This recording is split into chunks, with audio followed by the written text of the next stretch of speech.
strong language and may not be suitable for children.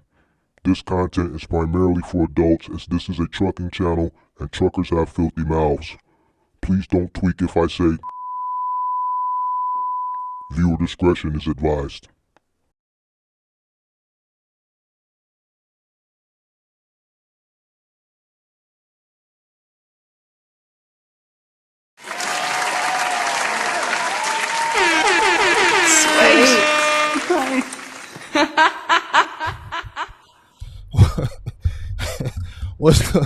What's going on, man? Good afternoon. How's everybody doing? Come on in. Make sure you guys hit that like button. Man, we in the crock pot today, man. We gonna cook, but we gonna do a slow cook, man. We chilling in the crock pot. We in the crock pot, all right? It's gonna be a slow cook up. You dig what I'm saying? Come on in. Make sure you guys hit that like button. Listen. Make sure you hit that like button. Come on in. Make sure you hit the like button. Shout out to everybody coming on in. Shout out to all the MGM members. Shout out to all the moderators. Shout out to everybody that's watching. Bill Bob, St. Louis, Andrew Green, Rich Juice. Shout out to everybody from the Creeniayib. All right. All in one. What's going on? Great Polo. Transportation Boys. Who else we got? Goat Logistics, Danny O, Sharks World, Kenny, Vince, Lou Jackson in the building. Hey, Lou Jackson. Hey, I'm glad you're here, Lou Jackson. William Sweet. Listen. Listen. Everybody can get held accountable. Everybody can get held accountable. Have a seat. Enjoy the show. Come on in. William Sweet, Cody Driver. Show me a super trucker. Listen, show me a super trucker, a super box trucker that complains about shit. I'm going to show you somebody who don't know their operation costs or somebody that makes poor business and or personal decisions.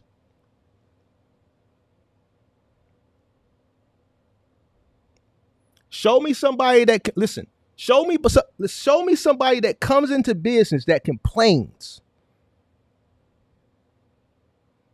because they don't know how to maneuver.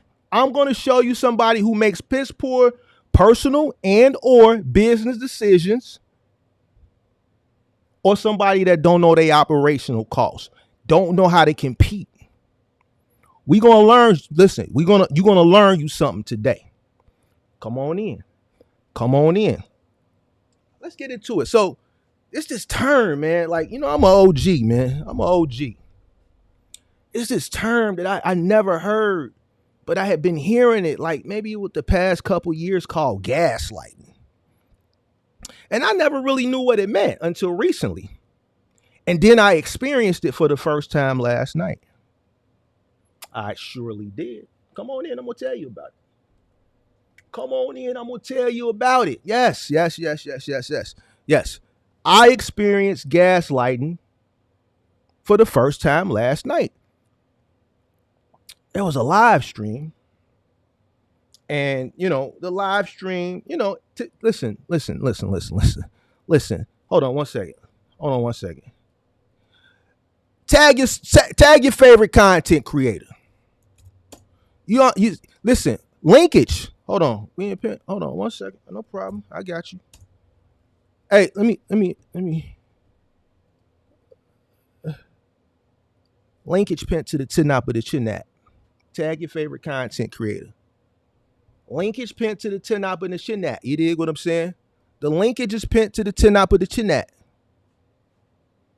Tag your favorite content creator that want to step up. Listen. We could do a handicap match. Get them all in here. Round them up, line them up. Get them all in here. Hit the linkage. Line them up. And I'm going to put my hands behind my back. Get them in here. Linkage pinned to the top of the chinat. I don't care who you get, pimp. Get them all. Handicap match. Linkage pin to the tin op of the chinat.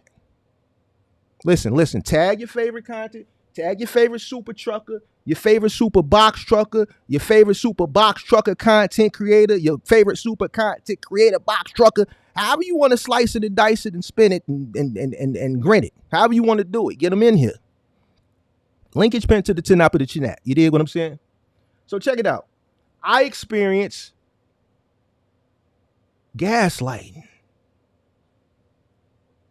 Gaslighting at its finest. Let's talk about it. When you put out information and the information is just so good, it's bulletproof, you can't penetrate it. You got to do what's called gaslight. It's like spinning a narrative. You going in the direction, but you kind of putting your little spin on it a little bit. I experienced it last night. And we're going to get into, I'm going to go over all the talking points. I got my notes. We finna slow cook. Listen, I wrote it all. Listen, I come prepared. Listen, people got to start talking about things that they know about. Tag your favorite super content. I'm giving it some time. I'm giving you some time so they can get in here. Listen, we drop linkage.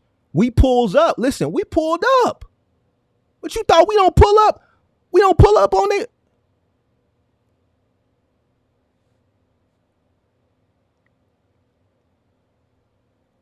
Let's talk about free enterprise while we wait.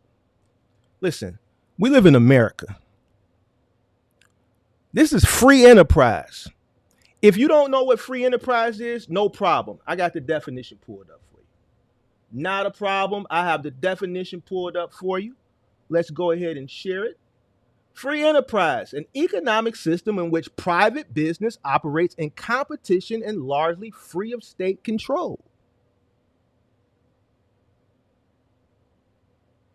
This is America, land of the free. You're in trucking. It's not regulated, which means it's competitive. Last night, there was a content creator that says they don't have to compete. They'll just park their truck. Fine, don't compete. Any business that you get into, any industry that you get into in this country, there's competition. Unless you are a monopoly. And I don't know not one single owner operator that's a monopoly. How can you be a monopoly if you have one truck or two trucks or three trucks? JB Hunt, Snyder, they not monopolies. Anything that you get into in this country for business, you're going to compete, whether you are a small business owner or you a large business owner like Amazon. Amazon competing. They're not a monopoly. The government won't allow it.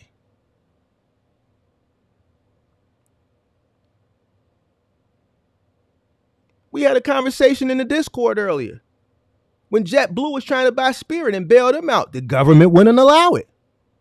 Why? Too much market share. It wouldn't be fair. When you start a business, you have to come into business with all this in mind. Listen, nobody cares about your plight. Listen, me personally, I'm a capitalist, big dog. I don't listen. You got to do what's best for you. I'm going to make sure I do what's best for me. And that's by making good choices and decisions. I feel you. Listen, to everybody out there that gets into business that thinks somebody owed them something, good luck. Nobody owes you anything. There's no such thing as camaraderie. I heard the word fellow trucker and all this. Man, I'm not your fellow trucker. I'm trying to rip your throat out. What I keep telling y'all about this shit? Like, wait, what do y'all think this is? This is America. Free enterprise. You are competing in a market. You OTR guys that complain and whine and complain and whine and complain. Y'all did what was in y'all best interest one way or another. Because there's plenty of guys that are out here that are not complaining. Not only are they not complaining, they competing and they winning. So if there's guys that are winning, and I'm not talking about the guys that don't know what their operational cost is. I'm talking about the guys that's profiting, that's out here, that's spinning and grinning and winning. You know why? Because they did and they continue to do what's in their best interest. And one of the main things is continuing to lower their cost in a competitive landscape that they entered into because they understood what they invested in. Oh, everything's going up. The insurance is going up. This is going up. So I'm 44. Everything been going up ever since I remember. Ever since that I was old enough to go in to buy things for myself, everything has gone up. I don't see 25 bag of chips no more. I can't find a quarter bag of Flaming Hots to save my life. Ain't no more quarter waters. The candy store, I used to walk around the corner when I lived out west. We used to walk around the corner to Miss Flower's house and knock on her back door, and her whole kitchen table had the penny candy. You get the fishes, you get the Sour Patch Kids, the chews, the now and laters, the cookies, the strawberry cookies or the lemon cookies. She would go and get one of them sandwich bags and put it on her hand. How many fishes you want, baby? Give me 10 fish. I would go, grandma would send me around there with 50 cents. She would put the sandwich bag on her hand, 10 fish. She'd count the 10 fish out, put it in a sandwich bag. What else you want, baby? Let me get 10 strawberry cookies. She'd count 10 strawberry cookies. That's 20 cents, baby. You got 30 cents left. Listen, where's the penny candies at? The point that I'm trying to make, listen, I remember I used to cross the border. When we was living on the east side, I used to drive across the border over to Indiana, over to Whiting, Indiana, Hammond, Indiana. I used to get gas for 79, 89 cents a gallon. This was in 98, 99. How much is regular unleaded now? So if you've been living long enough to not realize that shit continues to go up, I don't really feel bad for you. You're supposed to know this going into business. This is why you're supposed to plan. You got to fall under the 5 P's. Proper preparation prevents poor performance, pimp. I just added that 6 P in there, that pimp. Proper preparation prevents poor performance. You're supposed to know this. This is why you should continuously figure out ways to continuously lower your cost so that you can compete. It's free enterprise. And it's a low barrier to entry. I don't care. Nobody cares about each individual person's plight. If I come in and I'm at the crib and I don't have any costly overhead expenses coming because I live at home and I do what's in my best interest. Let's say I go out, I do gig work, I do DoorDash, I do Uber Eats, I do whatever, and I save up enough money to get into this business. I can continue to reinvest more money back into the business because I don't have to pay myself a certain amount of money because I live on my own. I got to pay rent. I got to pay mortgage. I got a wife. I got kids. So I could pay myself less and reinvest more back into the business. Now, my competitor may have a wife and kids and a house and bills. That's not my personal problem. So because my operation cost is low, and don't take away the fact that I entered into the industry better than he did. He followed one of your famous super trucker content creators during the pandemic, and we're gonna talk about that too. He followed one of your one of many pick'em content creators during the pandemic, and he went out and did what wasn't in his best interest. He bought a $26,000 truck for $78,000. He financed it through an equipment financing company, so they robbed him 40 ways going north. He paying umpteen gazillion dollars for insurance because he don't know no better, because he sat at the computer, he Googled commercial insurance, and then Progressive came up and he sat there and created his own policy, and they said, call this number, give us this amount of money down payment, and he didn't know no better, and he gave it to him. Now he paying $2,700, $2,800, $2,900 a month for insurance. Or he rented a truck because one of your favorite super content creators told him, yo, rent a truck, you ain't got to pay the maintenance, just keep renting. Renting the truck is the way to go. You ain't got to pay the maintenance, just keep renting. You're going to make $1 million gazillion dollars if you rent a truck because you're never going to have to pay the maintenance. Not understanding business, not understanding the rental business. What business that's $1 billion business, whether it be Ryder, Budget, Enterprise, or Penske, that's in the business of renting trucks? Don't you think the truck is paying for itself? Don't you think the cost of maintenance is baked into the cost of the rental, what you paying every week, all the way down to the miles? You think they paying for the maintenance? Fool!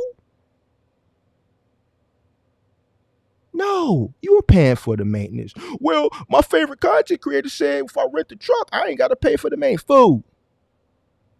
They said I could go drive for Amazon Relay and $4,000 come in, rent the truck. I ain't got to pay for the maintenance. Fool! You paying for the maintenance. How you think they profiting? They know when the truck is going to break down. They understand everything about that truck. They know when you're going to need a PM. That's baked into the cost. They say, well, the Freightliner usually has this issue every 20,000 miles. They allot for that. Well, it's going to need brakes after these many miles. They allot for that. And it's going to need a PM at this many miles. They allot for that. It's baked in there. So if you go out and you do what's not in your best interest because you didn't do your research and you have all these personal expenses and your competition lives at the crib, but they did more research and or they consume information from more experienced individuals and they came in with a lower cost, your price and their price ain't the same.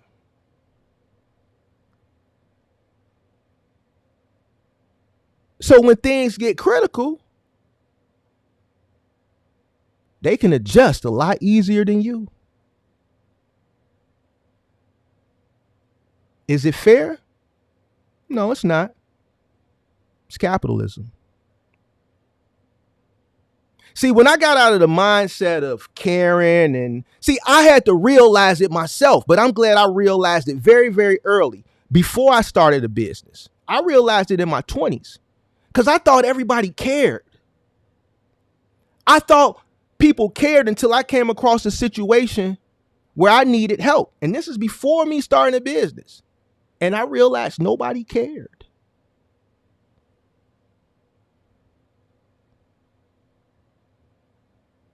Nobody cares about your plight. That's your plight.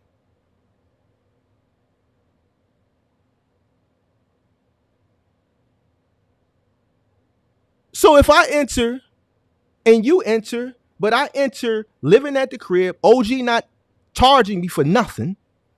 Only thing I got on the personal side is my cell phone. And then on the business side, I'm able to reinvest more money back in the business because I don't have to really pay myself that much. I'm just going to reinvest back into the business. When things get critical, I can compete better than you. Not fair. It's capitalism. See, me, I understand business.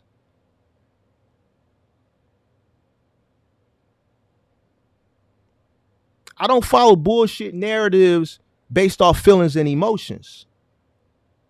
I don't care about the next person's personal situation. I don't care about their kids. Listen, let me explain something to you, and you ain't gonna like it. Listen, when it comes to business,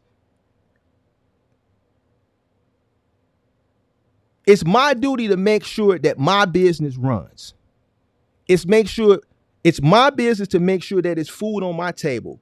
At scale, it's my business to make sure that my business runs and that I can continue to put food on my employees' table because they're looking to me to make sure that they eat. So if I got 25, 30 guys that are looking to me for assurance that they can continue to get paid so that they can continue to take care of their family, what makes you think I'm going to care about your plight? I'm setting myself up in my business to compete and to win. See, me, I'm a little bit different. I come from a little bit different background. The cough is a little bit different, and the people that's worked for me is a little bit different than some of the middle Americans. You can't let the wolves go hungry. You got to keep the wolves fed.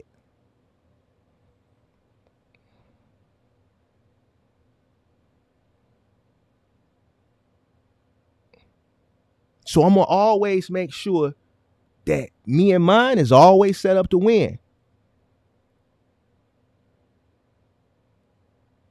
And a big part of that is making good choices and decisions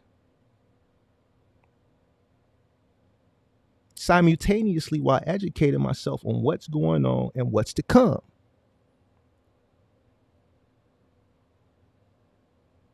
Because I know America, the competition, the next man, the brother man, they don't care. Well, man, if we just all sit and don't take nothing, they got to go up on the price. Sit and wait. Let's do a case study. So somebody said this in the chat last night, Dragonfly. If we don't take any loads and we just all just band together and don't take nothing, Amazon ain't got no choice to go up on the rates. There was a content creator 2 years ago that said Amazon is going to start investing into their own trucks. This content creator got a lot of flack for it. I said, bro, it's inevitable. They don't have a choice. You know what people told me in the comment section? You don't know what you're talking about, Mark. They'll never do that. They can't afford the gas. They ain't going to pay for the gas.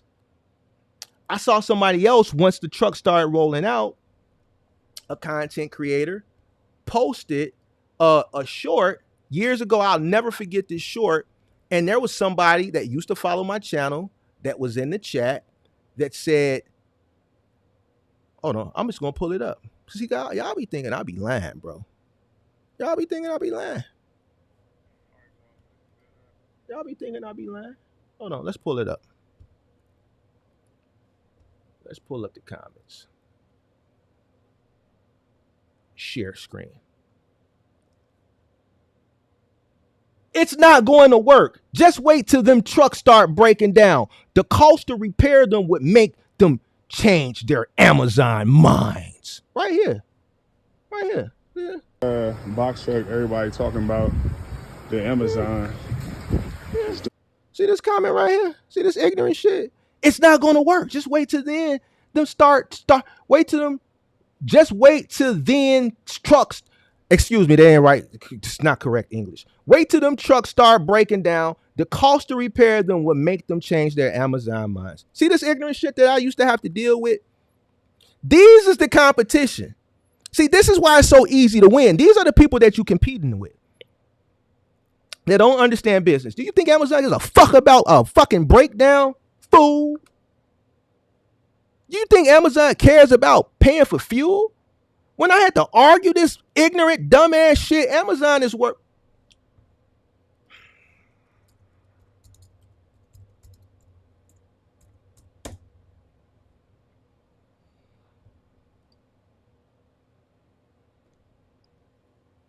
$1.86 trillion.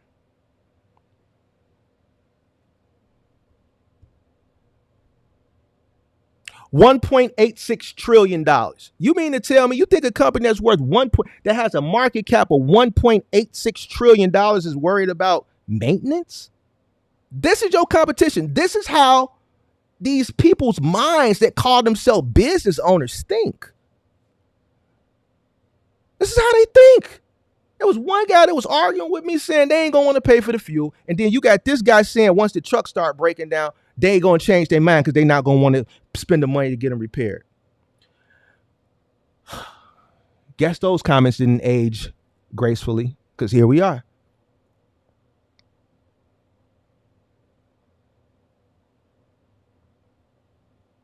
You know what we call that? Amazon doing what's in the best interest of Amazon. Listen. If y'all don't want to get in line, if y'all want to sit here and complain about waiting at these post offices, if y'all want to leave these pallets outside these post offices, if y'all want to come in here with these ghost drivers, if y'all want to sit here and do all this man and this Pookie and all this goofball Jamal shit, no problem, pimp. You know what? Because you know what? Like, we was cool when we needed you, but since you don't want to fall in line, you know what? Our customers, you know, we have we have a duty to our customers. We have to appease our customers. We really don't care about you. We're just using you. We're using you, and now we see that, it's not going to work out. So what we're going to do is we're going to buy our own trucks. We're going to start ordering them. And as they start rolling in here, we're going to start taking more and more and more loads off the load board. So the more loads they take off the load board because they're implementing their own trucks, guess what? That means you guys got to compete harder. And guess what? The rates are going to reflect it.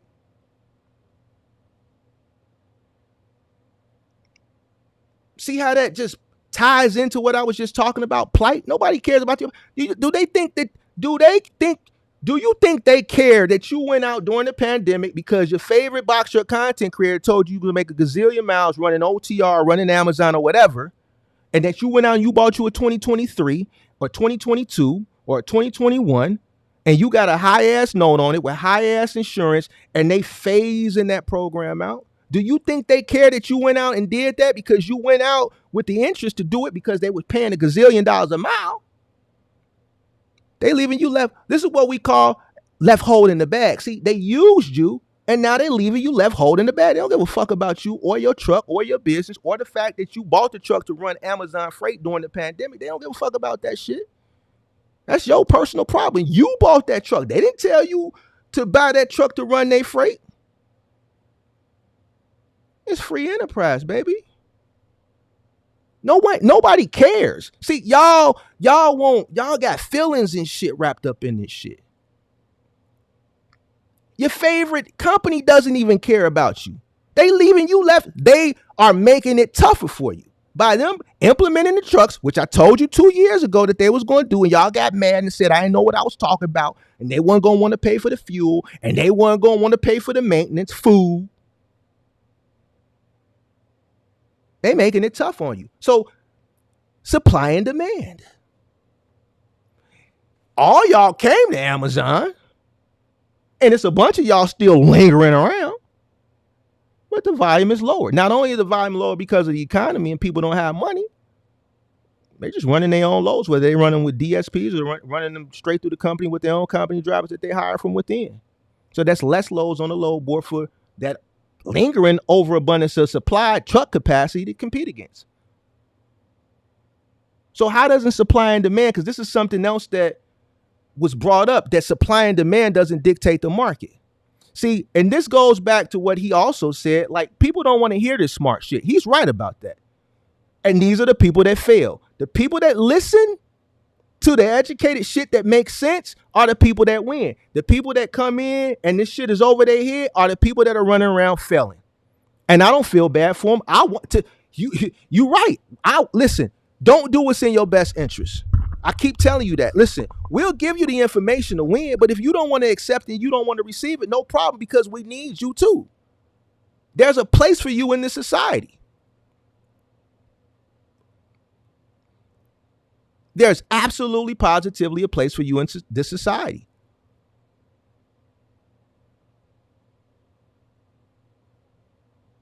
So he's right about that. You got people that, when I say don't know arithmetic, don't know arithmetic. The reason why they can't calculate their cost per mile because they don't know addition, multiplication, subtraction, and division. They don't know it. They didn't pay attention in school. And they don't want to educate themselves right now so that they can learn it. They don't want to have a full understanding of what they invested in. They just want to come on because somebody told them that they could make a gazillion dollars a mile, right? Or they watch your old content if they coming in now from the pandemic. There was a bunch of misinformation back then, and it's misleading them.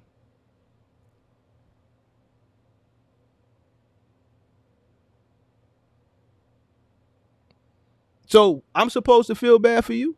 I don't feel bad for you. And I educate people that listen to me not to feel bad for you either. You made them piss poor decisions.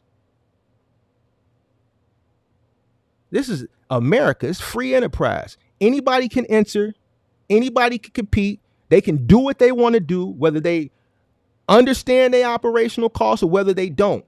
As a business owner, you have to plan for all of it. That's the point. You got to plan. It's just like driving. You got to be a defensive driver, especially nowadays, because you got all these guys running these Hellcats and they don't stop at red lights and shit like that. You got to be a defensive driver. You have to plan for the person who's not doing in their best interest. You have to plan for the person who's not following the law. When you coming through an intersection and you got a green light, nowadays you got to slow down and use a peripheral and look both ways. You can't just go through a green light no more. At least here you can't. Business is the same way. You have to plan for all of that, not just economical fluctuations and fluctuations in the economy. You got to plan for your competition.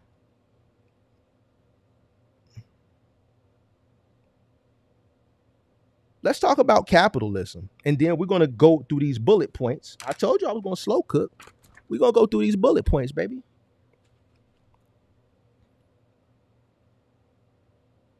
We live in a first let's I gave you the definition for free enterprise. Now let's get a definition for capitalism. An economic and political system in which a country's trade and industry are controlled by private owners for profit. If you're getting into business and you don't have a capitalistic mindset in this country, I feel bad for you.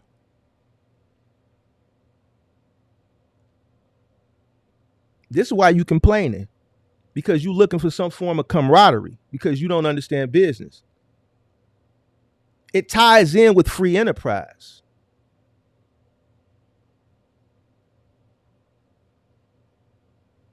No one cares about your plight. It's my job to make a profit for me and mine. Now, you can have an opinion on what you think is good or not good, but me, profit is profit. Some days I may make more profit. Some days I may make less profit. But as the largest shareholder, because, you know, I don't do LLC. We like corporations over here. So it's the largest shareholder.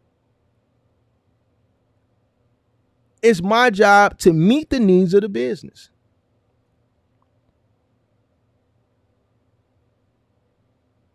Some days we're not going to make a shit ton of money. Some days we are going to profit, but it may not be as much as we would like. But it's profit is profit. You know why? Because we're going to pull it back. It's going to go in the kitty, and we just going to stack it on what we made yesterday and the day before that and the day before that. It's all going to add up at the end of the day.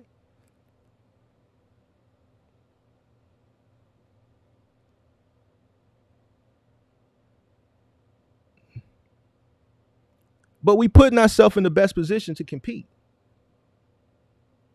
See, a lot of these guys, like the guys that I showcased the other day who went out and bought the 2023, and some of these guys that go out and buy some of these newer trucks who have all this overhead, you can't compete because you went out and did the dun-dun-dun. Not our fault.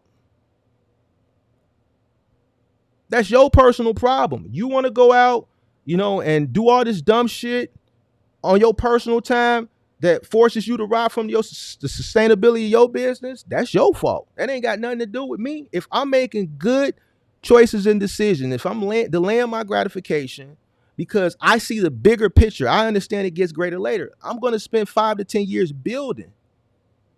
See, because I don't want to be here in 15, 20 years playing with y'all.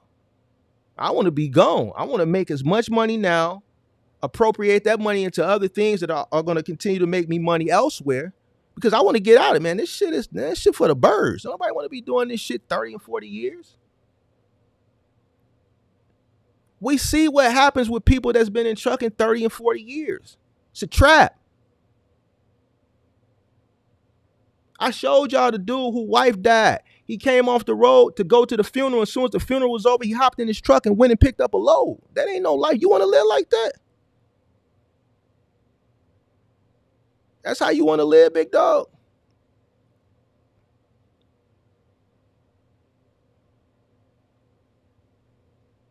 Nah.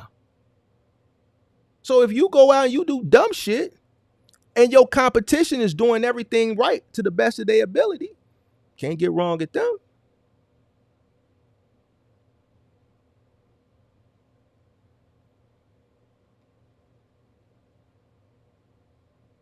You live in America and you complaining about competition? The reason why you in business is because shit was deep. Listen, let me explain something to y'all. What do y'all want?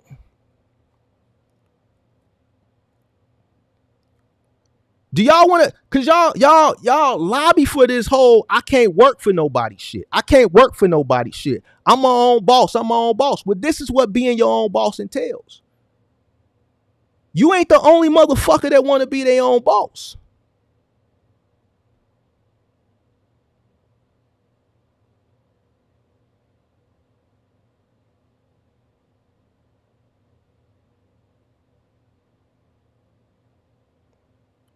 So if you want to benefit from living in America, free enterprise, land of the free, home of the brave, capitalism, then guess what? You got to compete because it's in the definition. Those words that I always talk about are in the listen.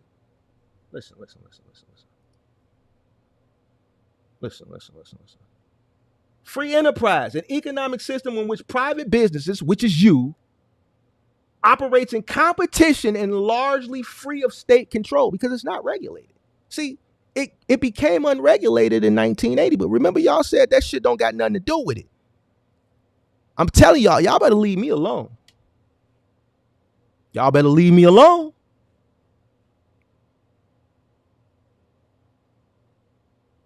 So do you want to be your own business owner in the land of the free, home of the brave, country with free enterprise? Listen, what you want to do?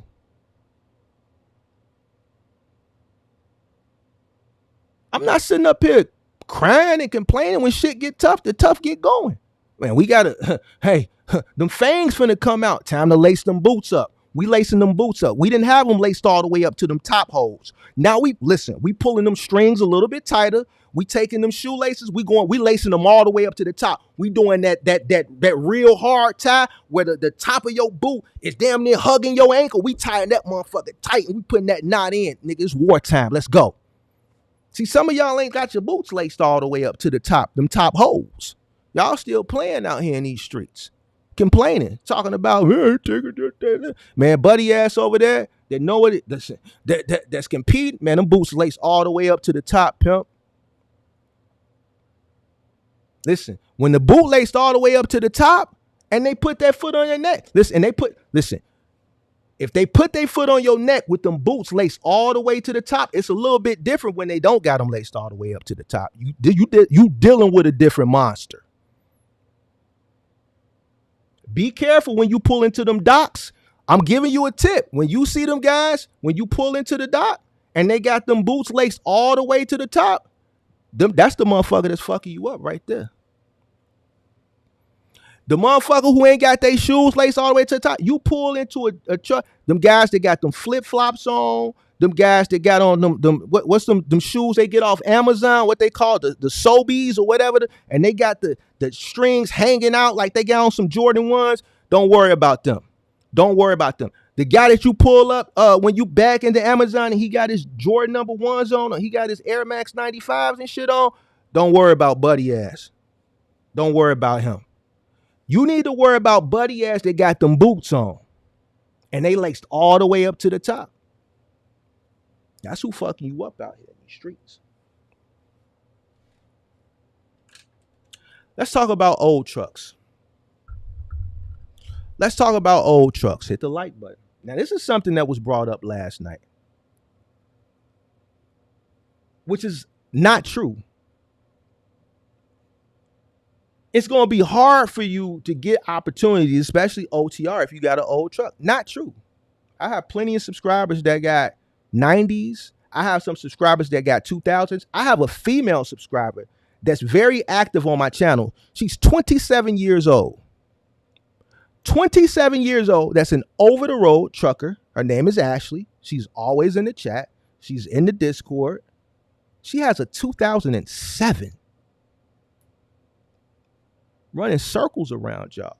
So that's not true. She's an OTR trucker. She be in my Discord chilling at the truck stop in an 07. Her father was a trucker. She knew better than to go out and get something that was really expensive that was going to be detrimental to her overhead. Well, man, certain people ain't going to give you an opportunity. Okay, so be it. They not the only game in town. You don't let nobody dictate how you run your business. They're not, listen, if somebody don't want to do business with you, I don't want to do business with them. If you don't want to do business with me, I don't want to do business with you.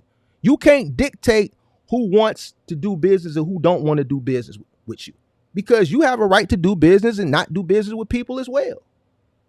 So here's the thing. All these people that are telling people to go out and get these brand new or newer trucks, because I was gaslit, something kept talking about 99. I've never told nobody to go out and get no 1999.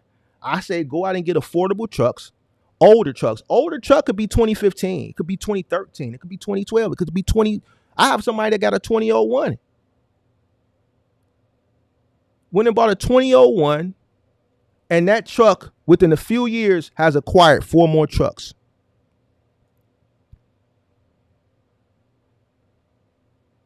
So if you're going to tell people to go out and get these newer trucks because, you know, older trucks won't yield the same opportunities, what's the strategy for these guys with these newer trucks, with all this overhead that's going to accompany it, to win? Because if you're telling them to go out and get newer trucks, but then you're also saying, well, you know what, I ain't got to compete, I'd rather sit. These are the people that's listening to you. So what's your strategy for them? You telling them you not going to take it, but you also telling them, man, old trucks, you know, ain't going to yield the results. So if old trucks not going to yield the results, you saying what you going to do, they listening to you, which is going to encourage them to go get newer equipment. When they get their ass out here and they get real for their ass, what's your plan for them to win? Because you saying shit, certain things you ain't going to take. Told y'all better leave me alone, man. See, I set people up to win. I give people the harsh reality, whether they like it or whether they don't. It's the truth.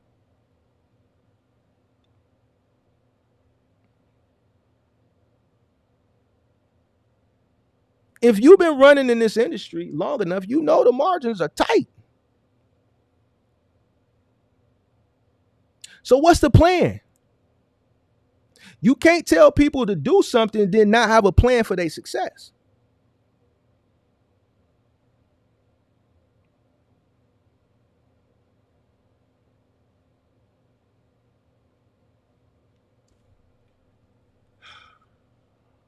I talked about old trucks, Amazon, buying trucks, math.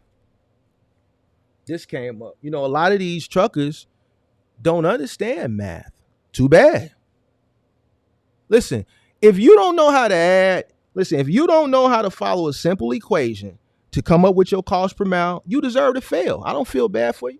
If you are a grown man or a grown woman and you can't do what's in the best interest of your business, and if that includes addition, subtraction, division, multiplication, an equation to come up with your cost per mile, then I don't feel bad. Fail. Fail, fail, fail, fail, fail. Too bad.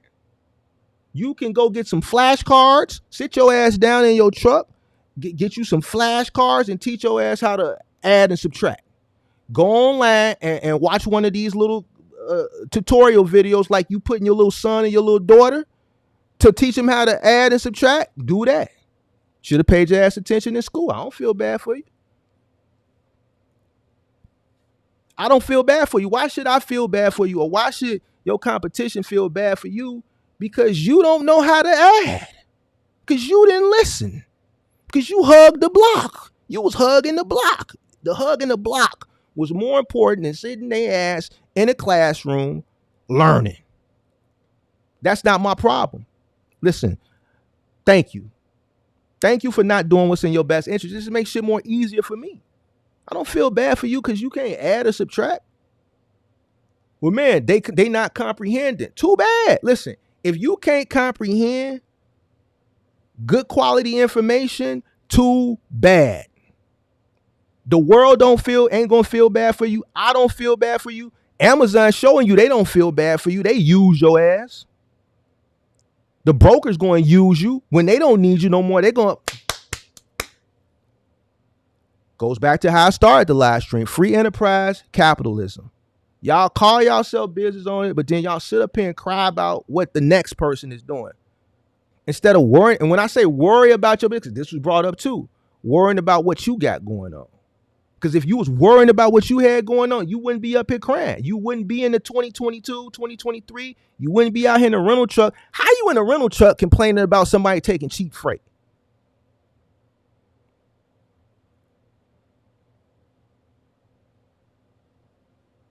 How your ass in a rental truck complaining about somebody taking cheap freight?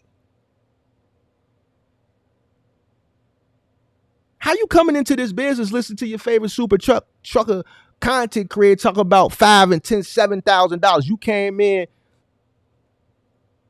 with no money. Now you broke. Now you ain't got no goddamn money. You ain't got no cash flow. That sounds personal. That sounds like a personal problem. That sounds like a personal problem. That means you didn't do what was in the best interest of you, which was your due diligence. You didn't understand what you was investing in. Now you done got your ass out here with a rental truck. You thought $5,000 was enough. You got your ass in here, and now you ain't got no cash flow to operate. You robbing from the sustainability of your business. You ain't got no money, and you on the internet crying, talking about they. And we're going to get to they because your favorite content creator, he discovered who they is. But I got something for your favorite content creator. Let's go into they. So the call-in show was brought up. And the call-in show is a great show. Now, it was said that why don't I tell these people they need to know their operational costs? You watch my content, that's all I tell people. You need to know what it costs. You need to know what it costs to operate. That's that gaslighting shit I was talking about. But anyway, it's this show I do, the call-in show. And, you know, if you watch the show, you know where I'm going with this. Listen. So he said, that's the day. Because remember, I'm looking for they. Because I just keep hearing they keep taking cheap freight. So the people that come on the call-in show, that's who they saying they are. So let's kick it like this then. That's fine. That's fine. But who created they? That's a better question. Because y'all complaining about this, and this is where I have an issue with your content creators, especially the ones that was creating content during the pandemic. I wasn't creating content in 2020 and 2021. I came in at the decline. You can go look at my channel and see when my channel form date was. I came in at the decline, the beginning of the decline. So who created they? That's a better question. Since we know who they are and they come up on the call-in show and I hold they accountable for their actions, who created they? Your favorite content creators. All your content creators that was creating content during the pandemic. They contributed to birthing they. Well, Mark, how is that possible? Simple. They influenced they to come in. Go look at all your thumbnails from the pandemic. I just made gazillion gabillion dollars a mile, or I just made 10 zillion gazillion dollars for going 0.1 mile with Amazon, or I just made 10 billion gazillion million dollars a mile going 1 mile OTR with this broker, or whatever the case may be. So people had money. They saw this content. This is a good way to get into, start their own business because it's box trucking. There's no barrier to entry. They took their little PPP money and they got in. So now all these ignorant people that came in who bought into a narrative that didn't understand they were entering into a bubble, who don't understand economics, that what they were entering into at that particular time wasn't going to be that way forever. It's not sustainable. They didn't know that what they were renting trucks for, what they were paying insurance for, or what they were purchasing trucks for were overinflated. Because your favorite content creators didn't tell them that, whether they knew it or didn't. They birthed these demons. Y'all birthed these demons. These demons that come up on the call-in show, y'all birthed these demons. So y'all created they. And there's some content creators that are in the space that admitted to it and regret it. Y'all birthed they. So guess what? Y'all got to deal with what y'all created. Y'all got to deal with that. Now, I'm not speaking to him in this situation directly. This is everybody. Most of the people that were creating content in that time frame created they. The competition that they complaining about, they created it. If I'm lying, I'm flying. If I'm lying, I'm flying. Yeah, a lot of them have already failed, but the ones that's lingering on, y'all created that. Y'all brought them in here. I held a few of them accountable. Oh, peak season. Remember in 2022, they thought the peak season was going to be like 2021, and I was going to war? Remember some of your favorite content creators? Y'all know who we talking about. Y'all created they. Man, line them up. The link's still pinned to the top of the chat. Line them up. Y'all created they. Deal with it. See, I wasn't around. I've been holding people accountable since day one. I've been standing in the fire since day one. I understand business. My early content said, yo, this shit finna come to an end. Y'all tweaking out here in these streets. Boy, y'all don't know this a bubble? Y'all don't remember the video I did, one of the first videos I did called the box truck bubble? Shout out to one of your favorite super content creators that just hit the thumbs down. I bet you he won't hit the link, though. I bet your goof ass won't hit that link. Oh, okay, they made a mistake. See, me, man, I don't listen. Me, I don't give up. Listen, I don't give two. You already know. I don't care. I don't care. I'm keeping it a buck. Y'all created these demons that y'all complaining about. All y'all thumbnails. I made this much amount. I made that much amount. I went only this many miles. Y'all was in that euphoric phase of a bubble. Y'all was running it up. Y'all had all these people come in hitting the link. Hit the link so I can teach you. Y'all goofy ass hit the link. Oh yeah, man, tag your listen. Listen. And this ain't for Buddy last night. I like Buddy last night. He from the crib. I like him. I like this sparring. Listen, what this does, this just exercises my brain. I love this shit. I like Buddy from last night. You know why? Because he brave.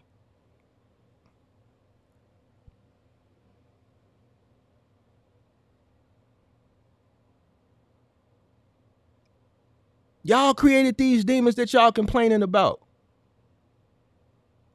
If I'm lying, I'm flying. Yeah, y'all told them to hit the link and buy the courses and all that shit in 2021. Y'all was sending them off a cliff in 2022. Remember y'all told them that they was going to have a peak season and they didn't, and then they got mad? Y'all said go out and rent more trucks. Peak season is right around the corner. Y'all already doing it now.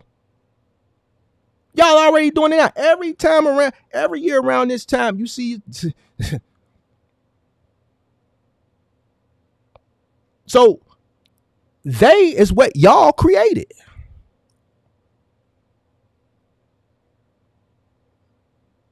They is what y'all created. I didn't create them. I hold them accountable. Buddy, you mentioned on your live stream last night, I made that nigga cry. That nigga was crying up on my channel. I don't play that shit. You ain't finna come up on my platform with this goofball ass shit, trying to talk like you know business, pulling up fucking Gucci watches and shit, and all this dumb ass shit, and don't know shit about business.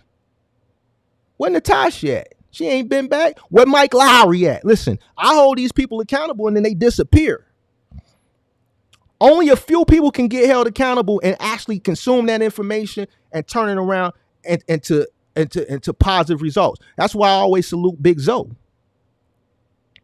Big Zoe got this info and Big Zoe been running up. That's why I salute Costas. I challenged Costas in June. I challenged Costas. Costas made $31,000 in a cargo van following my blueprint. In a cargo van. following my blueprint. I listened to Costas came up here. I said, man, come up off the road, boy. You from the crib. What is you tweaking? I said, do this, do that, do that. 31,000 in a cargo van. On the local. See, the reason why my stock is up is because people see results.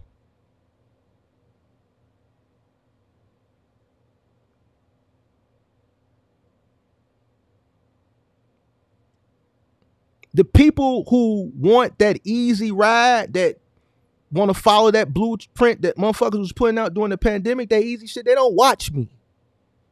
Because like you said last night, what I talk about, they can't comprehend it. You're right about that. They can't comprehend it. If you can't comprehend this, I'm not for you. Go follow the shit that's going to lead you into the gutter.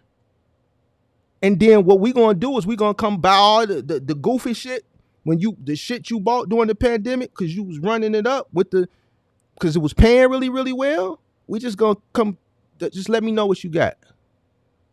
We'll come take it off your hand, pennies on the dollar, help you out, help you get back on your feet. So y'all created them. I'm just holding them accountable, pimp. Sorry. I want to talk about the hypocrisy. I told you I was going to slow cook. I told you I was going to slow cook. I want to talk about the hypocrisy from the live stream. And I don't got no spot. Listen, this is great exercise for me. I want to talk about the hypocrisy. You got Dragonfly in there. You had Lou Jackson. And what I find strange is y'all complain about this freight being cheap and what other people take and this cheap freight and it's not good. It's a race to the bottom. It's hurting it for the next person. But y'all running for a company that built their whole business on the same thing. That's kind of hypocritical if you ask me. So it's okay when somebody else does it to somebody else, but when you feel like it's being done to you, it's an issue. Now come on now. We gotta keep the playing field fair. It's gotta stay leveled now. So it's okay that the company that you pull freight for, I guess, whether you do it full time or time to time, because I heard Amazon is, just not what it used to be anymore. This company put plenty people out of business. They stepped on plenty necks. Midwest said, man, ain't nobody stepping on no necks. The company y'all run for stepped on plenty necks. Where's Barnes and Nobles? We found can somebody tell me where Barnes and Nobles is? While y'all looking for Barnes and Nobles, can you tell me where Borders is? Y'all know where Borders is? Lou Jackson, put your comment back up. Never mind, I see it in the back. Don't worry about it. I know you deleted, but I can see it in the back room. I'm going to read. I'm going to get to it in a minute. Oh, yeah, Lou Jackson. I like Lou Jackson. Lou Jackson been messing with me for 2 years, but I'm going to get you, Lou Jackson. Hold on a second. Where's Barnes and Nobles? Where's Borders at? So it's okay for the company that y'all run for to put people out of business, right? Using the same mindset, mind frame, teachings that I teach everybody, free enterprise capitalism. It's okay for them to do it. But when it gets done to you because you didn't do what was in your best interest, it's an issue. Make this make sense for me. That sounds hypocritical, bro. Listen, I told y'all better leave me alone. Y'all better leave me alone. Y'all don't learn y'all lesson, man. Y'all got to learn y'all lesson, bro. Like, come on. Now you say, man, people have these conversations in the background, but they won't do it online. This is why. You brave, though. That's why I like you. And you from the crib. And you from the east side. So this is like some, it's like some big brother, little brother shit right now. You did what I'm saying. Okay. So it's okay. It's okay when the company y'all run do it to other people, including some of y'all. Listen, a lot of y'all went out and bought these trucks to run Amazon. Yes, you did. Now you scrambling. Why? Because there's less loads on the board, because they implement their own trucks. They doing the same thing to you that they've been doing to everybody since the late 90s, early 2000s, when they started with the book companies, when they started with Borders and Barnes and Nobles, and then they started selling everything. They doing the same thing to y'all that they did to Barnes and Nobles, the bookstores, to a lot of your major e-commerce, your early e-commerce stores in the early and mid 2000s. Even they own Amazon sellers. Listen, Amazon steps on the necks of the people that sell on their platform. You know why? Because they look at the analytics. Oh man, batteries are selling. All right, well, let's get with the manufacturer. Let's create our own Amazon basic batteries, and then we'll just sell ours for $10 less. We'll actually do 20 batteries for $9.99. All right, so we'll beat out the seller that's selling Duracell. We'll beat out the Chinese guy that's ordering a whole container full of whatever these Shanghai batteries are. And then what we'll do, since they're our batteries, when a person types in AA batteries, you'll see our batteries at the top, and they're 100% cheaper. So we're going to make sure our batteries at the top, and we're going to sell them for a fraction of the cost, and we're just going to put our own Amazon web sellers out of business. They stepping on the necks of the people that pay them 30% to be on their platform, and then they take another percentage off everything they sell. That sounds a little bit hypocritical if you ask me. You sure you want to have this debate with me? The link is still pinned to the top of the chat. Listen, I said I'd do a handicap match. Go team up. Fine. Listen. Make your calls. I'm gonna be on here a little bit longer. Make your calls. Call whoever you need to call. Call them. Come on up. All y'all hit the link. All y'all can hit the link at the same time. I got room for all y'all.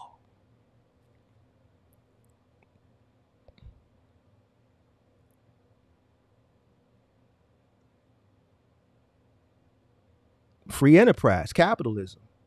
Amazon steps on the necks of their own contractors. They own people that pay to be on their platform. They've been doing it for years. So it's okay that the company that you pull freight for does it to other people. But when other people use that same business strategy on you, it's, oh, they're taking cheap freight. Oh, it's not fair. No, it's capitalism. It's free enterprise. It's America.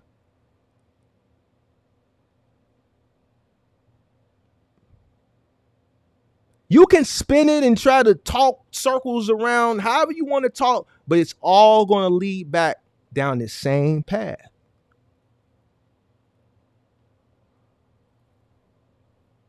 Big fish eat little fish. I got a huge fish tank. And there's certain fish I can't put in the tank. Because the big fish, if the smaller fish can fit in the mouth of the big fish, it's food. Got a huge fish tank. I've did some live streams with my fish tank. It's huge. Certain fish I can't put in there. Big fish eat them. Same thing out here in the world. See, I understood that when I was in business. That's why I pushed my way through. That's why I stood on necks. Because I did what I needed to do. Listen, somebody got to do it. I'd rather it be me. I don't want it done to me. I'd rather be the one doing it to other people. So I'm going to delay my gratification, do whatever I need to do to put myself in the position so I can leverage myself. So I don't be those guys like these guys that are out here crying, talking about cheap freight that's placing the blame on everybody but themselves. The company that y'all running for has been doing this shit for 25 fucking years. It's called free enterprise. It's called capitalism. Y'all need to learn that. If y'all want to stay in business, y'all need to learn how to be capitalist. Y'all need to understand that y'all are are business owners in a country that's free enterprise. Check this out. You think it's finna get easy? Y'all talking about waiting for this, that shit ain't finna get, listen, it's finna get harder. If you complaining now, just go ahead and give up, man. It's finna get harder. You know why? Because those foreigners that y'all complain so much about, it's a new bunch of foreigners that's in, and they already getting driver's license. Midwest, you live here. Pritzker approved the migrants to get they license. They go to the Secretary of State. All you're gonna see is migrants in line. They can go get a driver's license here in Illinois. So what you think they finna do? Now they can work. They already been working. Go past any migrant shelter. The one right there on what's that? Right there off of what's that? 23rd, right across the street from the Amazon, right there on like 23rd and Halsted. They come out the joint. They come out the migrant shelter. In a year, they got cars. They driving cars. They living in a migrant shelter with cars. They got $2,000 e-bikes. They already took over the Grubhub and the Uber Eats and the DoorDash. They already took that over. Y'all forget about that. That shit done. All right? That shit's done. They already took that from y'all. They working jobs. They making money. We already seen that receipt. That was from here. The $4,000 in cash on the EBT. And what was it, $13,000 in food? Oh, they got money, pimp. Oh, listen, them old trucks that you tell people don't get, they finna get them. You know why? Because Migo and them, they know how to do everything. They know how to fix shit. You know they like them NPR. They're going to go get them an old Isuzu NPR, and they finna go get it. This when you finna have a whole new infusion of competition coming in. So if you complaining now, it's really finna get tough. You know why? Because their whole life has been based on delayed gratification. Y'all want to have this conversation? Man, I'm still waiting, man. Link pinned to the top of the chat, man. Go ahead, man. Listen, I told you, you can get help. Bring help. Bring help. Bring help. It's okay. I'll tie my hands behind my back. Listen, we'll make it a super handicap match.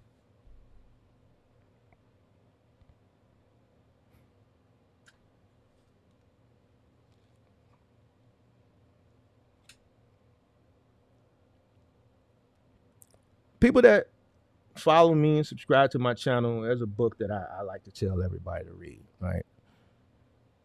Everybody likes to throw Rich Dad, Poor Dad around, which is a good book.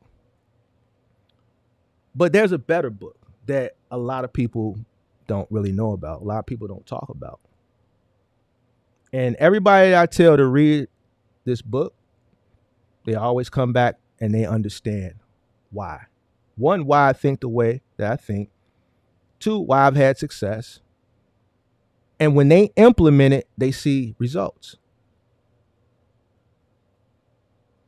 It's called Made in America, the autobiography of Sam Walton.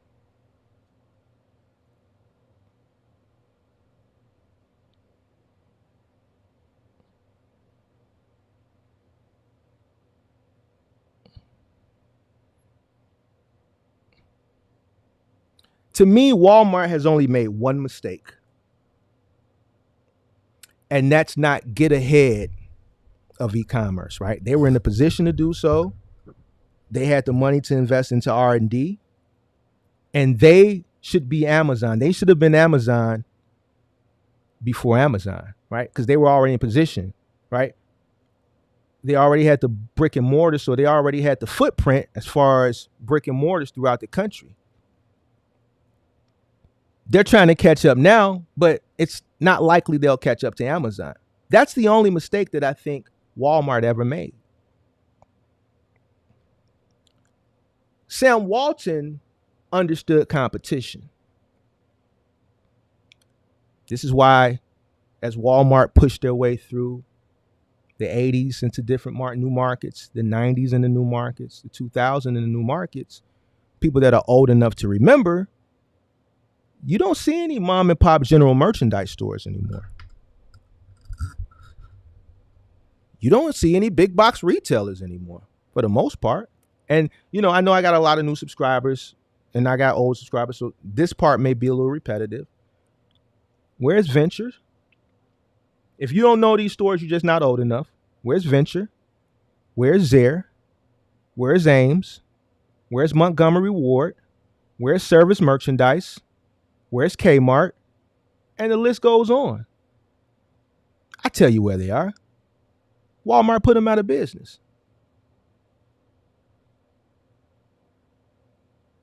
They offered the same products at a fraction of the cost.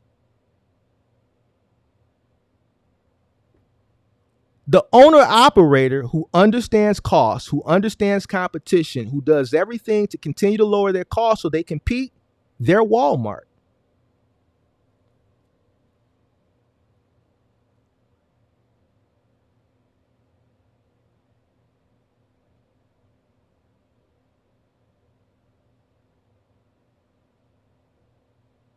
Yes, all your mom and pop general merchandise stores during that time period were kicking and screaming and complaining that Walmart was coming to town and that they were going to get put out of business. And guess what? All that kicking, complaining, stomping, fighting, fussing fell on deaf ears. It fell on deaf ears to the local mayors, to the local aldermen, to the local political people, the senators. You know why? Because Walmart could bring more jobs.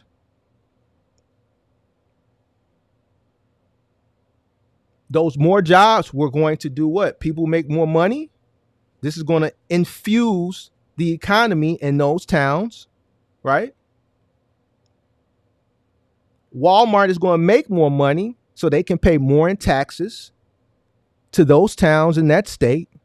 And because they employ more people, these people are going to go out and spend more money in those towns, in those states, which means those businesses are going to flourish, which means they can tax them too. See, y'all don't know business. Y'all don't understand free enterprise and capitalism. This is why y'all complaining about, oh, these guys are taking cheap freight like somebody's supposed to feel bad for you. Nobody feels bad for you. If your mom and, listen, all your uncles and aunts that own general merchandise stores back in the day, they you now complaining.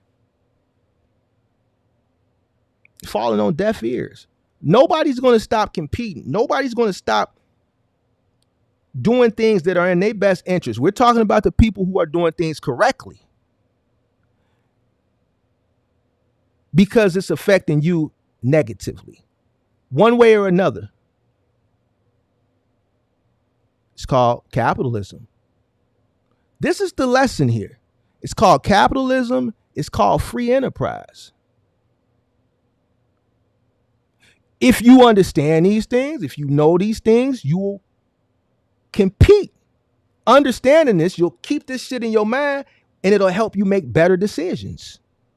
If you don't know this shit, if you don't keep this shit in your mind, when you go out and you do things, whether it's on a personal level that could result in you robbing from the sustainability of your business, or you go out and you do ill-advised things for the business, which could ultimately increase your overhead,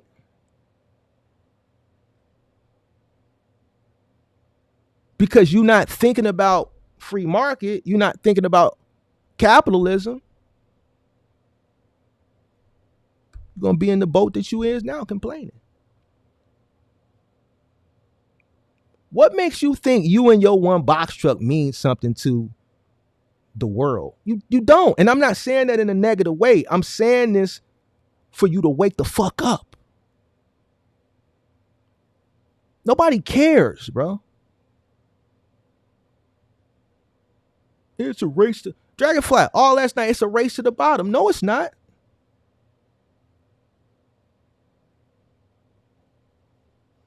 The trucking industry ain't going nowhere. You just got to compete harder and compete smarter. It's not going anywhere.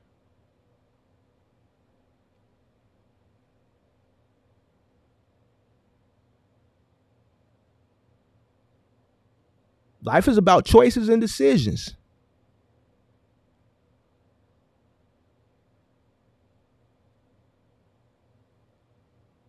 I always say, I've done my story on my career.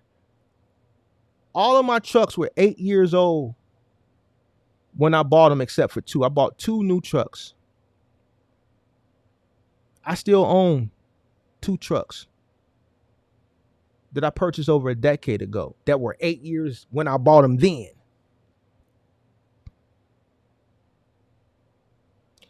When I was building my fleet, I was smart enough to know not to go out and buy new trucks. This is why I can sit here and talk shit today. Well off. Because I understood margins. I understood in order for me to win in this business, with the margins being small, I knew that I had to run in volume. I knew I had to operate with volume. I knew I had to build a fleet.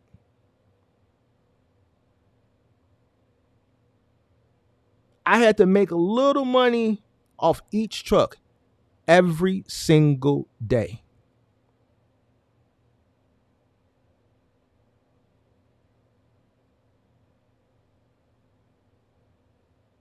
I had routes that only netted $100 a day.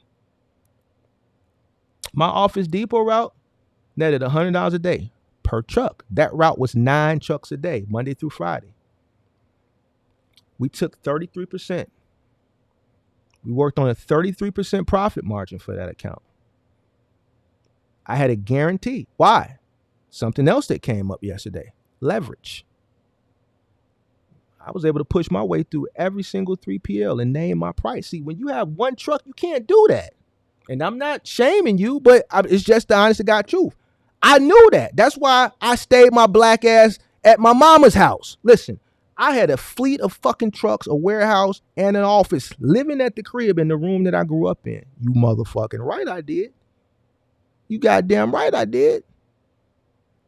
I delayed my gratification. I ran it up. Why? I'm not finna. Mama said I ain't gotta go nowhere. And I'm right down the street from the crib. My office and warehouse right down the street from the crib. Man, I'm stay here.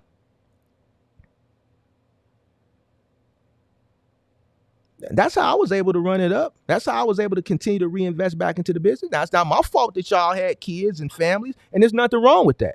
Listen, when I'm saying I'm being honest. I swear, it's nothing wrong with that. But I didn't have that, so I was able to reinvest more. There's nothing wrong with that. But you have to understand that if you have cost personally or other business costs, then you got to understand there's people that don't have these things.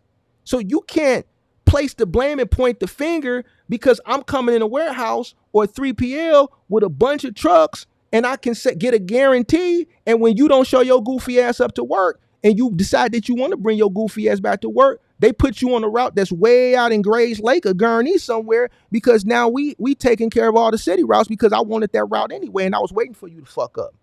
And I slid in and I probably said I was bogus. I ain't finna lie, I was bogus, but it's business. Yeah, I was bogus. Hey man, dude don't want this shit. I need this shit, bro. Listen. We running all these trucks. Listen, y'all gotta work. I can't be sending. I got more overhead than these guys. This guy can park his truck at the crib. Listen, I got tax. I'm paying unemployment insurance. I'm paying in the Medicaid, Social Security. I need something that is a little bit more cost efficient. I need my trucks to run closer to the yard. If not, I'm gonna have to pull some of these trucks. They couldn't afford it. So they had to give me what they want. See, it's easier to replace one person than a person that's providing 9 trucks for one client. I was bogus. It's capitalism, though. Sorry.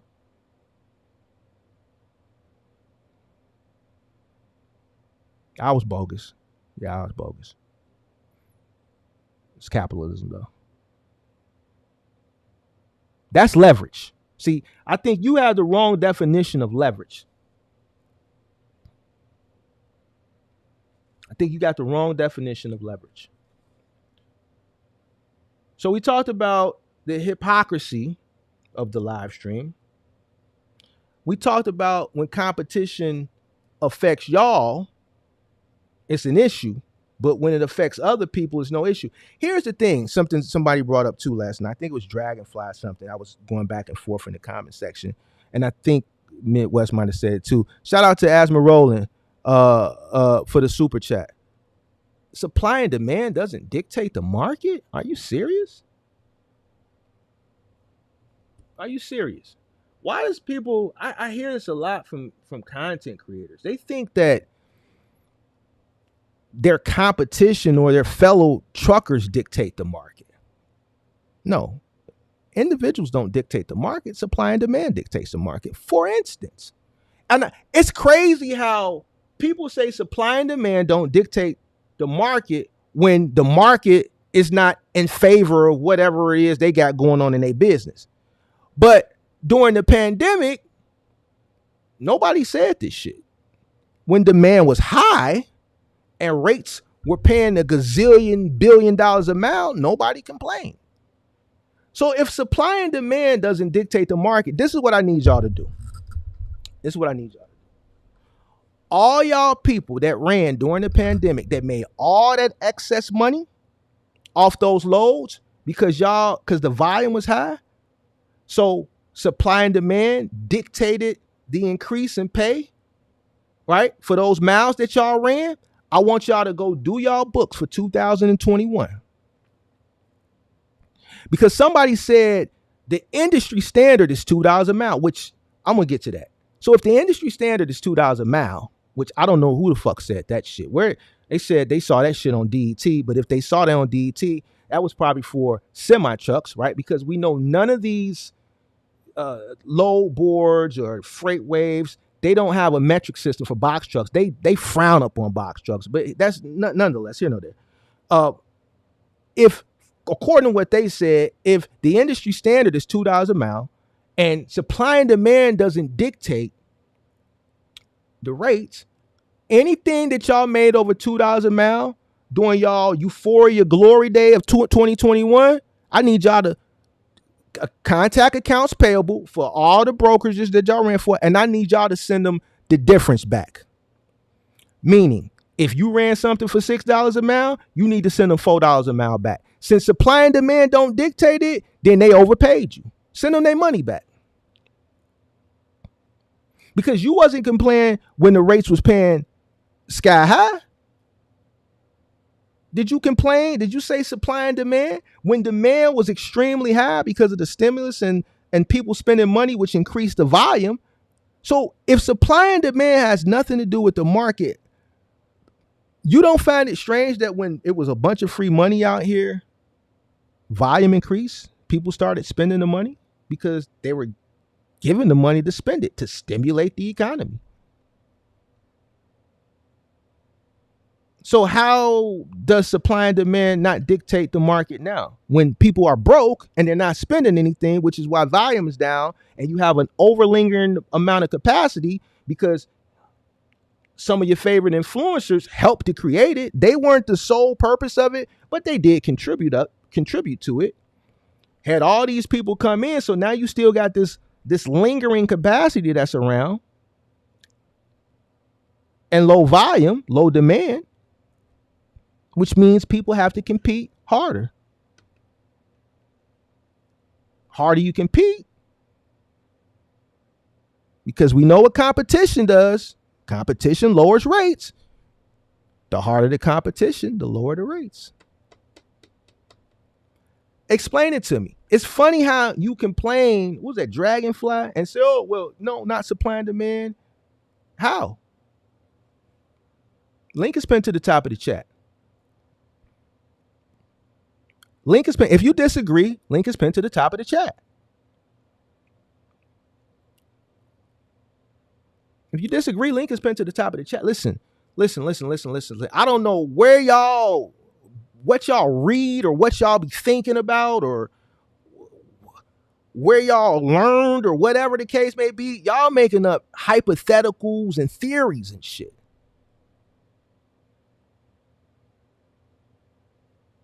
If I got 5 people that are in an industry, let's say I live in a small town, very small town, and there's 5 landscapers, and there's 1 yard, what do you think is going to happen? Those 5 landscapers are going to compete to cut that 1 yard. And that competition is going to be fierce.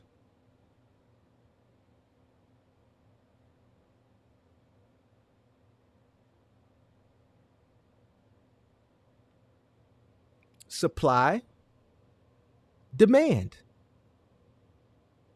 Now, if the demand is 50 times this, guess what?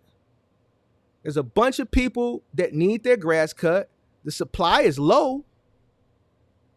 People need their grass cut, so they're willing to pay more because they need their grass cut. It's not enough people to provide the service, so the rates are going to go up. Man, I need my grass cut. This shit too high. Man, the HOA, man, if it get too tall, they gonna fine me. Hey, come on. Yeah, well, we got 10 yards in front of you. Well, you know what? I'll give you extra 25. You come do it today. I need the extra 25. I'll give you extra 25. You come do it today. I need this shit done. Shit too tall. I got a barbecue tomorrow. I can't do it. Extra 50, amigo. I come and extra 50. All right, come on. So I gotta get this shit done, man. I got a barbecue. Four of them coming over. I got some Referrals coming through. Come get this shit. So how supply and demand don't like? This is the people that be trying to they won't come up on here. They'll go tuck their tail somewhere else, but they won't bring their ass over here. The link pinned to the top of the chat. Listen, I told you we was in the crock pot. I'm slow cooking. I still got a few more bullet points. I got them written down. You dig what I'm saying? Listen, we come prepared. Oh, I took notes. Listen, you got to know what you're talking about. I'm taking notes. Supply and demand don't dictate the rates. That's the most ignorant shit I ever heard in my life. That's the most ignorant shit. Listen, let's look at another market. Let's look at the stock market. You have green days, you have red days. What dictates a green day from a red day? The market is a market. A market is a market. What dictates a green day or a red day in the stock market? A green day is when there's more buyers than sellers. A red day is when there's more sellers than buyers. There's a demand for this share in the stock, whether it be Amazon, Tesla, Microsoft, Apple. If it's green and it's up a point or 2 points, that means there's more people buying it than selling it. That means there's a demand for it that particular day. And because there's a demand for it, the price goes up, which means a shareholder makes money. Like, I'm trying to dumb this down as simple as possible, man. Listen, I told y'all, stop, leave me alone. But y'all don't want to listen. On a day when it's red, that means there's more sellers than buyers. So if you're an investor, because it's a market, same thing in the trucking market, and watch they go say that don't dictate it. Watch them go say that. If it's a red day, that means there's more sellers than buyers, right? So if you're an investor, you lose money.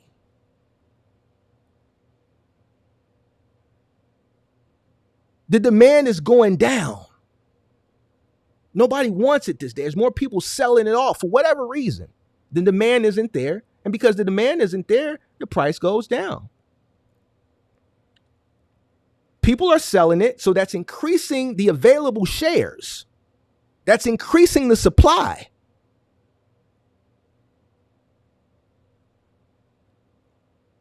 Let's talk about crypto. Listen, we can go into any market. The same fundamentals apply. There's 21 million shares, 21 million Bitcoin. The more people that buy Bitcoin, BlackRock, Grayscale, retail investors,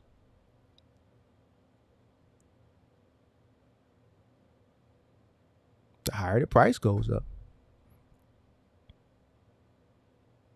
At one point, we were almost maxed out.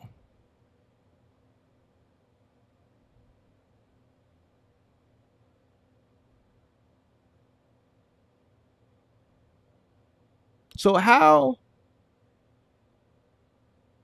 does supply and demand not dictate the market? That shit makes no sense to me whatsoever. But people are trying to spin it on. No, People dictate the market. No, they don't. People don't dictate the market. You and your one box truck, no one cares about you and your one box truck. Like, why do people think their one box truck really matters? And I'm not saying this in the bad way. I'm not making fun of nobody.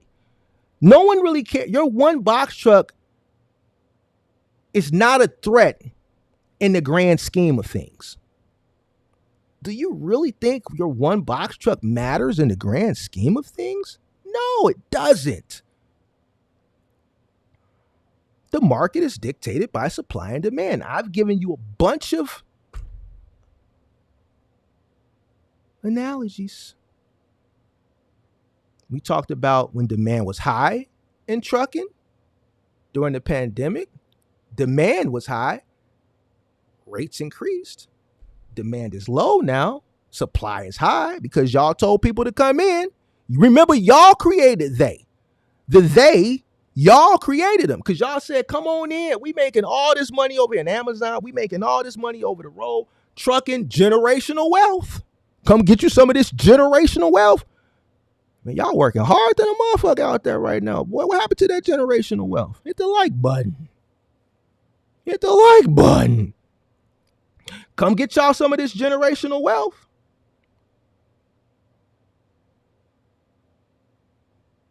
And all the people came. All the king horses and all the king's men came. Oh, they came. Lord, woo, gee, boy, they came.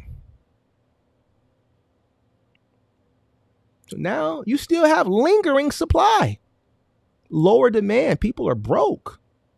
Freight's probably finna go up a little bit. Why? Because people are trying to get in front of the tariffs y'all don't know about. You know, I was the person who brought that to the community first and broke that down. Trying to get in front of those tariffs that's going to be put on China. So they want to, you know, get some things before those tariffs hit. But after that shit is over, it's going to go back to what you see now. I actually think it's going to get worse. But we're going to say that for a later time. And when I say I'm talking about the economy. There's only one way this thing can go. There's only one way. There's only one way this thing can go. We gave you that analogy. We use different markets, same fundamentals, supply and demand. But yet and still, people say, no, the market is dictated by the fellow truckers. And yeah, like Asmarola, Buddy said, it was a theory. How is that a theory? It's economics. The shit is here for a reason. It's not a theory. No one gives a fuck about your box truck. Fuck your box truck. Okay, run or don't run. The market rate is still going to be the market rate because there's plenty of other individuals in the market. We don't need your one box truck. Like, why do you think your one box truck is going to do it? Like, that shit is crazy to me. Like, bro, people think that one box truck is like, no, it's not.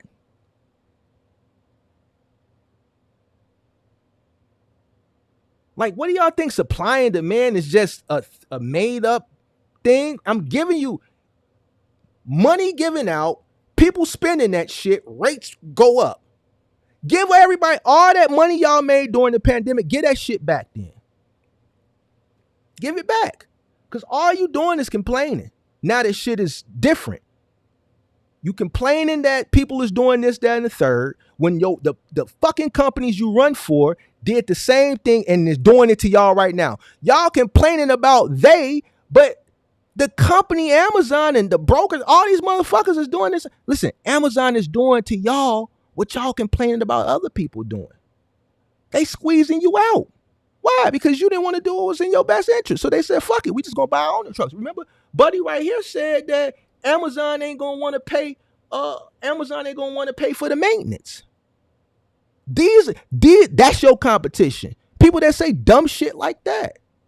A company with a $1.86 trillion market cap, you think they give a fuck about an oil change? The dumb shit like the motherfuckers say like that, this is your competition. People over here with my mindset, we don't think like that. You know why? Because we're not stupid. You think we don't think Amazon can pay for maintenance? If they buy a fucking $180,000 box truck, biodiesel, they buying all these they placing orders for 4,000 and 5,000 Rivians, plus another 100,000 to put each charging station in. You think they Give a fuck about an oil change? This is the mindset of these people. 1.86 trillion. Do you know how much 1.86 trillion is? Then the other guy said, oh, well, they ain't going to want to pay for the fuel to fuel up all them trucks. Bro, do you know? But listen, this is what Amazon will do. Amazon will get a survey. They'll have somebody come out and survey each facility. They'll say, all right, you can drop these tanks way in the back. They'll call a company. They're going to come with a bulldozer. They're going to dig. Then they're going to have another company come and drop tanks into the ground. Then they're going to put concrete back over that shit. And then they're going to go fill up their own trucks on their own property. And guess what? They're going to fill them up for cheaper than you. But you know why? Because they buying the fuel wholesale. They buying it by the barrel. They just fill up their own trucks. Here's the thing. They're going to do what's in the best interest of them. So if you don't want to do and you don't want to comply, don't worry about it, pimp. We use you. Thank you. We appreciate you. Helped us get through the pandemic as much as you could. You fucked up a little bit, but check this out, pimp. You ain't doing what's in your best interest. I need you to go ahead and get out the way. We have no use for you no more. But man, I just went out and bought this 2022, 2023 because I thought this was going to last forever. I feel you, but we didn't tell you to go do that. Go ahead and get up out the way, pimp. We got our own trucks now. We appreciate you. Thank you, man. Good luck in all your future endeavors. Have a nice day.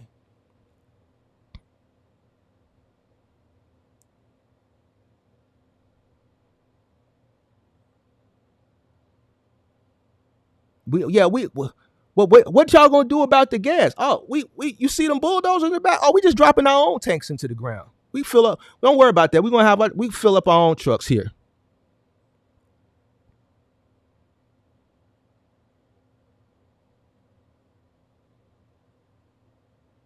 I told y'all this. Y'all said this dumb shit in the comments. I didn't say that dumb shit. Y'all used to give me flack for that shit. And guess what? History is starting to repeat itself. It's going back to the way things used to be. You even got big box retailers, Lowe's and Home Depot.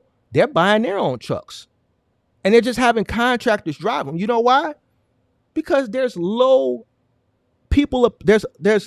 less people applying to do 3PL work as far as big and bulky on the appliance and furniture side, right? Especially the appliance side, because they can't afford the operational costs. They can't afford to buy trucks. They can't afford to keep their trucks maintained.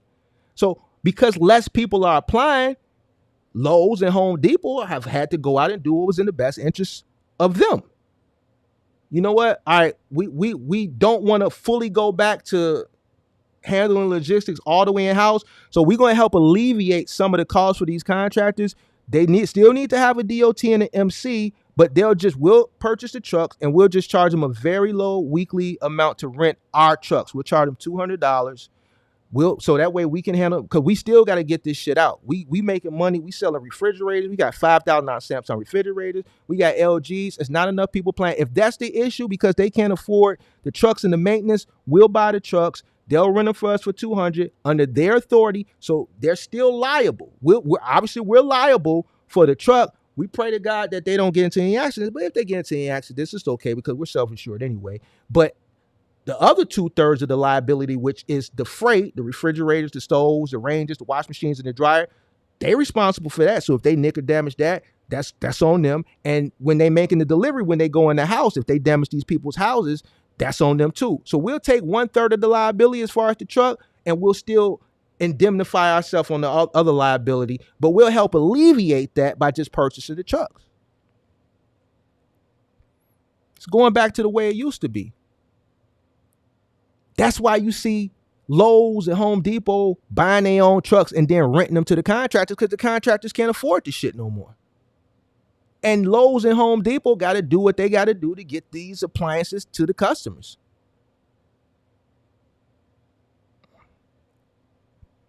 Same thing with Amazon.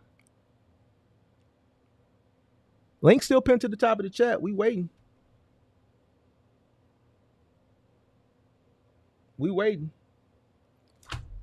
Let's talk about the partials.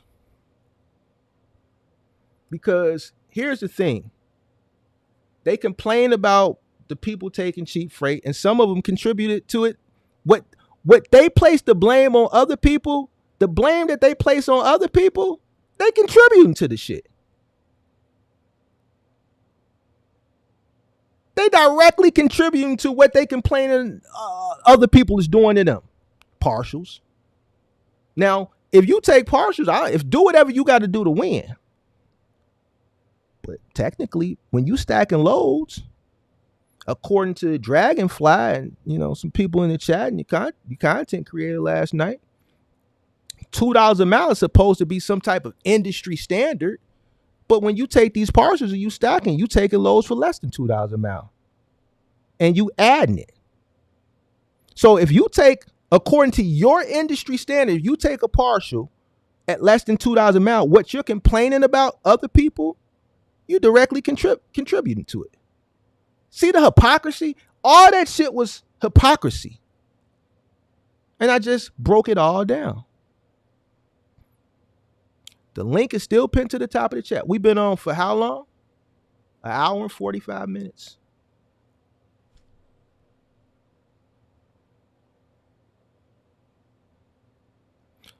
The link is still pinned to the top of the chat. I told you, listen, call them. Call them. Tell them to come hit the link.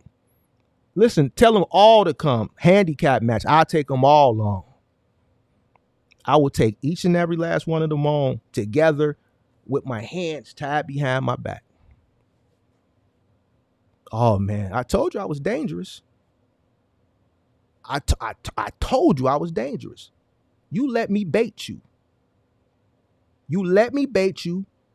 Got riled up. You let them stop listening. Whoever it is you talking to offline, stop letting them send you off. Stop letting them send you off. Stop letting them send you off. Don't do that. Come on, man. Listen. Change your mind frame, pimp. Change your mind frame, pimp. Change your mind frame. You're not thinking like a capitalist. You're thinking like a consumer. See, you thinking like a consumer, pimp. You ain't thinking like a capitalist.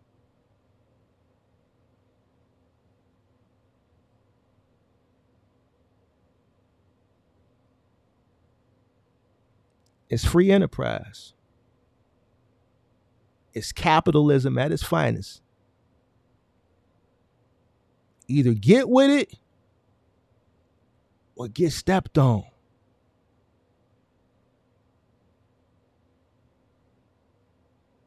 The floor is open. The floor is open. Link is still pinned to the top of the chat. Listen, did y'all call these guys?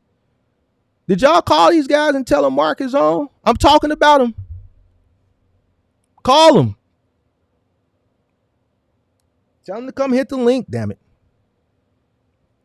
Call them. Tag them. Tag them on their social media. Call them. Do whatever it is you got to do, because there were no lies spoken here this afternoon. Every single thing that was talked about, I just broke that shit down in layman's terms. Listen. I keep telling y'all gotta stop letting these people send you off. Y'all think I don't know how to present curriculum? Y'all, I told y'all my mother is a retired school teacher. That's leverage. See, not only do I have experience, I use the leverage to present. Hey, man, I got, man, how should I present this, man? How, you know what I'm saying? Nah, you got to hit them with the facts, and you got to, be firm, You smart.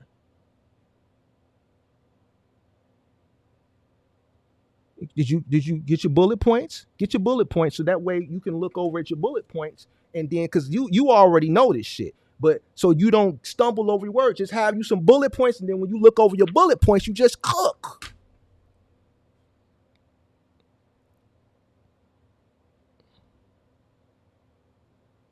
So we got the leverage that see, this is leverage. We got the experience check, the education check, and the fact that we have a retired educator of 34 years that I can go to for advice on how to set things up and lay it out to present it. Check. Oh, I'm going to use I'm going to use all my weapons. Link still pinned to the top of the chat. Link pinned to the top of the chat, man. Listen. Let me pull this up. I seen some shit last night. Y'all thought it was funny last night, didn't y'all? See, y'all thought it was funny. Y'all had y'all good old time last night, didn't y'all? Yes, y'all did. Y'all surely did. Y'all thought I wasn't going to pull up? I love these educational debates. I love them. Look at these people in this chat last night. Look at them. They were laughing. They were just laughing. Look at Barbara Lee. I ain't seen Barbara Lee in a minute. You know, Barbara Lee, they mad at me. You know, Barbara Lee mad at me. You dig what I'm saying? Look at Lou Jackson over there, 0. LOL. They are everyone that went on these podcast struggles. Look at Lou Jackson over there. Preach on, brother. Look at Dragonfly. Mark the Mentor tells people to keep bringing the rates lower to squeeze out the competition without realizing it hurts you too. When did I ever tell anybody to bring the rates lower? Mark says, man, know your cost. Continue to lower your cost. This that gaslighting shit they talk about. See, anybody that watches me said, man, continue to lower your cost so you compete. He takes my words around and says, Mark tells people to lower their rates. Or Mark keeps telling people, Mark the Mentor tells people to keep bringing the rates lower to squeeze out he put completion, but I guess he meant competition without realizing it. No, Mark tells people to continuously lower their rates so that they compete, right? Because as things get tougher, competition is going to get tougher. And the people who are still going to be able to profit are the people who have lower rates.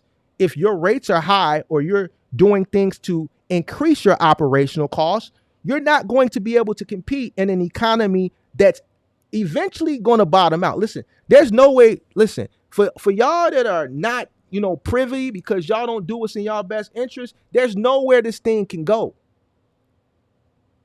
You got people that are making good money that can't even afford a starter home. So either one, this thing got to bottom out so it can correct itself, or the government got to step in.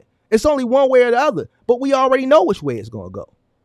And guess what? When it goes that way, guess what's going to happen? Like the guy you seen over there the other day with the 2023 Peterbilt Custom, that probably a $250,000 truck, that got a house that he's already behind on his mortgage. What you think he going to do? You think he going to give a fuck about you? Now he going to do what he got to do so he can make one of them payments. He going to have to start juggling. Listen, I'm going to run this load. I'm going to pay the mortgage. You know what I'm saying? I got 7 more payments before they take me into foreclosure. So shit, let me just make this money. Fuck the no. They're going to have to catch me. Catch me if you can, motherfucker. Catch me if you can. But I'm going to make sure my wife and my kids still got a roof over here. He ain't going to pay the note, but I bet you he run them loads and he pay. See, let me explain something to you. Once he stopped paying the truck note, he don't give a fuck about the truck note no more. Catch me if you can. Let's get this house caught back up. So he's not really looking at the cost because he's not paying the truck note anyway. He's not paying. He's probably paying the insurance. He's not paying the truck note. So what he's going to do is pay the house note to keep that out of foreclosure for as long as he can. Them fangs going to start coming out. So if you complaining now, what's going to happen when the economy really bombs? Because it got to. I already told y'all all the indicators are there. Listen, people leaving because they don't know what I'm talking about. When you got people like Warren Buffett selling billions and billions and billions of shares, all the smart people are selling out of lucrative investments, stockpiling cash. People that have been investing for fucking 5 and 6 decades, that are world-renowned investors, that are stockpiling cash. Listen, you got to be a fucking fool if you don't know where this thing is going. If you can't pay attention to the indicators, keep doing what's not in your best interest. Keep listening to this goofball dumb shit and thinking people got your best interest at heart. People going to do what's best for them and their family, whether they doing it correctly for profit or whether they doing it incorrectly for selfish reasons, or they doing it incorrectly because they just don't know no better. At the end of the day, you have to prepare yourself for all of it. And the best way to do it is to do what's in your best interest and to continuously find ways to lower your costs so that you can continuously compete, no matter what the economy is, at a profit. Your profit may not be this, it may be this. But if it's still profit, it's better than nothing. All right? The floor is open. Yeah, I saw you, Lou Jackson, last night. It ain't funny no more, huh? Lou Jackson, it ain't funny no more, is it? Is it still funny, Lou Jackson? LOL?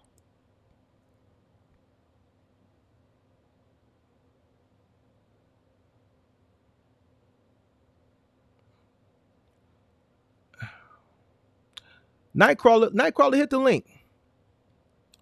Hit the link, Nightcrawler. All these people think it's the theory and it's an illusion. And no. Because I followed these strategies. I follow these strategies. If I'm one of the 5 people that's bidding, I'm not finna work with the other 4 people. I'm trying to win. I need to cut as many lawns as possible. Why I want to work with you? Nightcrawler. Why would I want to work with you? I don't want to work with you. You in my way. I need that. Listen, I want you to fail. Listen, if I'm in a small market and you my competition, I'm doing everything to put you out of business. I'm taking the Sam Walton approach. I'm taking a Walmart approach. I'm taking the Amazon approach, right? Because at the end of the day, if we all are competing and we splitting that shit 5 ways, then it's not going to be enough for me to sustain. So I have to get you out the way, whether I compete and I lower my cost so I can underbid you, or I just acquire you and get you up out the way. Either way, I got to get you up out the way so we can increase our profit margin, because it's business. I have to profit. All right. You're in the way. I don't want to know you. I don't want to work with you. What makes you think I want to work with you? Why do y'all think that it's camaraderie in business? It's not.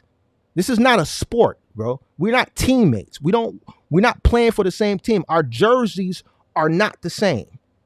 Your company colors are orange and you have black lettering. Mine are blue and they have a red letter. We're not on the same team. We're not on the same team. I'm trying to destroy you. Listen.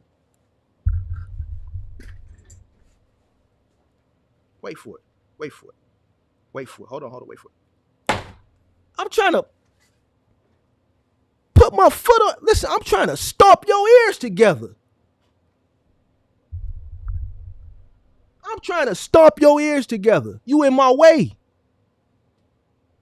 If I'm in a small market, I'm trying to win. Why do y'all think like we gonna work together? Work together and see where that gets you. Just don't work. Where? Walmart put everybody out of business. Where's your uncle that owned a general merchandise store in your town back in the 80s and the 90s? I could tell you where he's out of business. I could tell you where he's out of business. What? Ooh, I got a better one. Where's all these drop shippers that was doing the Shopify shit? All these little boutique chicks that was selling this shit off Alibaba. Guess what? The guy who had more capital, right, was able to leverage. He could buy that same shit off Alibaba, but the difference is he can buy a container or 2 or 3 containers, right? The more units he buy, the cheaper the unit costs, right? So fuck it. Instead of us drop shipping, right, at a higher cost, we just go and buy 2 containers. So now we getting the unit cost at a fraction of what you paying for drop shipping. We'll order the containers, we'll have it shipped over here, we'll have Amazon pick it up, and then we'll be able to sell it on Amazon as Amazon sell it, even with the fees, cheaper than what you can sell it on your little Shopify store from drop shipping. See, that's how y'all would go out, you would go out, Nightcrawler, and start a Shopify store drop shipping. Me, I'm just going to order the container. If I know Alibaba is selling this same product to a bunch of people, then I have to buy more units to squeeze you out. We selling the same dress or the same shirt. So in order for me to squeeze you out, I have to take the Walmart approach. We have to order more units to get a cheaper unit cost to squeeze you out.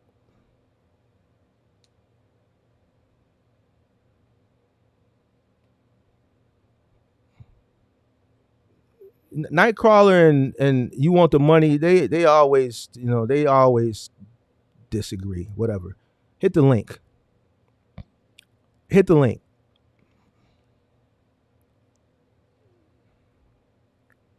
Work smarter, not harder. Well, guess what? I work both.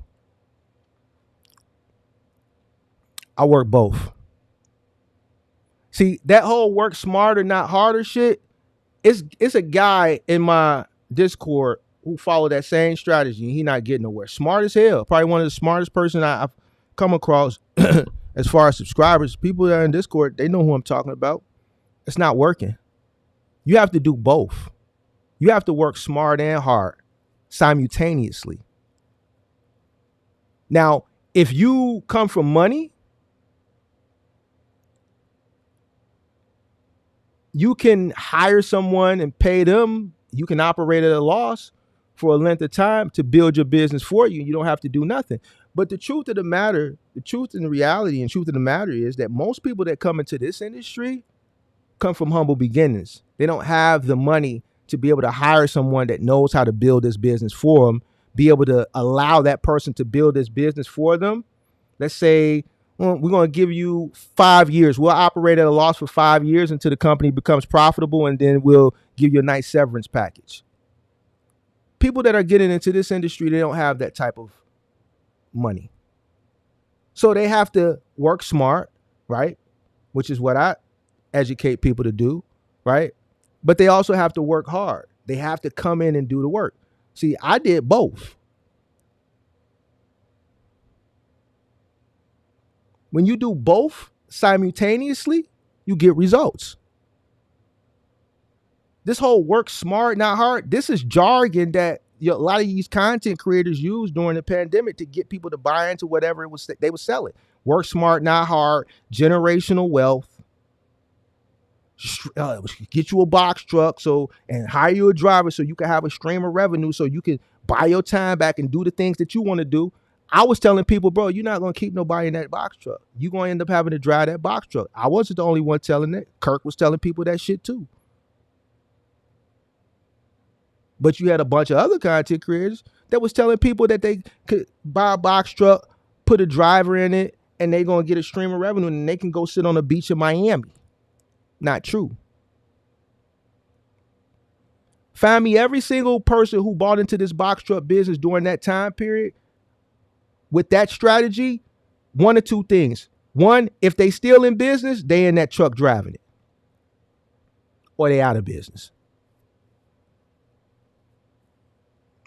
That strategy works for people who come into a business with capital. For instance, if I want to start a box truck business and I come from wealth, but I don't want to get in this funky ass box truck and back into docks and shit. I got a bag. My daddy was rich.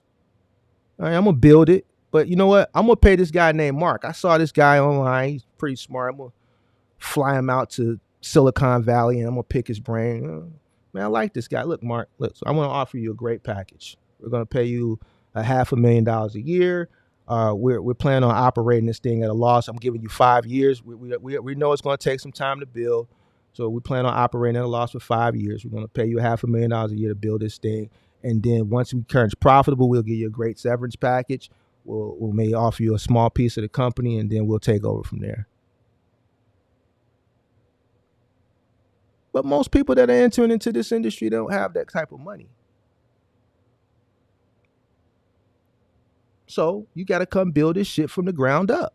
This is a build from the ground up type of business. Everybody that followed that whole stream of revenue bullshit, where are they at today? See, this is the thing. Where are these people at? Y'all still singing the same old song, but the truth is in the pudding. Where are all these people that used to be in all these comment sections? Where are these content creators that used to make all this content that you don't even see no more? Some of them are making videos on different shit. Some of them ain't uploaded in 20 months.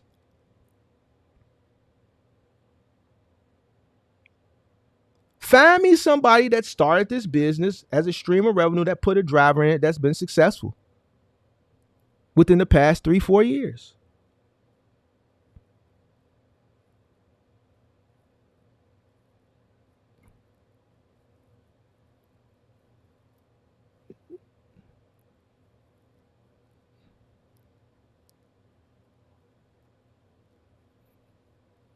You absolutely 100% have to get in the truck and build this business. So I don't like this whole, I don't know where, whatever. Link is still pinned to the top of the chat, man. Oh, man. That was a good workout, man. That was great. That was a great workout. John is to say, you going to share a line, bro. Do you know how you sound right now? You going to share the same woman or a man? Listen, when people say this stuff, this is, and shout out to them because they've been watching for a while. And we invite, we invite differences of opinion. Just be able to substantiate it to the point where it makes sense. That doesn't make sense. Why? Like, how are we going to share a lawn? I don't want to cut half the lawn with you. There's already a low profit in cutting grass to begin with in the first place. Second, that was an analogy. Even with that being an analogy, why would I want to share a lawn with you? I don't want to share a lawn with you. I don't want to share a hamburger with you. I don't want to share a woman with you. I don't want to share anything with you. I don't know you. You're get it out the mud and I'm get it in the mud. We're not the same.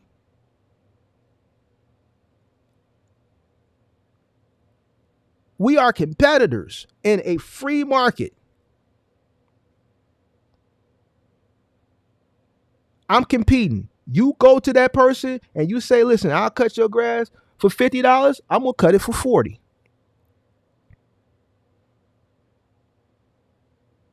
If it only costs me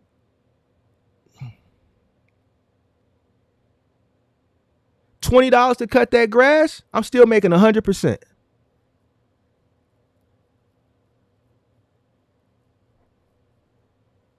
If it costs me $20 and I charge them $40, I'm making 100%. I'm doubling up. Charge them $50, I'm gonna charge them $40.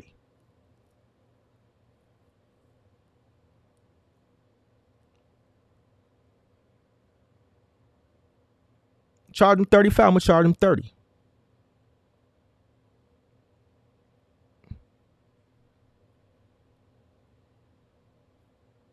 You ain't gonna want to take 30. You know why? Because you started this business. You went out and bought you a 2024 Ford F-250 Black Widow. You paid $110,000. I went on cars.com on Facebook Marketplace. I bought me a work truck.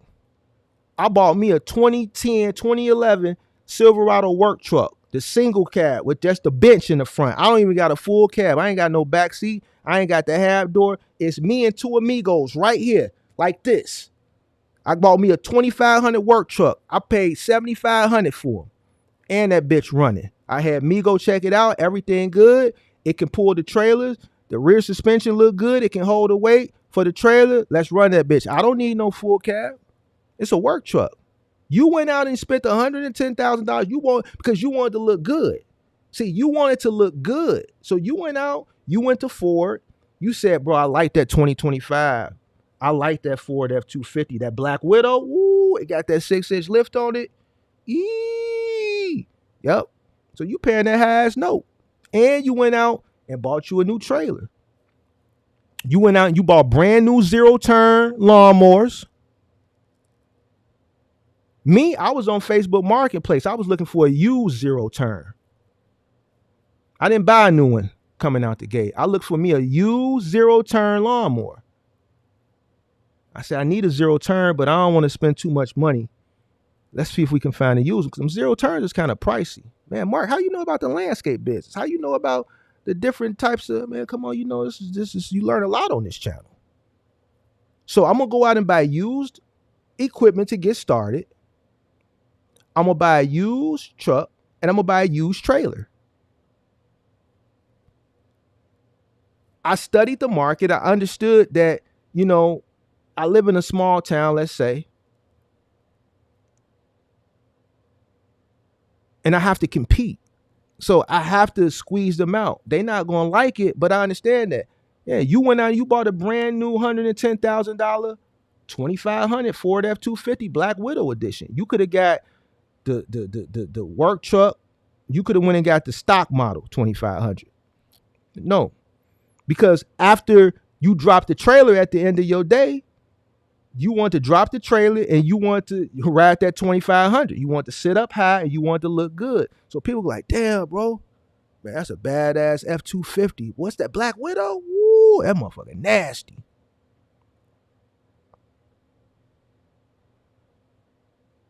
So that's why I can go down a little bit more and you can't. I'm still making profit. This is what they consider cheap freight. No, it's still profit. Finally, we got some. Hopefully, there's some smoke. Hopefully, it's some smoke. I've been waiting. Oh, what's going on? Hey, Mark. I thought this was some smoke, man. Come on, man. What's going on? No, it ain't no smoke. I just seen you was on here live, joined in the chat to give you an update. Okay. What's going on? Got my truck, made it to Ohio. I drove it to Okay. Ohio. Got the contract running in Ohio. Okay. Spirit lost the contract in Mississippi, so a new company is taking over Riverstone.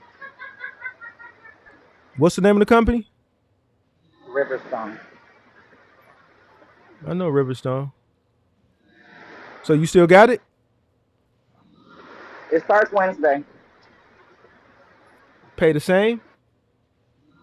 No, actually it pays about $10 more. That's good.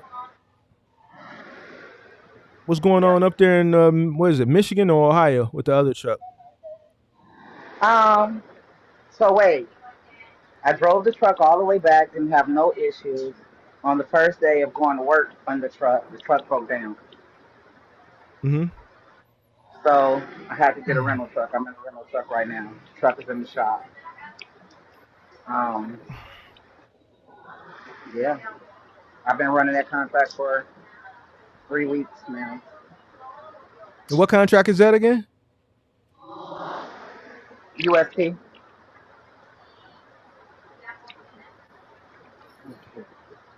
How's that? Is working out good though? I don't know. I ain't got my first check. I get my first check on Friday. We're gonna see. Well, what they paying you? 55 stop. That's the contract I told you about. You don't remember?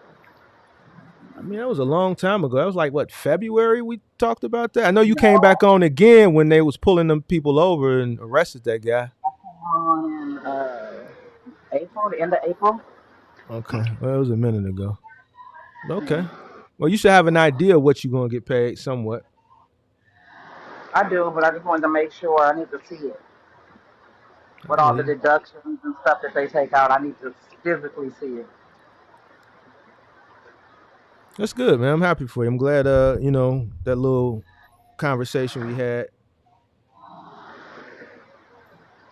helps you, you know. It's good. You glad you help a lot of people. Keep doing what you're doing. You know, I appreciate it. You know, a lot of people think, well, not a lot of people, there's some people think that I'm encouraging people to, you know, people trying to gaslight, you know what I'm saying? Listen, I educate people to be good business people. I don't, you know, it is what it is. What you do is you dig into what's going on and you give it to us raw, but you also help us through it. That's what I say. Because the first interaction was rough. I went back and watched that a bunch of times. It was rough. That's going to be rough. Business is rough. You know, to be honest with you, just sitting here right now trying to think, was there ever a time period where things were just on cruise control, where I was like laissez-faire? And I don't think it was. I don't think I can remember a moment like that. It was always something. There you go. Yeah, it was always something. So, you know, money, you know, you be making a lot of money, but there's other issues that may arise that, you know, may affect you one way or another. So it's very stressful. It's always something going on. Well, managing people is stressful. Oh yeah, the more people you got to deal with, the more personality. So definitely, and that's something I always talk about. People say, if you had to do it all over again, would you? At this point in my life, absolutely not.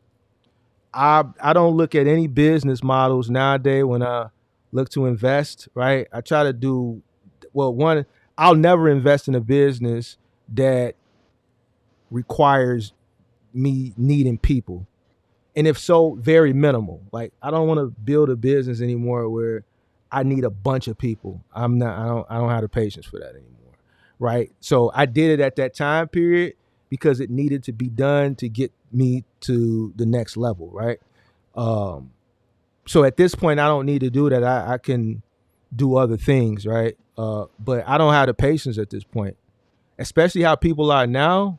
As far as not wanting to work Yeah, and it's just the hard. mindset of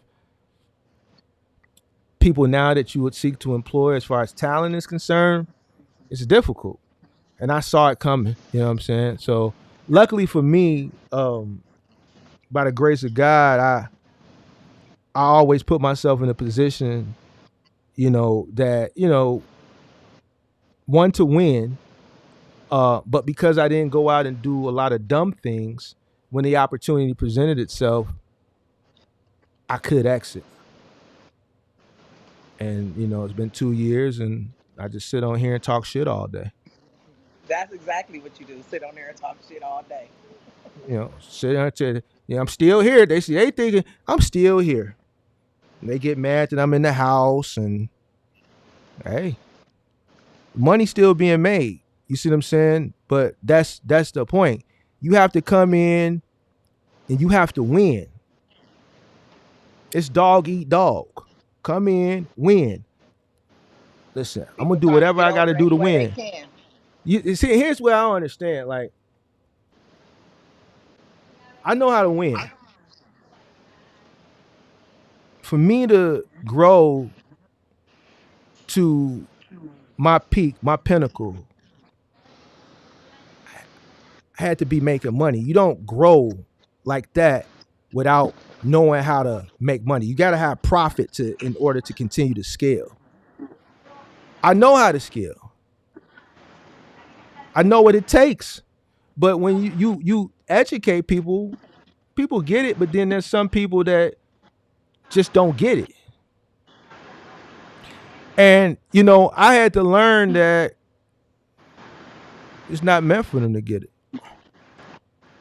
Like he said last night, if you don't know arithmetic and if you don't know things that are going to put you in the best position, then listen, you the person that is going to get caught left holding the bag. Because I need guys to do things for me that I don't want to do.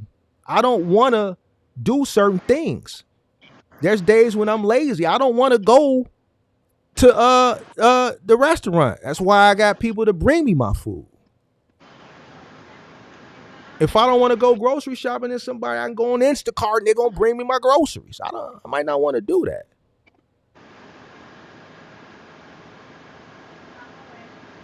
Everything is made simple now. The point I'm trying to make is if you don't want to go out and do what's in the best interest for you and yourself and your family or whatever the case, even your business, no problem.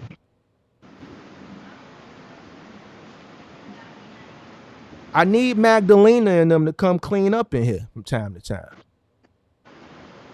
Yeah. I might not want to do that. So we need people to do the things that we don't want to do for ourselves, but we can afford to pay somebody else to do them for us. Yes, we do. I totally agree with that. Oh, wait. Let me turn this camera back away. So I told you Spirit was losing the contract, right? Mm-hmm. Riverstone is taking over. I've onboarded with Riverstone. I got 2 trucks with them. But still, Spirit is starting to play with the money. Remember we talked about that? Uh-huh.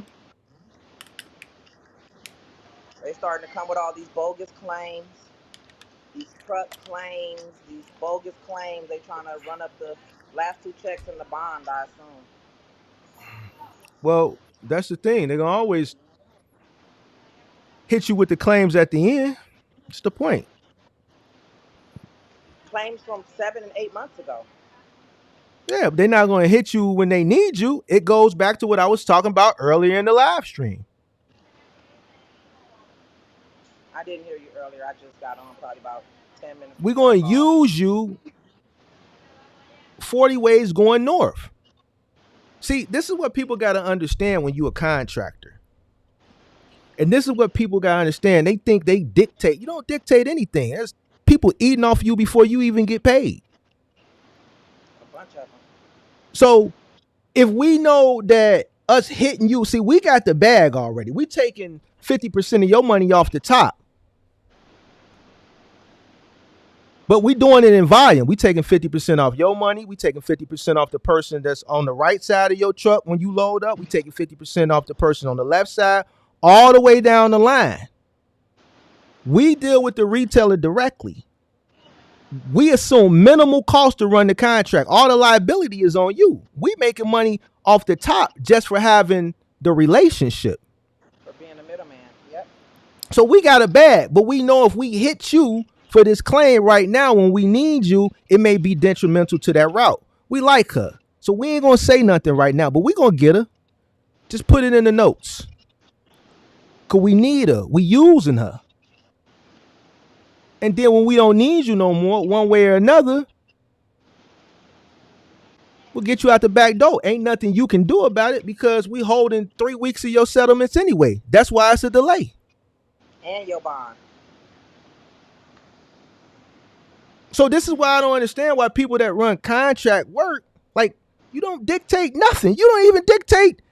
Listen, a person that dictates is, I own a moving company. See, my moving company and my trucking company was two different. See, my moving company, when my trucks were done with a move, they called the office and you know what we do? We charge the customer.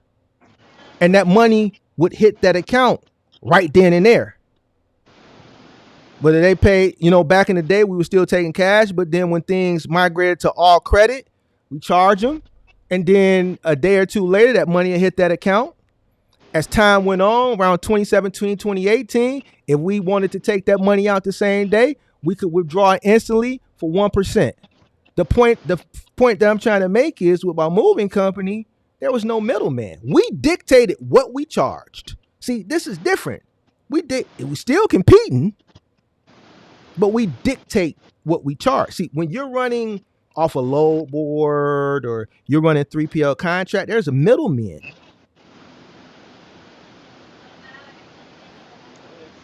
There's no, you can't even really, it's like, here's what we're charging. We may give you little room for negotiation, but we already taking 45% off the top. And here's what a lot of people got to understand too. We're competing against other 3PLs for the contract. So we're trying to outbid. You got RXO trying to outbid UST. You got UST trying to outbid Pilot. You got NAL trying to outbid all of them. Whoever gets the lowest bid, for the most part, is who the retailer is going to get a contract to. So if the people that are paying you, that are taking money off your plate before you eat, are bidding amongst themselves to get the contract because they're making more money than you on the grand scheme of things because they operating that volume, they taking 45% off a bunch of people nationwide. So you want to dictate something. You a contractor. You can't even talk to the retailer directly. So what makes you think you got some background noise? So I'm trying to cook. I'm trying to cook. That background noise is killing me. I gotta go put my phone on the charger. Oh, it's finna die? 2%. All right, well, go ahead. Go ahead. It's nice talking with you. All right, if you on in a few minutes, I'll call you back. All right. So if you a contractor, you ain't even dealing directly with the shipper. You're not dealing directly with the retailer, and you complaining about some shit. You got a person. Listen, a person who ain't getting 100% of the bag. How you gonna complain about some shit?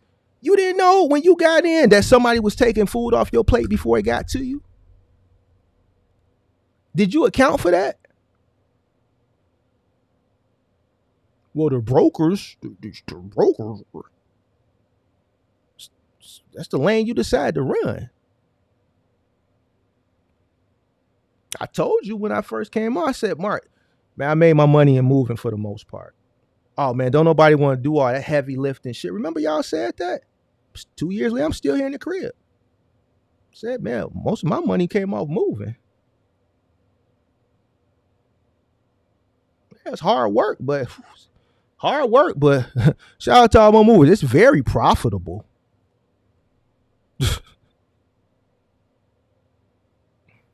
It's very profitable. It's lucrative. You know why? Because you make 100% of the revenue.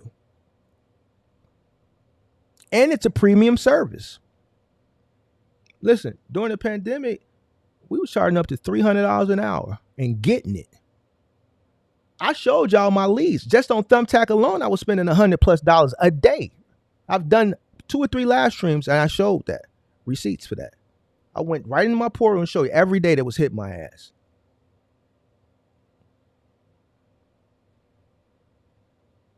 Why? How can I afford to spend that much money on Thumbtack? Why?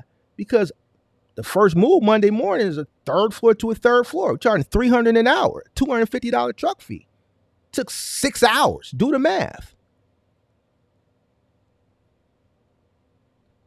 Do the math. Still got it. That truck still got another move to go that day. And all of that money came home. There was no middleman. There was no broker. There was none of that shit. You don't want to do that. You want to do doc to doc. So you come into this business, if you understand what you're investing in, then you should know there's people that are eating off your plate prior to you. You have to account for that. The brokers ain't doing that. The brokers doing what they do. You chose to run that shit. So the best way to be able to compete is to continue to lower your costs, supply and demand. This is what I'm saying. Listen, you chose this. Nobody cares. I don't care. The next person doesn't care. This person doesn't. Nobody cares. You want to make you some money? Start a moving company. I told you how to start a moving company. I told you every single step. You don't want to do it. It's too hard.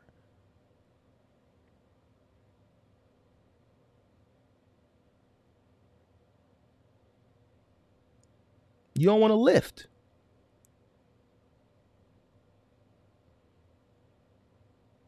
You ain't even got to do big moves. You could just do one up to 1 or 2 bedrooms and still make a couple grand a day.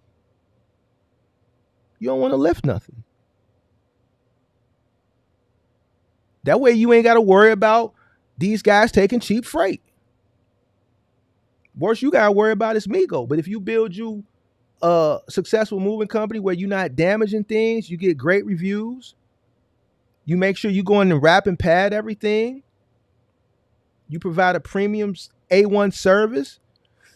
Anybody that's in moving will tell you, once you've been in moving for a while, a couple of years, most of your clientele, as you become tenured in the space, is word of mouth and referrals.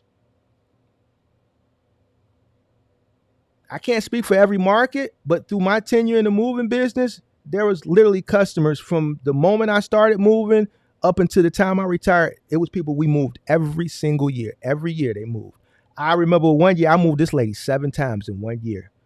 I don't know what was going on in her life, but I moved her 7 times in 1 year. I can't forget this lady. I think her name was Amy. It was a white lady, and she was dating a black guy.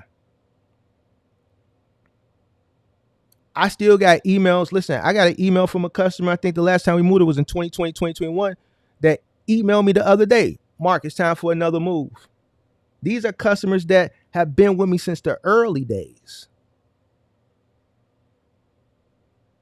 The days before we became licensed. They always come back to the person that didn't steal nothing from them, didn't break nothing. The company that the guys ain't sizing their wife up, looking creepy and shit.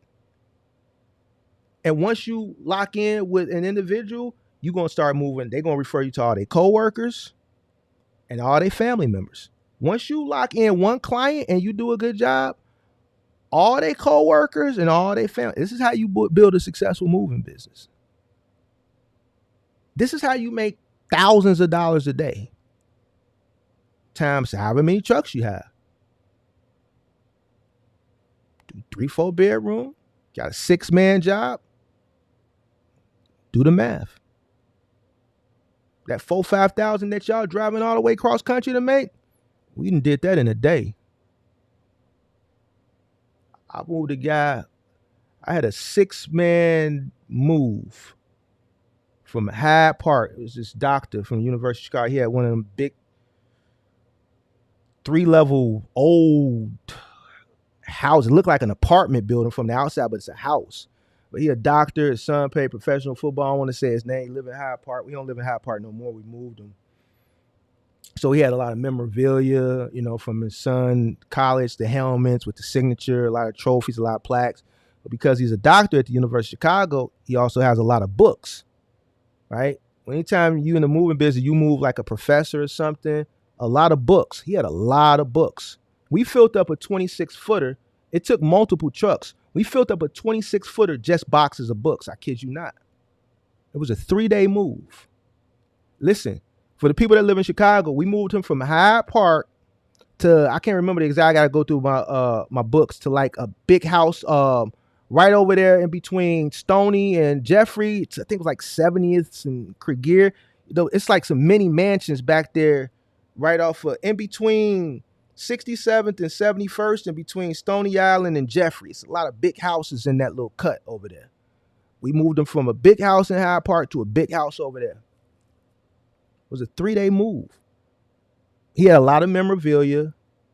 He had a lot of boxes, primarily books, right? All that memorabilia, it had to be handled with care. He didn't care about the money. His son is a professional football player. He's a doctor. Money was no object. He got referred because he wanted to hire a black moving company, and someone referred him to us. When he booked, he said, listen, I know this is a big move. It's not going to be something that, I don't care how long it takes you. It could take you a week. We got it done in 3 days. He said, man, I just need everything to make it from point A to point B with no damages. It's a lot of it's a lot of irreplaceable things. And all those memorabilia, all those are heirlooms. You can't replace that shit. I made a lot of money. It would take people months to make what I made in 3 days off of, and for the people who know, I moved this guy from Hyde Park to right over there. Like a mile and a half. Took Lake Park, took Stony right up, busted left on 67. And when I say it took 3 days, this is 3 days of 7, 8 o'clock in the morning start time to 11 o'clock at night. The last day I said, yo, this shit got to get done this day. That last day, that third day, that job didn't get finished. We took it into I think it was like 3, 4 in the morning. I said, it's got to get done. I couldn't spend another day on it because it was taking up too many people, and we were coming into the peak time of the moving month. So I kicked in a little extra. I said, yo, we're going to have to stay late. Once I get everything locked up here at the office, I'm going to drive over and help.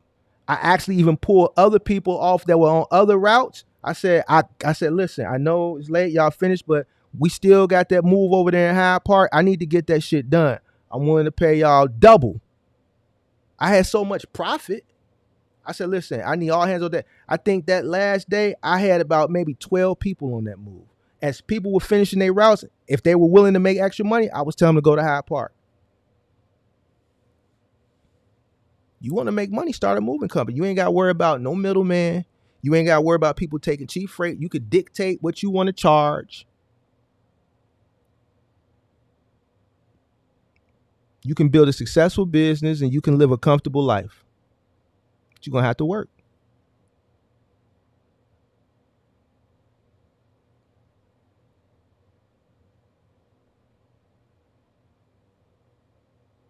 Admiral said, what that tip? I don't even remember if he tipped. I don't think he did. Man, black people don't tip. Rich or poor, black people don't tip. I'm keeping it a buck. I don't know if black people know, tip etiquette, but from what I remember, I don't think he tipped.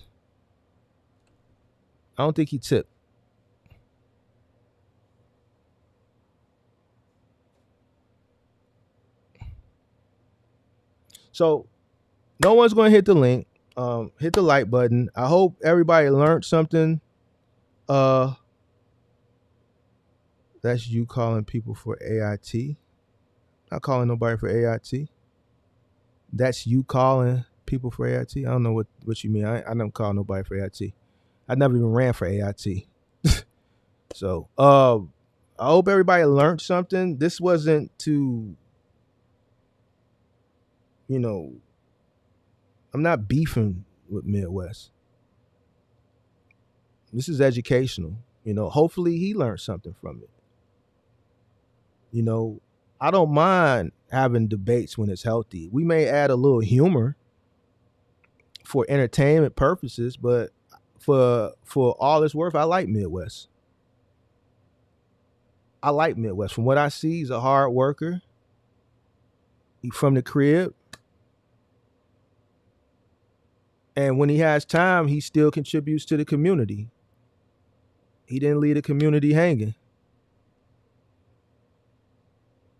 But sometimes you got to correct some things.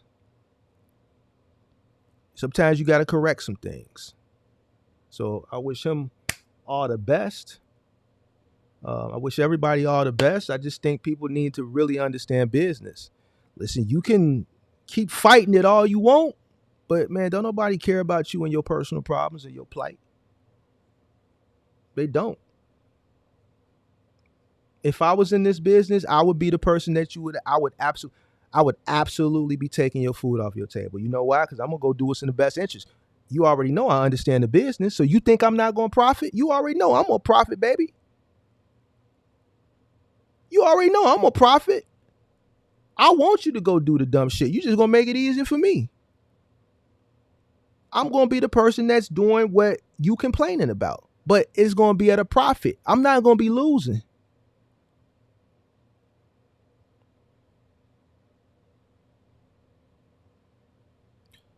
Jeremiah says, shout out to you with the moving company. I did CDA, touch freight with beer delivery. I hate it. Going down basement. I switched to flatbed. Anybody, listen, you can tell when somebody can, when you get to talk about that moving, if somebody did it past or present, then that's camaraderie. They get that certain, man, that shit tough. Listen, for years, when I had to get back out there during the pandemic, and I was creating content, that last year when I first started creating content, I threw my shoulder out. Every live stream I did, you heard me complaining about my shoulder. That shit ain't easy, but it's profitable. Listen. My shoulder, all that shit that I went through, it was all worth it, baby. What up? What's up, Mark? Tell Lou Jackson hit the link. He always spilling that trash, talking that shit to me. Tell him to hit the link. Lou Jackson, hit the link. Lou Jackson will hit the link. Lou Jackson, hit the link. Shout out to the Quirk Files. Appreciate that $2 super chat. Thanks for the sermon, Pastor Mark. Appreciate you. Asthma Rolling with the $19.99 super chat. Know your business in and out. Appreciate that. And appreciate Jeremiah. Appreciate those super chats. I appreciate y'all.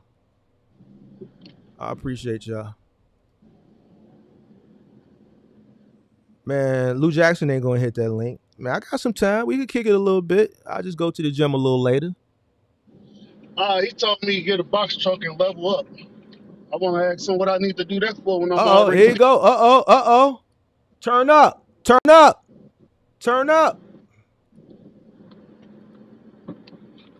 Lou Jack. So what I need to get a box truck for? Whoa. You know I'm at. What up? I'm getting money. Same spot every year, 3 years straight. 3 years straight. Doing the same shit. Same contract.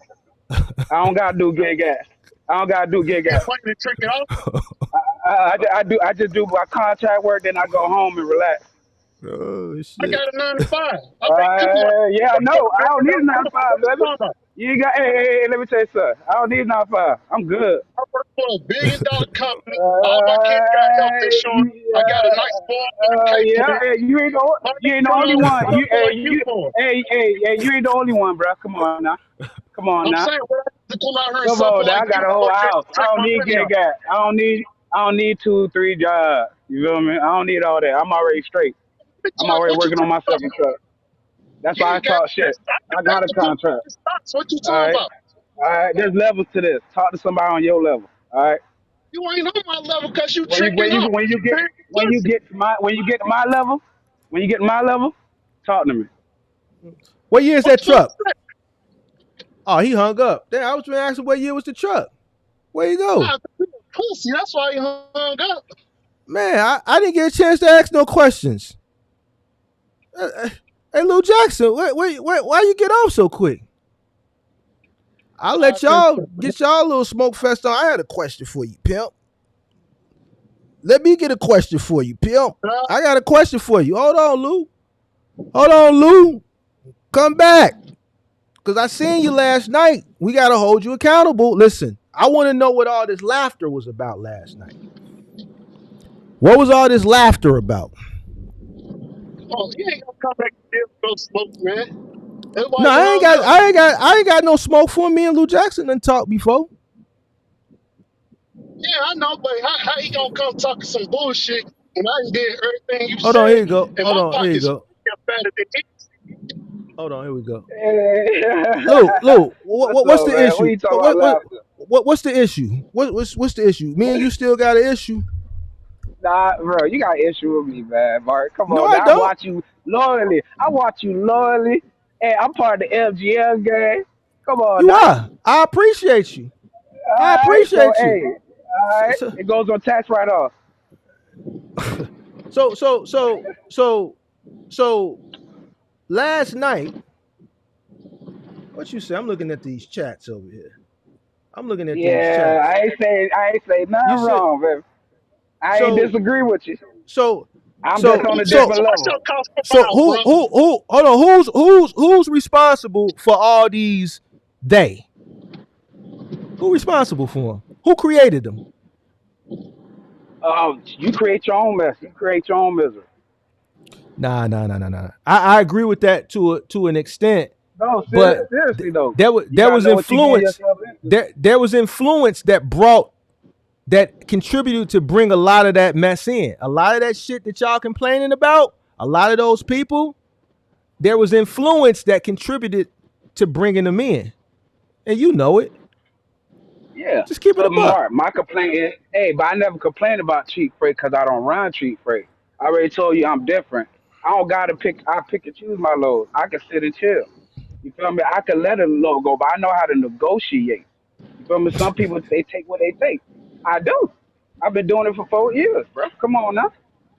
I know how to move. I know how to move What in the year is game. Said 3 years what year is that truck? What year is ago. your truck? Oh shit, that's a 2013 for Ford F-750. Been Cause your running other truck, strong, man. did you ever pay off that other truck? Yeah, it's paid off. All I owed was like 4 grand on it. That was like a couple like around February or March or something like that. We talked because I already ran my contract by there. I'm on my running my second link leg of my contract right now. I start on Monday, so I'm at the hotel. Okay. All right. Yeah. Actually, I just went grocery shopping. Actually, I just came from Kroger, so I just got back on here. And Great Polo was like, "Oh, what Lou Jackson did he hit the link?" I'm like, "Nigga, I just got back in this bit." Yeah. You see, I just went grocery shopping. You feel me? Okay. Hey, you All still right. misappropriating funds I too, pay. Jackson. I paid a month for my hotel. You feel me? You Uh-oh. still misappropriating funds, bro. Can you Hey, afford to it take don't care of matter. your kid Hey, better? it don't matter. It don't matter. I'm straight. You I'm feel me? just You saying, still It you don't still matter. married? Did you still? Because I know we talked last time. You was thinking about getting up out of that situation. How'd that go for you? Oh man, what you talking about, my lady? Yeah. Oh no, we ain't talking about that, man. I mean, You if don't you miss on I know business I and want pleasure. to talk about that. if you out there jam, then that should be more money for you, right? Nah, I ain't jamming like that, man. I'm chilling, man. I'm just Son, taking care of my still family. I'm paying doing what I college gotta do. tuition. My girls, hey, my girls about to graduate. They seniors this year. You feel me? I'm about to purchase their first car in like 2 weeks. They've been working all summer. They both saved up 2 grand each. I got two twin daughters, and I'm about to help them buy their first car. You feel me? Like my oldest Mm. daughter, Destiny, she in college. She already did a freshman. I gave her my Mustang because I could do that. You feel Mm. me? Mm. You can do what? I could do that. Mm. And guess what? When I finish paying off this truck, the game over. You Patience, can give a patience is a Mustang virtue. You away? feel me? I Patience took my is a son to go virtue. You feel me? to sports car. What you talking about? But I don't know what you talking about. I ain't talking to you. I'm talking to Mark. I already tell you I can't talk to you. We ain't I on the don't same want level. to talk to you, bro. You be doing all that laughing and shit at jelly on thinking that shit Hey, funny. bro, you a Man, rider. fuck You the number sure one don't rider nothing in this about bit. And that's the one thing I say. You ain't got a it. voucher, but Right? you always got something to say, bro. All right? So just chill. All right? Get in the game. Then you can talk. Get that weight game. All right. Talk about the little side Uber jobs. You can talk about He that. run But when about in truck game, when you get in it, he, talk about he run Amazon. What you talking about? He already in it. it. He run Yeah, nigga, I Amazon. don't run Amazon. Yeah, he I do. think That's what he what we tell you. talking He run about though. Amazon on the weekend. Well, he got his own truck, or he run for his run for a company. Cause I ran Amazon. That's why I got my own truck. You feel me? Running your raggedy ass truck, I I tell you I that. ran Amazon. So what? That's nothing. You got your own truck. You got your own So LLC. You what game got your you own talking business. about? You You talking all about right? getting the I box don't truck want or nothing to getting talk. the All guy right? making money? Come on, man. Cause Go that's what somewhere else. I I'm chase money. different. I'm That's used to why every headache. time you say cheap freight, I I ain't don't even talking to you. so Every I time get you say cheap $2 an freight, hour Mark, to pay for the that's always like, because I'm different. I could pick and choose. Not everybody in the same lane, and you know that. You feel me? Hey, you talking that I big know shit. you might It's for not talking chasing that I big like shit. It that. is what it is. You feel me? I got in the game before the pandemic. What you look got? man, 2019? kick it with my kids. Yep. Can you afford to Where take the where weekend off to go where relax with where your where family? where Bro, what where the where Nah. hell, bro? What are you where talking where about, man? Get where out your all feelings, this man. where all Get this out smoke your come feelings, from? bro. Like, I when did don't this shit know. He got start? smoke with me. He got smoke with me, I'm bro. like, I he be got on here and he calling me out. trying to He always get his saying little my name. dumbass issues off on me. He be over there dick He riding, always saying hyping my him up and name, shit. Mark. All in the Hey, chat like the cheerleader. I'm trying to hey, You figure Great out where mad this Polo shit. already? always saying my name, bro. Hey, I, the first time I said something about him was today. I got tired of seeing my name in his Anybody mouth. support a You feel motherfucker me? that's talking shit about me, I Come come on, get on man. their I ain't head. say nothing. What I said about you? The truth? I didn't say shit. You Get your dick game up. Get a box ride truck. with a The box truth. Get a box truck. I get on That's the your head truth. for that. I ain't talking shit. I'm just trying to give you Stop dick motivation. Get a riding, bro. box truck. Then talk to me. I ain't say Great Polo nothing wrong. You feel me? I ain't You talk ain't got shit. All right. I just said levels you to ain't this got no shit. knowledge. Just like nigga in the What you semi. motivate I'm me to trying to do? get to the semi. So when somebody in the semi talk, I can't say nothing. I just gotta be quiet and listen. Some people don't listen. let me ask you a question about that Ford, because you know it's rare Bro, that you see nigga. somebody doing OTR in a Ford. How's that Ford for you I, I, I, overall? I tell you the truth, before I really don't do really OTR. It's all regional because I run the contract out of Ohio. Right. You feel me? So I do deliveries for Kroger's and Tractor Supply. So it been straight. Like I don't drive more than like 500 miles a day. I get paid $2.35 a mile, $35 a stop. Oh, well, you doing good. You in a situation Yeah, that a I'm lot of people straight. wish they was in.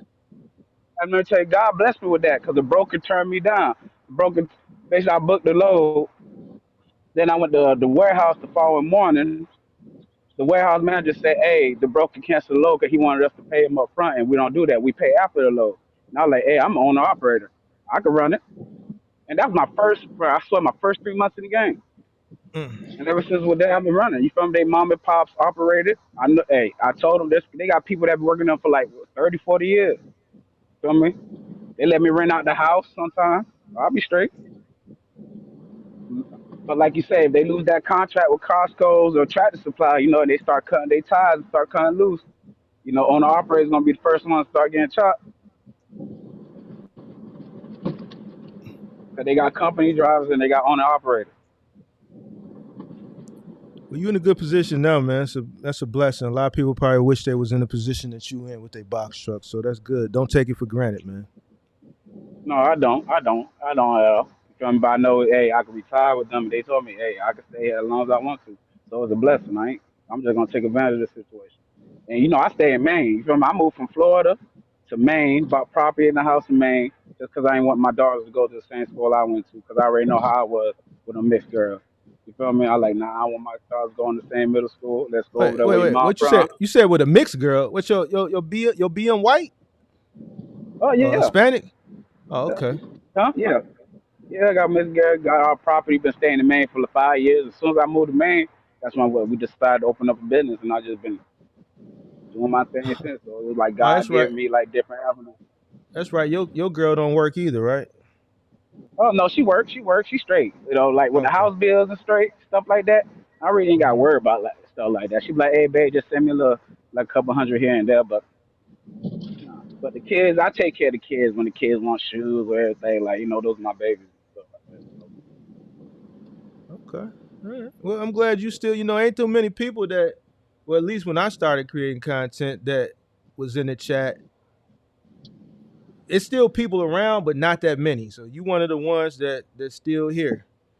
So you doing something right. Yeah, man. I've been listening to you. I probably don't know exactly what my rate per mile is, but I know an average of what it is. I can tell you that much right now, because when I'm on a contract, I'm on the road. I ain't got my computer. My girl got that, but no excuse. But I know the average is between $1 and $1.25. It depends. You feel me, on how far I'm driving, how much money I spend to the day. Cause I ain't gonna lie. Sometimes if I go to Applebee's, like I sometimes make $1,000 a day. You feel me, 1,200.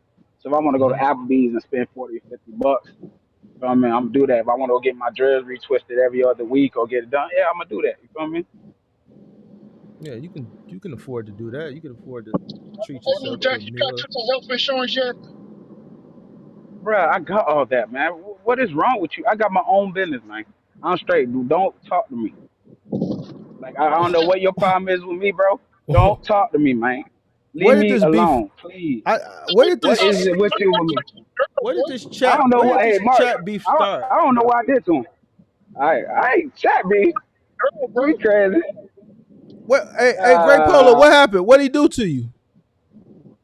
what I do, Great The Polo? motherfucker Tell me, Kirk man. was over there We used to be rapping mouth cool, bro. about my wife, and he was all in the chat, hyping him up and shit. Who? When? When? Uh When? On the When? phone, appreciate that shit. When You you talking hyped about? him up, What you talk? they What don't you know said? shit Say it about again. me, know what he's talking about. Who, who I was hyping up? I didn't hear you. it sounded like he said when Kirk was talking about his wife, you was in the chat hyping him up. That's what it sounded like Wife he about said. what? All right, but what was the conversation? Talk to me. You feel me? Conversation was you dick riding, and Kirk reviewed that Dude, video we all know of you the the chick number that one got dick four rider. baby mamas, All four right, baby daddies, bro, some shit, bro, and he was trying to reference to my wife. bro. Your wife, nigga, dude. Seriously, I don't. One thing about me, I got 6 older Don't sisters. I matter, don't bro. speak on another I'm woman. backing him. I don't do I that come shit. from whoever. You do that I come shit. from whoever You be backing a instigated. motherfucker to You say got something about you my got girl. what I call female tendencies. You gossip and you talk. What You are you like talking that about, shit. female chicks? All right, you got. Hey, I What are don't you want to talking say, about? but you Man, I got said bitch ass tendencies, man. You feel me? I already know that shit. You talk a lot. talk a lot. Good luck to You do talk a that. lot. What you think can't be found or something? Nah, for real, bro. You the Ah, number all one dick right, man. rider. All You right, talk a man. lot, boy. All right, All man. All right, man. That's right. that's it. That's it. I'm bifocals on your face, man. Ain't nothing All you right, stop Always man. me. talk. All right. Hey. All right, man. Y'all Yeah, gotta get along. Y'all gotta get along, man. man. Hey, one day What? I'm Man, just chopping it up with hey, that dude that he wanted while I'm talking to him and shit. I bro, told him I why don't he talk want to act about, like a little girl. bro. He I don't ain't want to say stand nothing on to his you, little bro. You always comments and bring dick me up, ride. bro. See You this always bring but me up. see Cause you a hater. here You number I'm one funny. hater. I like to be funny. here's the Comedy thing. soothes my soul. Go When ahead, let when Mark talk. Let Mark when talk. Stop people talking, woman. when I think people have disagreements as far as content creators, I think subscribers should kind of like just be neutral. You know, especially if it's something that's more like this shit with me and Midwest. This is info sparring. This is like educational sparring type shit. You dig what I'm Yeah, saying? you're right. You're right. But when family members and shit like that is involved, I think Cause right, right, wrong is people. wrong. Mark, Don't back bro, up. he I Don't keeps shit think saying about another family. man's I ain't family saying when they nothing when you about know no. somebody nobody's full No, shit. family, bro. I'm What not. the I'm fuck is not. wrong I with don't. you, bro? I don't. Me. Listen. There's something wrong with you, bro. I I ain't say think. nothing I about think. nobody's I think. family, I dude. think. I think people should just remain neutral. If you a spectator, you know what I'm saying. And just let that shit play out how it's gonna play out.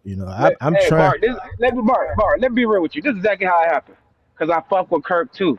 And you know, he your boy. Great Polo the double white rider, so he rides with you. You feel me? And that's his problem. Cause I fuck I with mean, Kirk, I fuck with you, I fuck with Midwest. I watch people that has educational content. So I could disagree with you and agree with you. Cause guess what? I'm out here, I'm living. You feel me? So I could agree with you, I agree with Midwest, I could agree with Come on, Kirk. bro. You feel me? I don't take no side. You feel me? I'm not Great Polo. I don't take sides. Hey, you see me, Mark, I be in other people's shit. And hey, I disagree with them on their stuff. I seen you in the. I seen you in the lead attorney or something. No, I'm different. Hey, I ain't this dude No, right here. no, it I'm was JT different. Pocket I got watching. It was Hey, JT Mark. Pocket watching. That's who chat you was in. I seen you in. yeah, bro. Hey, I say JT shit. Pocket Hey, watching. I'm different, bro. You feel me? I don't watch. Hey, I seen all these bozo ass channels. I've been watching everybody channel since day one. Ask Kurt. Since Kurt first started the channel, I watched him. YouTube, Midwest, all that shit. You know what I mean? But he got a problem with Kurt, and I fuck with Kurt. Mhm. Cause he always got something negative to say in his comments, and he be starting all the beef. Really, it be that dude right there, and you Well, know it. Great Polo.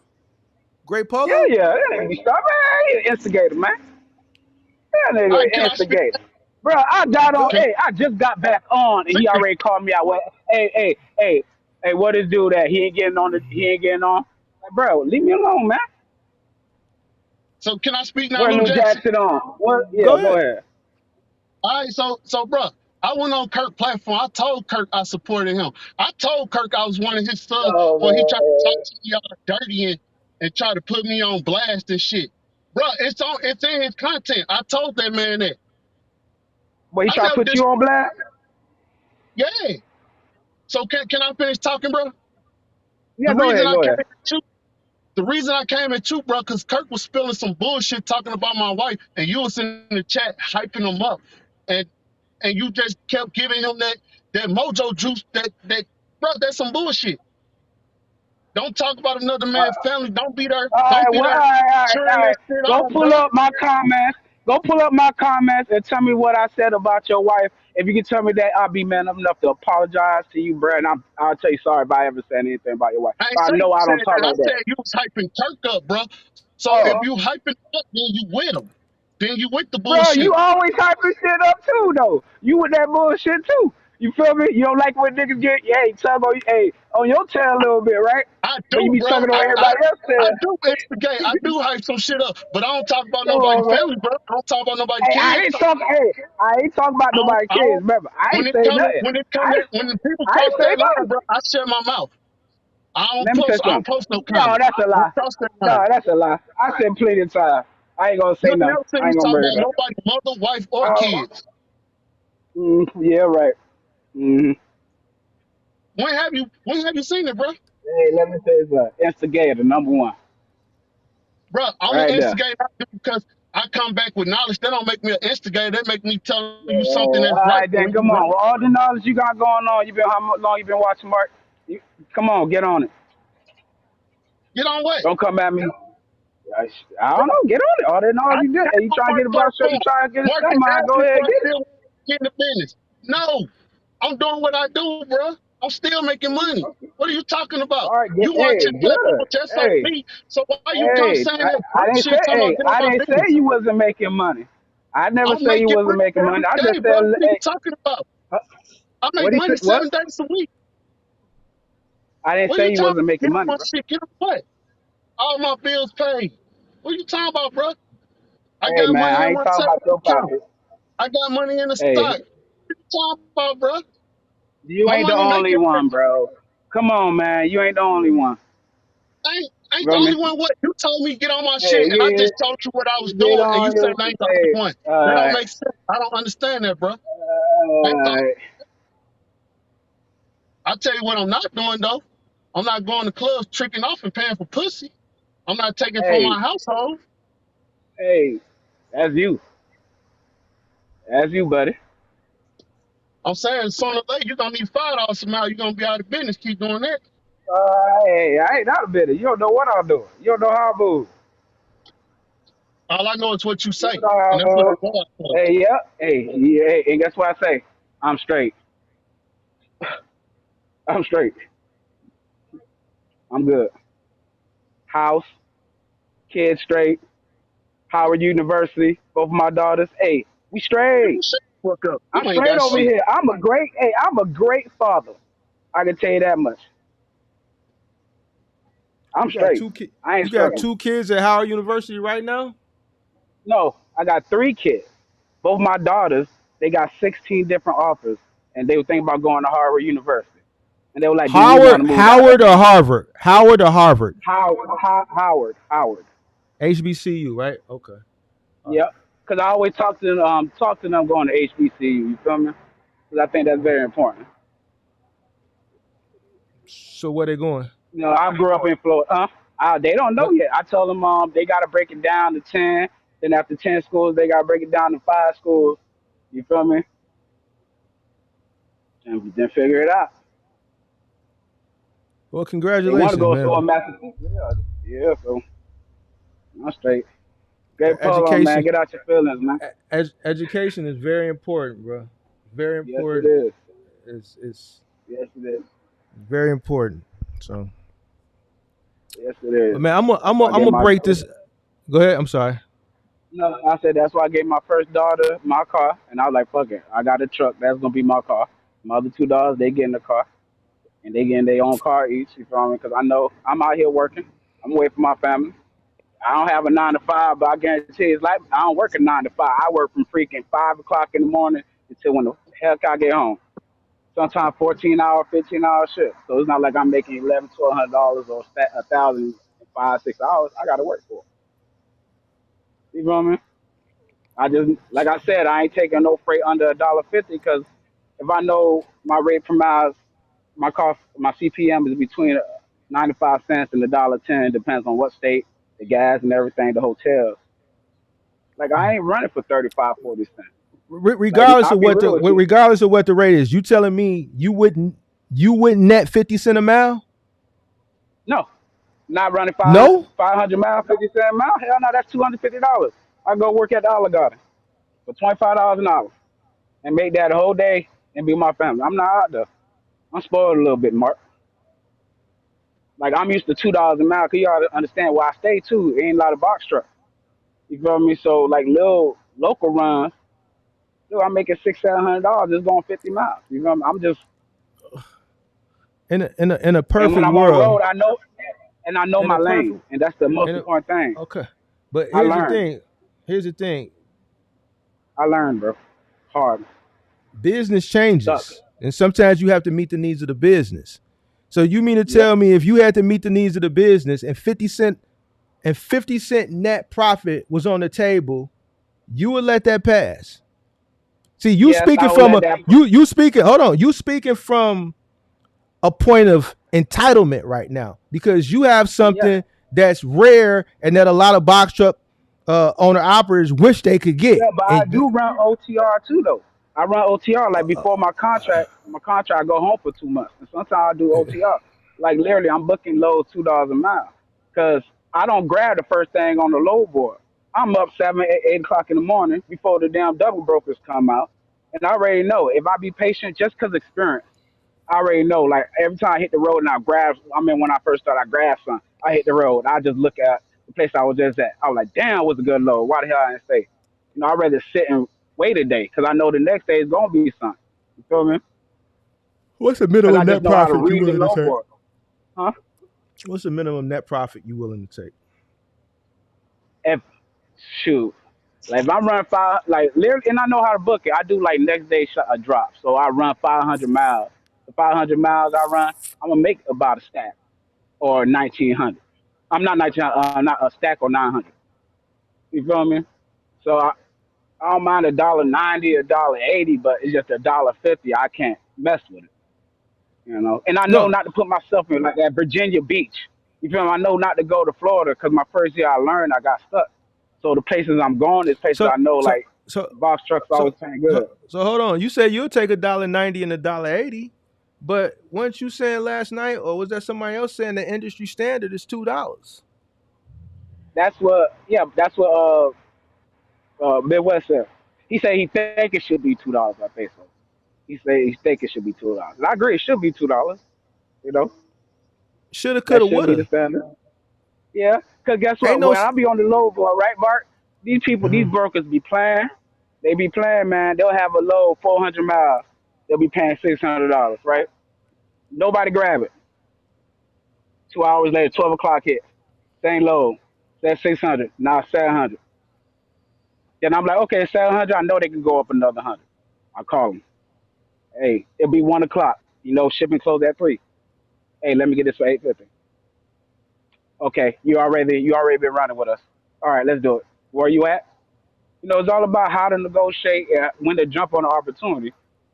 You know, if I'm staying at a cheap hotel, I'm not paying $120 a night. I'm like, okay, I ready to stay because I know I'm gonna make up. I'll make up for it by putting this on my next load. You know, add a little extra to the next load. What's your cost per mile? You said you don't know it, right? I said it's a range between because I know how much my fixed cost is. That's supposed to come out all the time. It's just, like I tell you, sometimes I eat, and sometimes it depends on what state you in. Like upstate New York, I'll be out there like a lot. The gas is like 450. But Right you here in don't know what Ohio, your but you don't know what your cost per mile is. I say it's between 95 cents and $1.20, $1.15. So we bottom out in It this depends. economy. Let's say we had this election around February, everything tanks. Yeah. What you do? What you running? How you running? What up? How, brother? It's Shoot, just a what? Hey, I'm just scenario, gonna have but to it could be a scenario negotiate. that comes true. You said you gonna do what? I'm gonna have to negotiate with what I see going on. I'm gonna learn how to adapt by me staying home for a couple of days. I'm like, damn, I gotta. These rates is different. And, sometimes you gotta talk to the broker too. The brokers will tell you. Like, sometimes you gotta ask them, like, why y'all try to pay so cheap? Like, hey, this is the lane. And, on DAT low board, they show what the lane is going for, so you can negotiate off that too. You feel me? Mm-hmm. I just know what states to go to, Mark. Like, literally, I'm not in like I'll be around your area, not Chicago, but like the Indiana, Ohio, Rochester, New York. You feel me? I go to Louisville. I just know how to navigate. Mm. Okay. So, I like to pick up and drop off the next day and pick up the next day. Like, so I'm running like 4 or 5 loads per day. Like some people, they'll run like 800 mile on like a 2 day route, but you're losing money because you don't know. You break it down, you make it like $500-600 a day. You're like, come on, man. Like if you're getting paid $1,000 a day compared to $800 a day, which one would you rather do? I'd rather do the next day drop off where I know I could just run 500 miles, 400 miles and get it done the next day. And I'm not sitting. Now, if I do end Mm-hmm. up sitting, I know I just got paid good for this load. Then know how much it costs for you to operate your truck, man. I don't know the exact. I don't because it changes, Mark.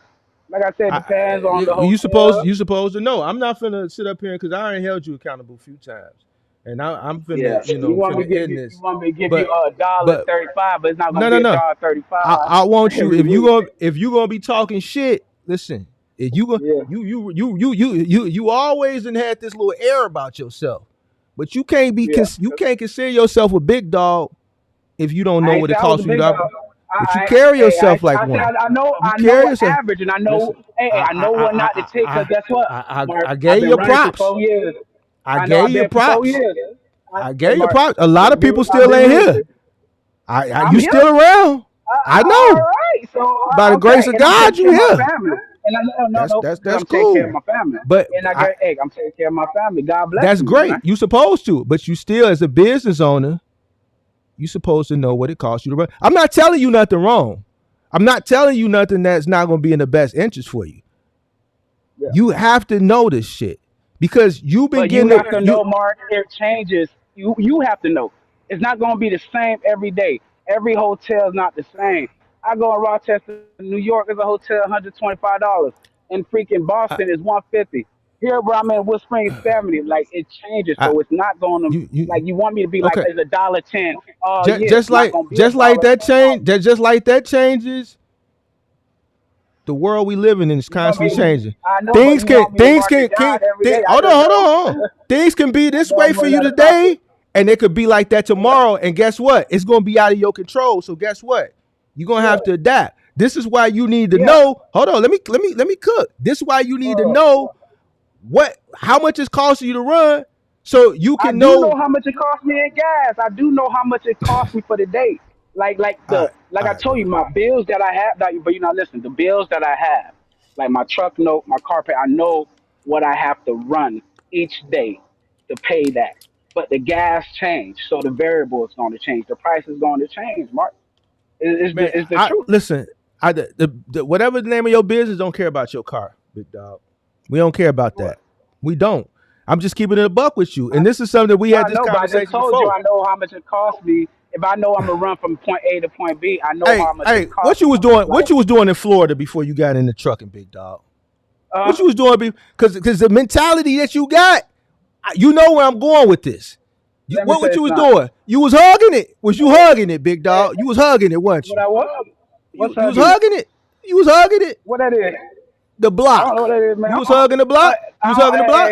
I moved it. I moved different. No, I no, don't no, be on the no. block, man. So okay. Hey, let's just say I moved from How point old A to point B, how old and are I you? opened How up a old are you? business. I forget how old you. Was Hey, about I'm 38, 38, 36. 36. 36. I moved to point A to point B, got me a house, opened up business. What was you I'm doing straight. before the box truck business? I was working at Amazon. I was literally thinking about hating my job, working at Amazon, working at Applebee's, hating my life, thinking about how I'm gonna get out of here. What you was hating your life Then I for? asked my, cause I just like I feel like God had a bigger plan. Cause I made promises, like I made promises to God, right? Cause I'm from Haiti, like I got a big heart. I want to do for people. So I just felt like this is not His plan, and every every step I took, God been blessing me. Like you said, not everybody's lucky. I'm just taking care of my family and taking care of my situation. I'm straight. You know, I just say I don't got no record. Everybody else got locked up around me. I know how to, I listen. Since I was a kid, I listened to my mom, my dad. I listen to the OGs when they speak. You consider me an OG? Oh yeah, that's why I watch you. You know what you're talking about. All right, I You know what you're appreciate talking that. about. I remember Kirk had you up on the channel. He asked you, was you gonna come up and do testimony? Well, you said, nah, man, I ain't gonna go up there, man. Mark too smart. I gotta prepare for that. I remember that. I said, Yeah, you yeah, know what, Lou Jackson, yeah, he all right. He all right with me. He all right. yeah. He all Yeah, right. but everything you were saying was the truth, though. You feel me? I had to figure out, like, literally at least a range before I get to mark out, like, because I really was just spending my cash, man. I really wasn't thinking. Past 2 years, I've been strapped up. I'm thinking about buying another truck. I'm thinking about putting my girl in it just because I know how much money could be made because there's a couple that works at the same company I make. They make like 7, 8 grand a week. You feel me? They taking 3 cruises. They just came back from a cruise. I'm like, damn. You feel me? So it's like, I just gotta take advantage of my situation. You gotta be in a relationship, but your girl gotta be willing to get in the truck, and you gotta be willing to trust somebody to drive your truck. Okay. Well, so far You so know? good, man. Just get that cost right, big dog. Get that Yeah, cost right. yeah. I just know, Mark. Literally, when I say I know how much it costs, like literally, I know if I run 300 miles, that's a full tank of gas. I know it's a full tank of gas. I know how much, like literally, it's $200. Hello, Yeah, I'm still on man. there. Oh, it's Yeah, 200. man. All right, my headset is starting to die. It's Yeah. like $200 a day for for my fixed expenses. Period. You feel me? Yep. Then after that, I added on like, okay, gas. If I'm going 500 miles, 300 miles to hotel, so I know like, okay, if I run this load for 1,000, after I pay all my bills, I'm gonna be left with 500. You know, for the day. That's fine and all, but still, you want to know what it costs just to run your. See, this is what I was trying to get at. The way you was looking at things is like a street nigga. You know what I'm saying? You know what I'm saying? You want to. I get. You want to know what you need to be able to pay yourself, but you also want to know what it costs just to operate your business outside of your personal expenses. Yeah, You know what I'm saying? So because the way you looking at it is kind of like you incorporating, and I get why you doing it. You incorporating your personal expenses into your business, but you need to look at your business as just a business. yeah. That's what I'm trying to tell you. So, You know, and I'm you ain't not. wrong. You right about it. That's the thing I'm trying to learn. I'm trying to learn like how to transfer my money and put it in a different business entity. Like you said, I got LLC. Somebody sue me right now, my bank account frozen. So I'm trying to like literally when I be on the truck at work working, I be trying to like trying to figure things out. You know, it's just hard because I'm always working. You know, from 5 in the morning, you know, until 7. So when I'm burnt out sometimes. I'm doing hard Right. work. It's not like I'm pulling up at the dock. I'm unloading the truck. And I ain't gonna tell you what I'm unloading because I don't want everybody to get on my business. I'm unloading the truck. I'm pulling them at Track Supply and Kroger's. I got to unload the whole truck, and I got like 1,000 items. You know what I mean? Right. It, it's 1,000 items per stop. You know, so it's like and the racks they heavy. They about 200 pounds. I got to roll them up and down. Like it's hard work. Well, keep it up, man. Keep it up, man. Just get better. Get better, man. Get better. Yeah, you're right though. Get You better. ain't everything you say. You ain't wrong. You ain't wrong. You know, trust me. And the reason I talk is just because I'm different. So when I say cheap rates, it's just that is cheap for me. Okay. Yeah, $1.50 is The, cheap for the, me. I'm being real, man. That's I it. just don't. I don't. Yeah. How is it cheap? What makes it cheap? No, it's not cheap. It's not cheap. It's low paying. That's the new phrase. Low paying. Oh, okay. Because It's you low see paying what? freight. Because I don't see how it could be cheap. Oh, it's low paying freight. You get what you Okay. you want. Cause like as soon as all my expenses, like man, Hmm. hey, game is on. You feel me? Game is on. You know that $1.50 is looking different because I already shaved off probably $1 worth of my expenses, so I could take that $1.50 and run with it. That $1.40. You know, So you don't look at $1.50 as cheap. I look at it as low paying because in the situation I'm in. So let's say your Because I cost per mile. What you said your cost per mile right now is between what 95 cents and $1.25. That's what you said. $1.10, yeah, $1.25. Depends what I'm doing. Because I tell Cause, you, cause, sometimes it's cause, cause, good. cause Midwest there ain't no such thing as $1 cost per mile with a box truck. Bro, my brother-in-law, So he has a 86. I forgot what it is. He got like an 86 truck. He don't make no car payments. His insurance is $400 a month. He got a contract too with Tractor Supply, but he do something else. mhm, He got his own region. mhm. Literally, he'll make that in 3 4. I'm not a mad guru, but that's under $1 amount. You know, I'm be real with you. And it's about how much you getting paid. Like I'm not, I'm getting paid different. Mhm. That's what's up. All right, You know, all right, man. Well, and keep up. Midwest is wrong. Depends how much you make that month and how much your bills is. You just gotta know your bills, how much you getting paid. You know, that's it. And you gotta try to add it up. It gotta make sense. You So, know, you could be falling on your face. Go ahead. so you believe in free enterprise and you have a capitalist mentality somewhat. Oh, yeah, because at the end of the day, because my bills are high, so I gotta pick my freight wisely. So I'm your not bills are gonna high. drive for free. Yeah, I know my bills are high. That's why I'm taking $2, loads, $2 a mile loads, $2.25 loads. You know. So are you actively trying to work to lower your costs? But yes, of course, because I'm trying to pay off my next truck, my last truck right here. Cause as soon as I pay this off, I'm good, you know. Cause that's $1,500 a month. Then with that, you can lower your insurance liability, and your insurance base is going to drop. Cause right now I pay $2,400 a month. You pay I pay $2,400 a month for insurance?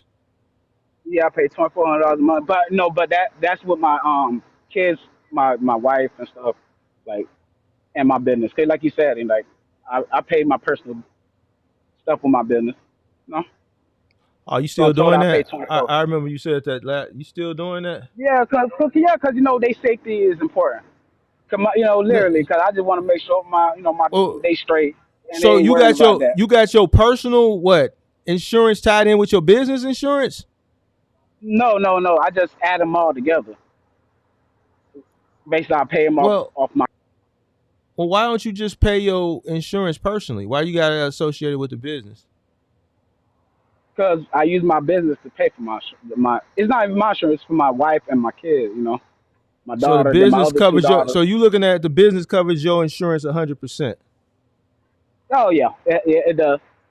It does. I'm not gonna lie, it does. It does. You, Just because I know you my daughter, because she drives a Mustang, is expensive. Last time I tried to get her to pay it monthly, the damn insurance fucking lapsed, and I was like, I can't trust you to do this. Like I gotta do it because I gotta make sure you safe. Because if you would have got in an accident that day, you know what would have happened. So like certain things I pay for. Like when our furnace go out, I ain't asking my girl for money for when the furnace go out. I like okay, I already know I gotta make the money, pay for the furnace. Cause guess what? The business it runs out of the house.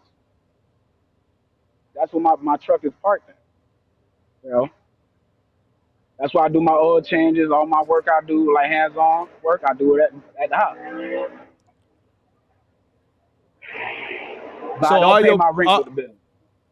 no more. I think you used to say business. The business took Yeah, care of home. yeah, yeah, it does. Like I said, it depends on the aspect, like insurance, and like my kids want some, like some shoes. Like I'm gonna take care of my babies. You know, I'm gonna take care of my kids. Out the business though. Out the business, I'm working. I'm working. Yep, out the business. Out the business. Out the business. They gotta come from somewhere. I ain't working 9 to 5, Mark. That money gotta come from Well, somewhere now. yeah, it come from you. You don't pay yourself. You say I you're making a lot of money. You got a contract. Why you not but paying yourself? I don't. I because I'm trying to learn how to pay myself. All right. So Because so at the so end of the so day, we had this conversation before. See, that's the yeah. thing. I'm listening to everything you saying, but what I haven't heard is any delayed gratification. You still hear me? Yeah, I hear you. Hello. I hear you. All right. I had to take my headset off. Hold on. Put the speaker on. You put the speaker on.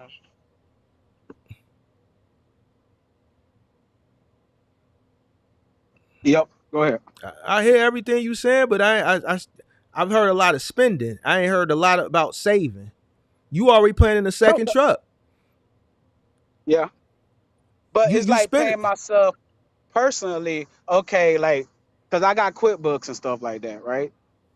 But it's trying to like me going through and then having to learn how to do it. I gotta have time to do it. And when I'm off work, when I'm home and I got the computer in front of me, I'm not working like that. So it's like, all right, how do I pay myself when I'm not working like that for them 2.5 or 3 months? Then I hit the contract, I'm at home, I'm like, damn, you know. So I just Without literally I use the business. I usually without do. look I really do. without looking into your books, I can 100% absolutely know for sure that you overpaying yourself. Yeah. If you have to. But I'm not. But the thing is, I cannot be over my paying myself if I have money in the bank and I'm straight. You know, I'm not in the negative. I'm not floating. I'm not struggling. I could be off work for 3 months and go back and like live the life I'm living, and just cause and be straight. You feel me?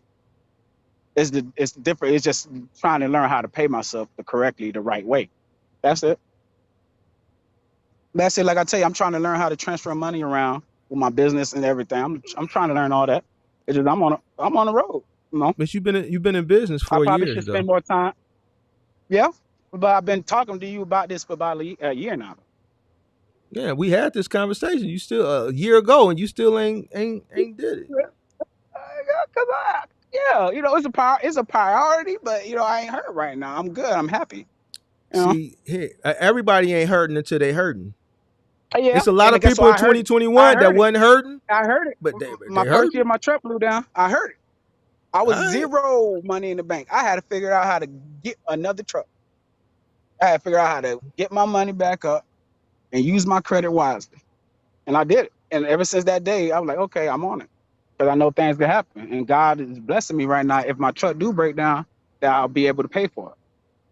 If it's the engine problem, my brother-in-law, his stepdad, he works on trucks. He works on diesel trucks. Like when my first truck, he was finna fix it, but he like, dude, this is a max force engine. He said I could put a new engine in it, but he said you better off just getting a new truck.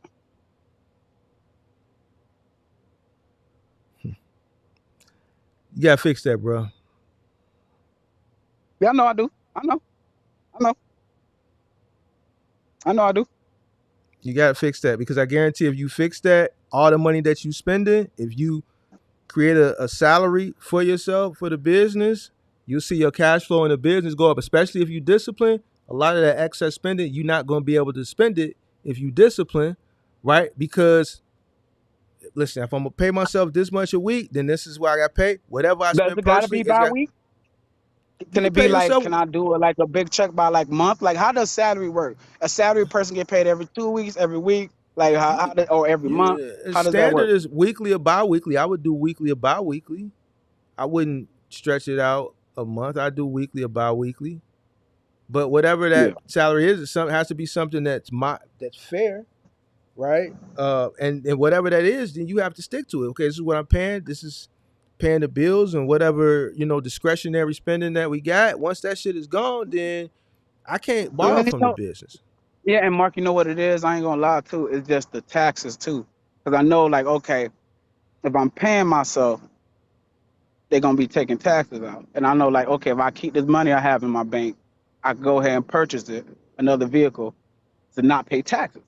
You know, literally like the money I save up, I could use it and invest in buying some assets. And that's what I'm thinking right now. Do I really want to purchase? Like, do I want them to take? If I pay myself, me and my girl, if I pay myself what $1,200 a week, they're gonna take about like $400 out in taxes. I'm like, damn, You've been in four hundred business 4 dollars. years. How you been paying taxes the past 4 years, 3 years, 4 years, or have you I've been been paying? working. What I did, cause my homeboy he does taxes, so he was like, hey, if you get a little 9 to 5 when you home for like a couple weeks, just make a little money or whatever. He said it could be whatever. He said you could use that and basically you could basically file your personal and your business taxes. Basically, I've been getting paid. What? He told you Yeah. what? So you haven't been Basically, filing I got a your check. taxes for your business? Uh huh.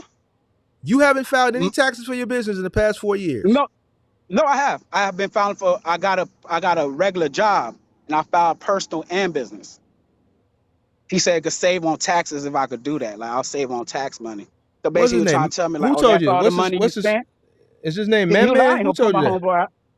No, literally, my homeboy, he's in Atlanta. He has his own thing. He got a billboard and everything. He was like, dude, that's all the money you Oh spend. God. He said you're gonna end up on the IRS. He said Listen to you me. gotta spend a You're little bit not more going money. you're not going bro,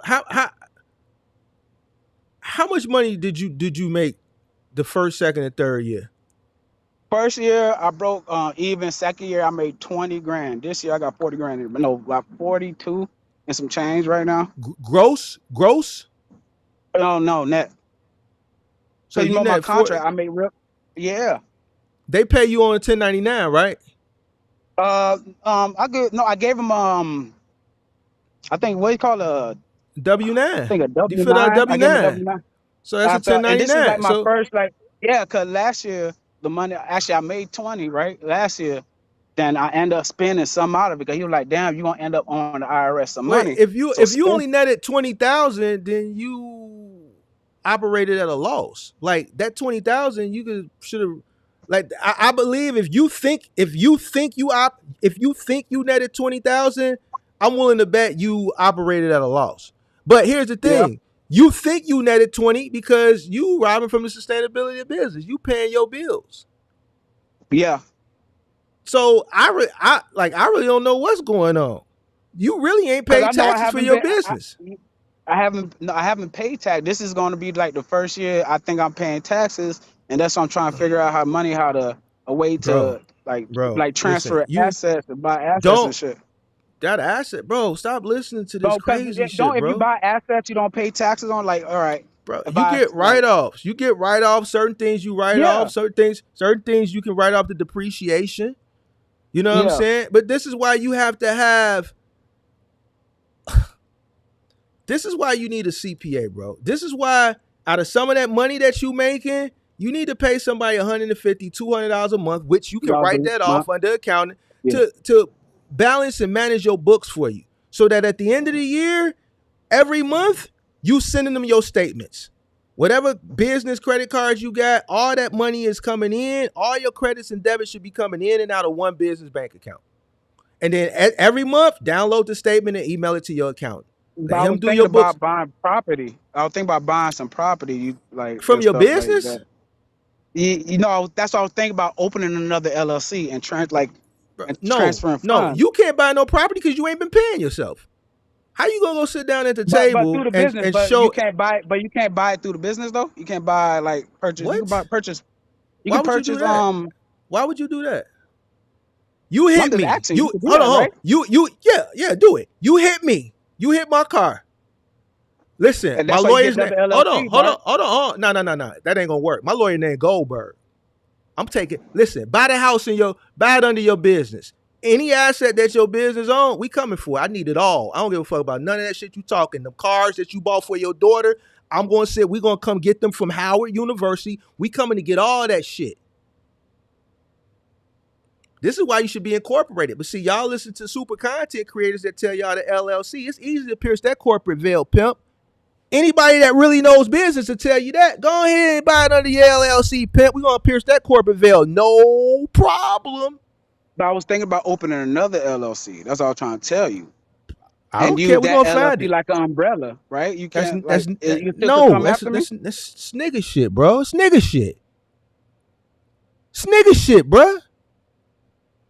So how would I would have to form my family, I mean my business? You got a wife Like and kids and shit, right? yeah.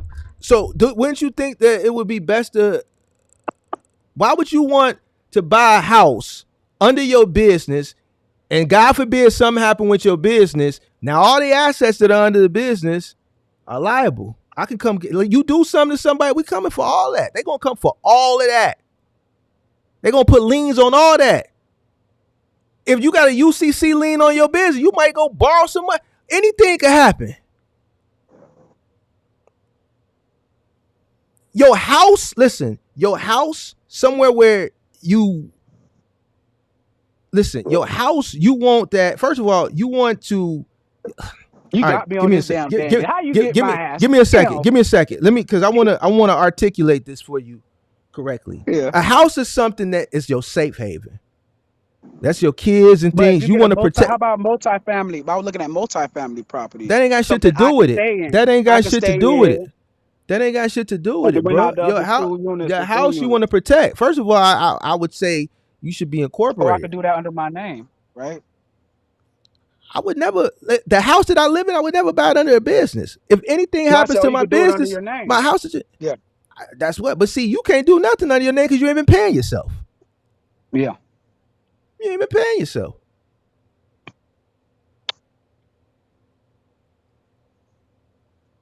You ain't been Yeah, paying because yourself, bro. I was thinking about literally just using the assets from the business to do it. But I know Why? you preached this you preached this before. That's why I was thinking about forming like So another LLC, you know, and actually okay, starting another business and bro. actually purchase the business, the LLC under this. I mean the business under Here this you can LLC. you can purchase a home under a business, but why? The home that you live in, Because if it's not an, I ain't paying here's the myself. thing. If it's not an investment, okay. But so the bit, what does the business have that the bank is going to be able to look at to determine if the business is going to be able to afford the damn mortgage?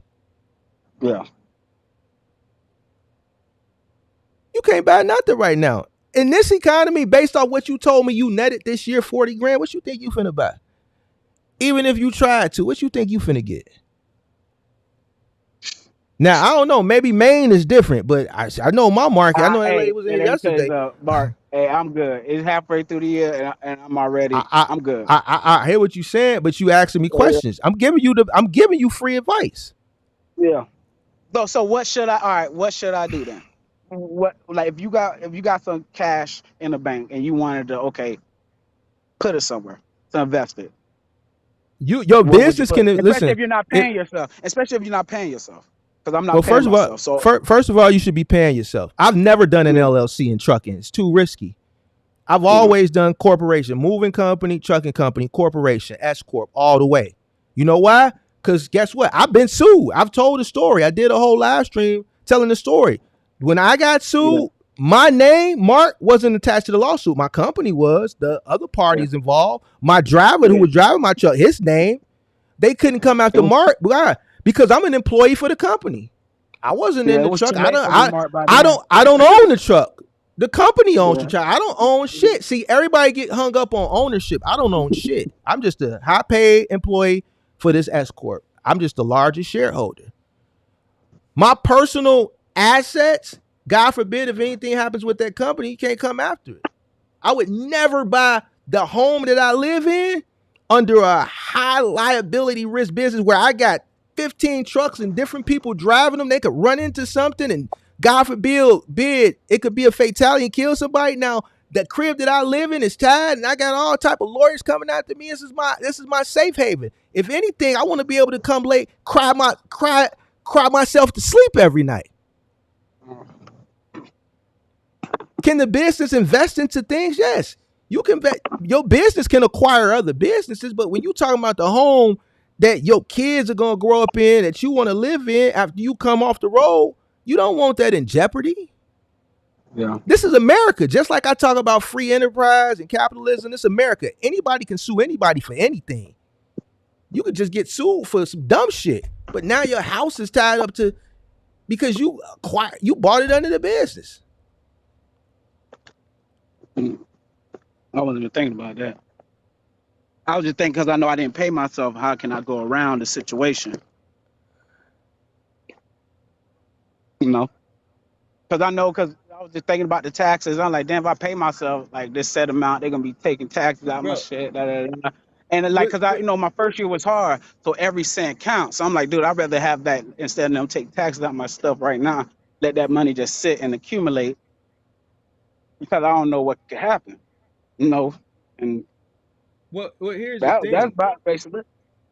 If first of all, you need to pay yourself because paying Yeah, I know. I'm yourself. paying myself this season. I'm Oh paying myself this season. no. Paying yourself contributes to the write-offs. It's your labor costs. You're not even paying yourself, so you can't even write off your labor because you're not paying yourself. You just got the money sitting.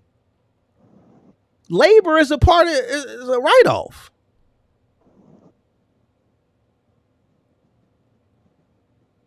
The more money you make, the more money they take. Yes, you want to spend money, but you're not spending it even in the proper ways that you should be spending it. Can your business acquire assets? Yes, businesses can acquire assets. My business have business portfolio, personal portfolio, business portfolio, but not my house. Yeah, and now the trucking business, something that could actually cause injury. Listen, there's no way. First of all, there's no way I'm starting a trucking business with an LLC. Yeah, when you talked about that, it was too late for me, Mark. I wish when you I told me hear that, I you. was like, damn. And a lot No, of seriously. people, yeah. No, seriously though. Real talk. That's why I started listening to you because you go deeper than truck. A lot of people just talk about trucking. You talk about the business aspects of it. And that's when it started opening my eyes. Yeah. So I mean, Because you gotta understand. I ain't gonna lie. Like you said, I'm from Florida. I'm used to like going to strip clubs, spending cash. Doing my thing when I was in Florida. But I've been a good man 5 years. I probably, listen. I played around here and there, That's whatever. But great. That's great. I did all that shit too. I didn't partied in club, but let me and, explain that to yeah, you. house, But here's it. everything take care of. But see, this goes back to what I was talking about in the earlier part of the live stream. That's fine and dandy, But like in business, like no one really cares about that. Life's about choices and decisions, and you have to make the best choices and decisions for your business to put you in the best place to compete, right? So yeah, Yeah. you party, you did all that, but that doesn't like you Yeah. can't you like that, still when it comes to this business, that shit ain't got shit to do. You still got to make the best choices and decisions. Yeah, man. Bro, I spent Period. $8 grand. Remember, my like 2 months ago, I had to get a DOT inspection. I take it to Ford, you know. That's what I do. I don't take it to, you know, when I can get it inspected to get something major, I'll take it to Ford sometimes because it's right across the street from the hotel I stay at. Before I left my contract, it was like an $8,000 bill to get my truck fixed. I was like, damn. You That's a know, so write-off. yeah, so you know, it is a write off back then. The day. It's like, whoa, shit, like you're not expecting that. You know, especially when you ain't got That no check engine lights on and you just but going in see, there randomly, but this you goes know? back to what we talk about cash flow. Lowering your costs, understand what it costs for you to run your business, paying yourself so that your business can cash flow. So when incidents like this arise, the business has cash flow to take care of those things. It's Yeah, just the nature of the yeah, business. It happens. You know what I'm saying? yeah, it does. It's just something that happens. This is why you have to run your business efficiently. So when these things Yeah. arise, you have the cash flow to take care of them. You Like can't be running around. maintenance. You said what? You can't be running around with 10 grand in your pocket and stuff like that, and You think you can't. know ain't nothing gonna happen. You have You to know, cause prepare something you know for to happen. unforeseen situations. It's business. So I'm getting So no, I'm I going to my see. room right now. Yeah, I see. So that 8 grand is a write off. That 8 grand is a write off. My advice to you after having a couple conversations with you throughout the years, you need to get an accountant, bro. Just hire somebody, pay them $200, a real good accountant, somebody good, not man-manning them, not buddy with the anybody that got a Yeah, billboard, stay away from them. I don't give a care what they is, white, Hispanic, yeah, black. If they got a billboard, listen, stay away from them, bro. Go find you a good accountant that's good. That's that's good, but he ain't, and whatever they charge you a month to manage your books, just pay them because that's a write off anyway. If it's a buck 50, 200, it's stop just being you. cheap. It's just you. Well, it's Stop not being cheap. necessarily being cheap. It's not necessarily being cheap. It's a good investment for your business so that one, Yeah, your books is being managed throughout the year. So when it's time to do your corporate filings, that's due by March 15th, you've already been sending them your statement. So pretty much your taxes is done. They may call you and inquire about, well, what's this, so they can itemize it the correct way. But you don't have to worry about getting into tax trouble with the IRS because you have a professional managing this shit for you throughout the year, right? And they yeah, know all the proper tricks of the trade. Listen, I learned a lot from my accountant. All my luxury cars are leased through the business. Why? Because I'm leasing, I don't buy. They writing off the lease, writing off the fuel, we writing off the depreciation, all that shit. Mark, you need to go do this. Mark, you need to do this. Man, December coming up. Mark, you probably need to go. Do you need a new car? When is the lease up? Yeah, go ahead and get this. See, boom. All right, so boom. You got this in town. I was able to write off 9,000 depreciation for this. Boom, we got that. I was able to save you some money here. This is why you got to find and hire a professional accountant. They're yeah, gonna help you through the process. And whatever you paying them a month is a write-off. It goes under accounting, gets yeah, itemized under accounting. So if you paying them 150 a month, that 150 you writing off. It's like a yeah, wash. yeah. But you know, I am working on my spend, cutting back on my spend because I know like what my major expenses is: your truck payment, your car payment. The only way you can bring down your insurance, your truck payment, your insurance. The only way you can bring down your insurance is if you make loans of it, is actually when you pay it off because your insurance drop. And I know in order to cut, I got to pay off my truck, and those are my major items. Because the phone bill, I pay for my phone bill, so I was gonna be $225 a month. Well, that's fine. But Your those are phone like my bill, major. you need your phone bill for your Yeah, business. That's fine and all that. But yeah, a lot of your personal expenses are you're paying them out of the business. Just pay yeah. I'm yourself still. and then Yeah, take care of these expenses from your personal account. yeah. You Yeah, cause by misappropriating. paying off, You misappropriate. You commingling funds and shit, bro.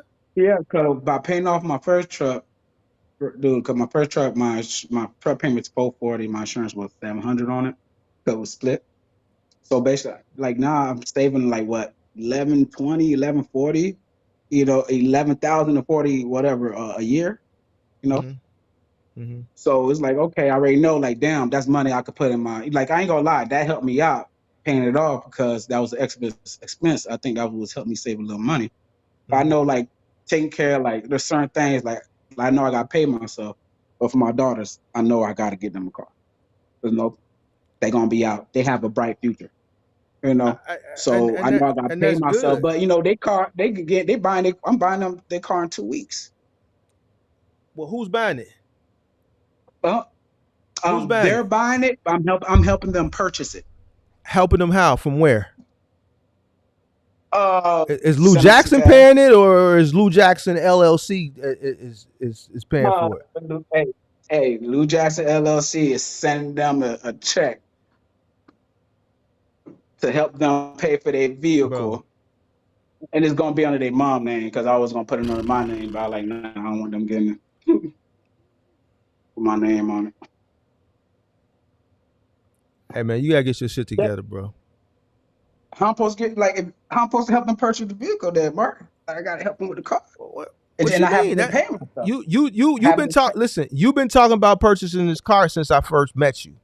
So Yeah, because that it's gonna be means part. okay. So that means when you've been paying yourself, which you wasn't, if you would have been paying No, yourself, you would have delayed gratification on certain things. Once you paid yourself and took care of home, you would have put a little money to the side to save up for this car. The business has nothing to do with you purchasing your daughter's car. Lou Jackson is purchasing his daughter's car. The business ain't yeah, got nothing to do with that. You should be paying yourself, and then you do those things, yeah. making sure the You business know has what? cash flow. Yeah, you know You what it robbing is from too. the I think Go ahead. my first Go year ahead. was so rough for me. My first year, I almost lost my business the first year when my truck blew up. It was traumatizing me to see that you could have all that money in the bank. You could have 15, 18 grand in the bank. The new engine's 30 grand. So I had all that money. I'm like, damn. And then I'm like, okay, I need to stack up my bread. And that probably has something to do with it. Just, Let me just explain trying to something to you. prepare And myself, I'm, especially like I, large expenses. I'm But let me help you out. And don't take this the wrong way. I ain't trying to shit on you. 15, 18 grand ain't shit for a business. It's but that's nothing. not even a whole year worth though. But that's Listen. good to me. Let Not me just cook. starting. Let me If cook. you Let just me starting the cook. boss Let truck, me cook. that's Let me good. cook. 15, 18 grand ain't shit because you run into a situation like you did and then it's nothing. Yeah, it ain't nothing. That's why I said. That's why I try to like 15, save. 15, 15 grand to let's say a person who ain't never had nothing is it's all the money in the world. But to a business, anything can happen. And 15 And I grand was to a even business halfway ain't through the shit. year. Mar, I You was what? only in the business for like 3, 4 months. Like, and I But listen, just started. okay. I just got So the contract. the situation that happened proves that 15 grand ain't shit. So this is what I'm saying. Yeah, All that shit you talking yeah, about is cool and dandy, but that still doesn't, like what I'm trying to explain, that don't got nothing to do with this. That ain't got shit to do with what I'm telling you. That ain't got nothing to do with what I'm telling you, bro. I get up here on this soapbox, whether people disagree with me or they agree with me. I don't tell people nothing wrong. The reason why I get up here and I stick my chest out and I drop the link and I dare anybody hit that motherfucker because I know what I'm talking about. yeah, Proof is in the pudding. I show and I prove. yeah. I'm not telling you nothing wrong. I'm telling you everything that I'm telling you, I would tell my son or I would tell my But cousin. I I would tell agree my with you. brother. But I agree with you And, everything you and said because I'm okay, so telling here's you the like it thing. wasn't nothing. Okay, so You if feel me? we've Because had I'm this learning. conversation three times and we haven't had it 3 times close. We've had this like the last time I talked to you probably was I maybe know it's just the paying yourself part. I'm just it's really the pay but because but but literally my but business but credit I'm good. It's but that's just trying to pay excuses. myself You to bring that feel up. good right now until something happens. Bro, listen, I didn't know I was going to get sued. I didn't expect that accident to happen that day. That day when my driver backed into that damn dock and tore the whole on and down, and the 3PL called me because they called them and they said, man, the bill is $55,000, and Chris Alvarez punk ass, I'll never forget him, called me talking crazy, and I had to cuss his ass out. It was $55,000, bro. I didn't expect that to happen. The day one of my drivers hit a goddamn viaduct right here on 76 in South Chicago, because he normally makes that left turn on 75th because that's a truck route, but he busts that left on 76, and that viaduct is 11 feet, and he peeled the roof back on that 26-footer like a sardine can. I understand why he did it, because his wife told him that morning, right before he left out the house to work, that she was filing for a divorce, so that threw him off, and he tore that shit back. I wasn't expecting that to happen. I was laid up with a bro. I had to get up with a bro. But see, here's the thing: shit happens. That 15,000 that came out the hip. I paid that from the hip. That came from the hip. That ain't come from no shit. That came from the hip. I wasn't expecting that shit. See, you talking to a person who has tenure. So when I say these things, I'm not telling you that saying no money. I'm telling you, listen, you got to get your shit in order, because things happen when you least expect them. Well, shit happens when you least expect it.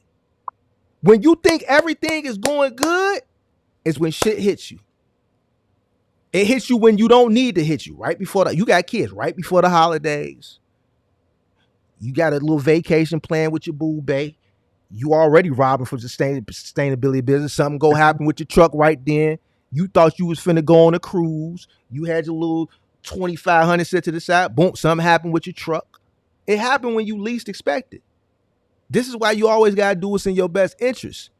You got to delay your gratification. You got to pay yourself and make sure your business got cash flow.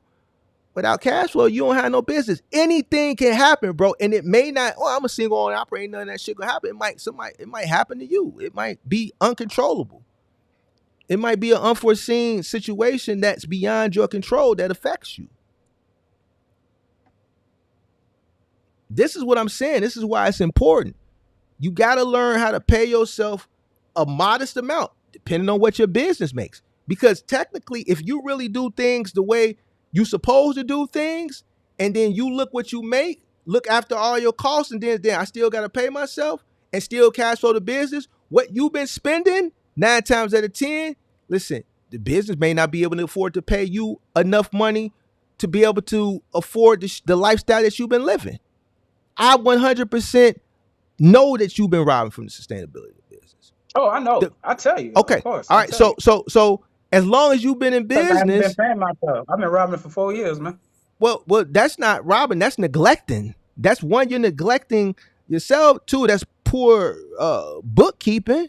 3, you ain't really been paying your taxes. You've been doing some nigger rigging. I don't know what the hell you doing with your taxes. You need to hire an accountant. But you gotta understand, my first year, I was in the negative my first year. My second year, I made a little cash. You supposed to be in the negative your first year. You don't necessarily have to pay anything for the first 3 years if you're doing it the right way and you're operating at a loss, because most businesses do. So they give you 3 years. That's what I'm saying. If you would have if you would have went about things the correct way, 9 times out of 10, the first 3 years you operated a loss, just correctly. Let's say correctly, for lack of a better words. Anyway, you making mistakes here. You had the truck blow up. That was a huge loss. You operated a loss. So if you would have did your taxes correctly, you would have been zeroed out anyway. Yeah, I was zeroed out. So when you go get your shit done the right way, they probably gonna come back and audit you. Wait a minute, what? You gotta go find you somebody that can get your shit in order, bro. You need to pay yourself, bro. You need to pay yourself. You need to pay yourself a W-2. Because now how are you doing? Because you need to be able to, what are you doing? Like, you're not even getting Social Security, bro. What are you doing all this shit for? So then later on, because you're not paying yourself. I know. You're not paying no taxes on you as an individual. None of that shit, bro. So here's the thing. You doing all this work. The business is not paying you. So what, you gonna work forever, and then when you decide to retire at the end of however many years, whatever, you ain't gonna have no Social Security. I'll just take the money I got stacked up, go to the Dominican Republic, build me a house. Who's to say that that's gonna happen, bro? You don't know. You don't know. That's the point. Happen. So that's why you always have to put yourself. Hey, Mark, I can tell you this, right? You know how you were born and raised in church. Yeah. Your mom's a godly woman. I was born and raised in the church. I have promises. I'm a very lucky man. I believe in angel spirits, like everything. Because everything that happened to me was calculated. Because I already knew. Like, I'm good. I'm not in no drama. I stay in my lane. The company I work for is so fucking good that the two couples that work together, they don't even have a truck. They rent a truck from them. Because I get what you're saying. their truck blew up 3 years ago. Lou Jackson. That's great. I'm just And that's blessed. fine. There's a lot I'm of just people blessed. that are, You know, listen, you are. And there's a lot of people that are God fearing. But here's the thing. You putting faith, I'm very God fearing. you That's why I can't, don't but do here's the nothing. thing. That's why I don't do nothing negative. Right, here's the thing. But that company is good. But if you listen to everything I talked about earlier, the company is good to you today, but there's no guarantee. One, I don't know what the company is. You don't know the inner workings of their business. Let me give you an example. I go to a gym, right? I go to LA Fitness now. I used to go to a gym here in Chicago called Export. LA Fitness recently acquired Export. Export was a privately owned gym. A bunch of them, in Chicago and a few other states, but it was still privately owned. The person who owned Export sold it to LA Fitness from under people and didn't even tell. Nobody knew. Management didn't know. It was very quiet. So I say that to say this. When you're working for a company, you don't know the inner workings. They could just decide, they could be operating at a loss right now. They could be on the verge of, hold on. I'm just giving situations. They could be on the verge of bankruptcy. And they're just not telling nobody. They could get acquired by another company. I've had this shit happen a few times, especially when XPO was on their run during the 2010s, early to mid 2020s. They could get acquired. Mom and pop. This is a little mom and pop. More reason. That's great. You know why? Yes, absolutely. Because every single company that XPO acquired during the 2010s was privately owned, small mom and pop 3PLs, from Urban Express to all the other ones. They were all small mom and pop privately owned. Why? Because the big box, the mega carriers prior to 2010, they had no interest in 3PLs. It was too much liability. We don't want to send truck. We middle mile, we long haul. We don't want to deal with going into the people's homes. It's too much liability. But when these big companies like XPO were investing a lot of money into R&D, research and development, they saw that e-commerce was a blossoming, booming thing. Listen, we need in.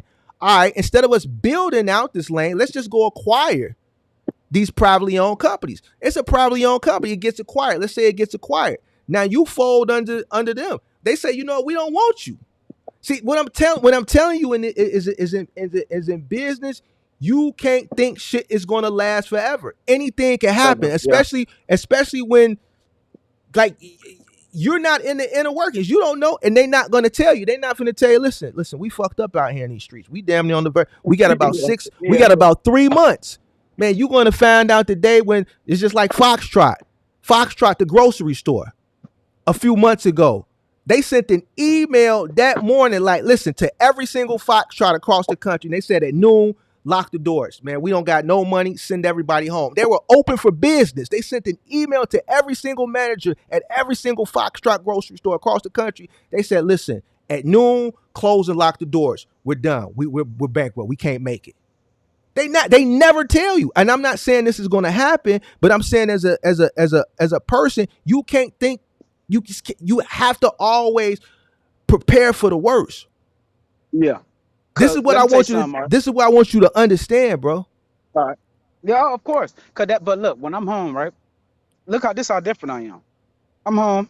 I'm saying that I'm not saying home ain't doing nothing. I'm looking for a contract. I got 3 brokers I deal with when I'm home. I run loads for them twice a week, sometimes 3 days a week. About 3 weeks ago, I seen a load on DAT. It pop up. I called a broker. He said, I got this contract. He said, runs out of your area, paying $700 a day, driving 60 miles, going to post offices, delivering, like, literally it's a carrier. You never seen post office, like, box trucks delivering, like, mail to post offices before? It's a post office route. Capstone got that contract. Yeah, but the post office is a post office route. I start 5 o'clock in the morning. I work from 5 until 11. then I take a 3-hour break or whatever, or a 4-hour break. Then I get back on at 2 to 5. And it's basically delivering to like, because I'm in Maine, so it's delivering like the 12 post office in all the towns around. And he like, hey, every time when you get back around, let me know, because he been using brokers from Massachusetts. So yeah, I've been looking for like, because at the end of the day, like you said, you don't know what could happen. And at the end of the day, I'm away from my family all the time. So I'm looking for opportunities. When I'm home, I'm looking for other opportunities that could open up the gate, and that's something good. But at the end of the day, I'm loyal. I'm like, they pay good. Like, I'm not gonna stop working for them and go deliver mail.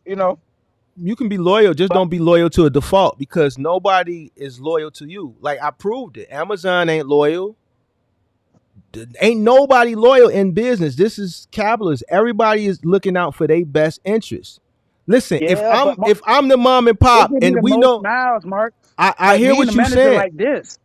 That's He'll all sit there fine. and be like, dude, I'll But give you see, the most amount of all my contractors. but see, that's fine. But here's the thing: you don't know the inner workings, and I'm not saying this is going to happen. I'm just trying to put you in the proper mind frame of a business owner. Yeah. I'm gonna canoodle with you the whole time. Why? Because I need you. I need you to run.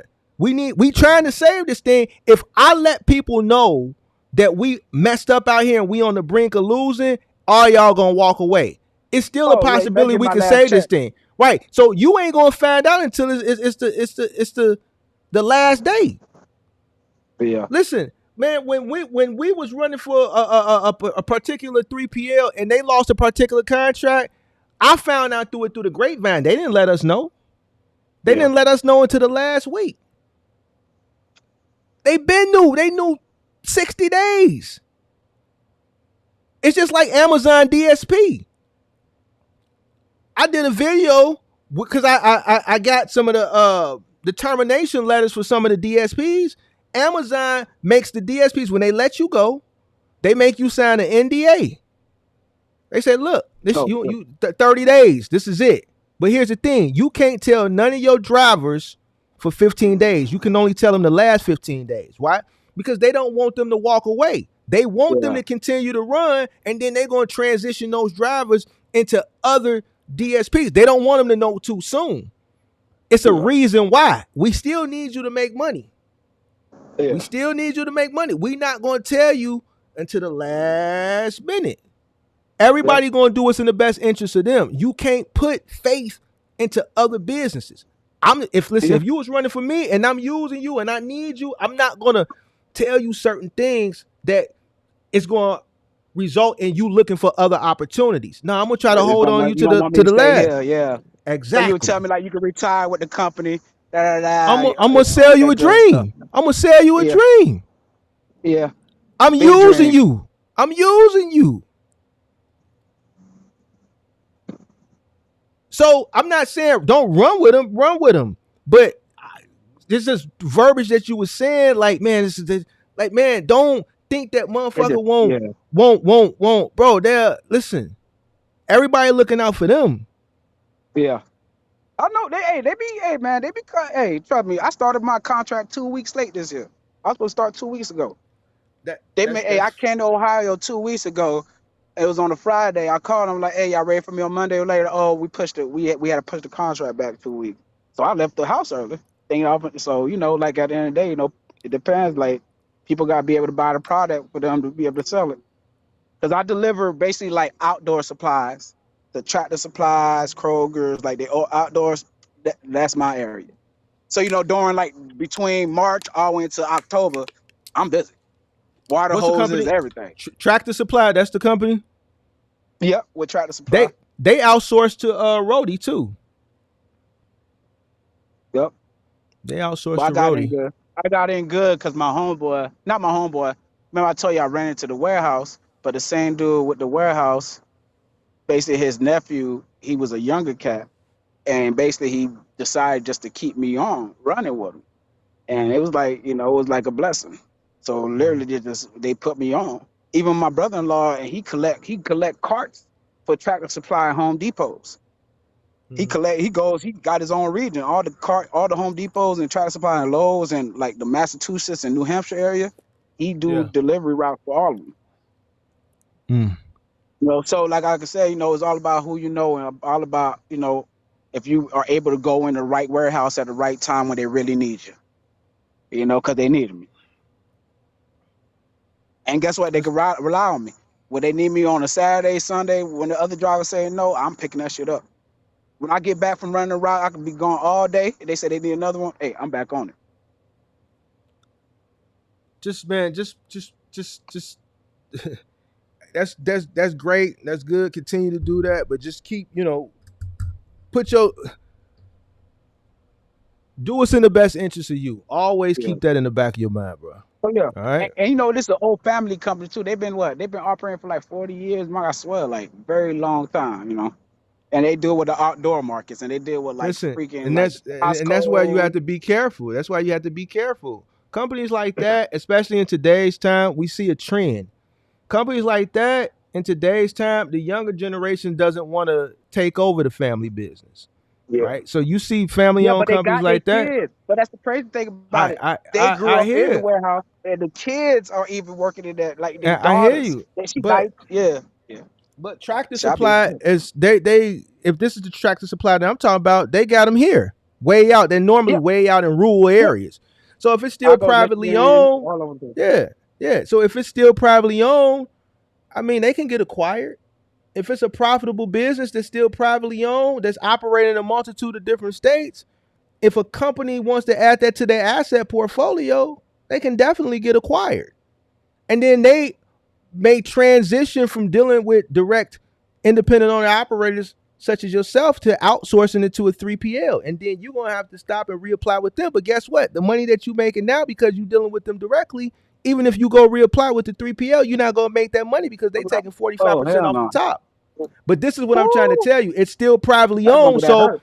any company, it could be Home Depot, it could be any company that wants to add them to their asset portfolio. If they see a profit in it, listen, we can acquire them. It's an older company, it's still privately owned. The old man wants out. If the old man wants out, he ain't gonna tell everybody because they still want to make money. It takes years to close some of these deals.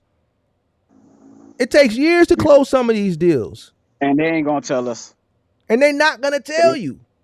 Yeah. That's gonna be that hurt, man. It Shit. just happened here in Chicago with Export Fitness. It's no longer Export. It's LA. The old man, they just wanted out. He was ready to retire. He sold it. Didn't let none of the managers know. It was Export. One day they found out the day the owner was sitting at the closing table with LA Fitness was the day that most of the company found out. The high level executives within the company, they was mums of word. They couldn't even let it be known. And hopefully I could take care of me and God's plan before that day happens. But Because hopefully, that's gonna be it that hurt. never happens. Hopefully, it never Yeah, happens. hopefully it But never does. but Yeah, but yeah. but but listen. When I had that IKEA contract, I was making all that money, and I always tell the story. I was still young. I was early into the business. I was making a shit ton of money. I remember a thought coming across my head, like, this is, this contract is gonna last forever. I'm gonna have kids. I'm gonna pass this shit down. This contract is great. Oh yeah, And yeah. You ain't lying. then they lost it. Why? We were performing good, but on a national scale, there was a lot of independent owner operators that were not performing well. So on a holistic scale, that company was underperforming. So IKEA went with a company called Urban Express. So we lost it by default, indirectly. Yeah. You know what I'm saying?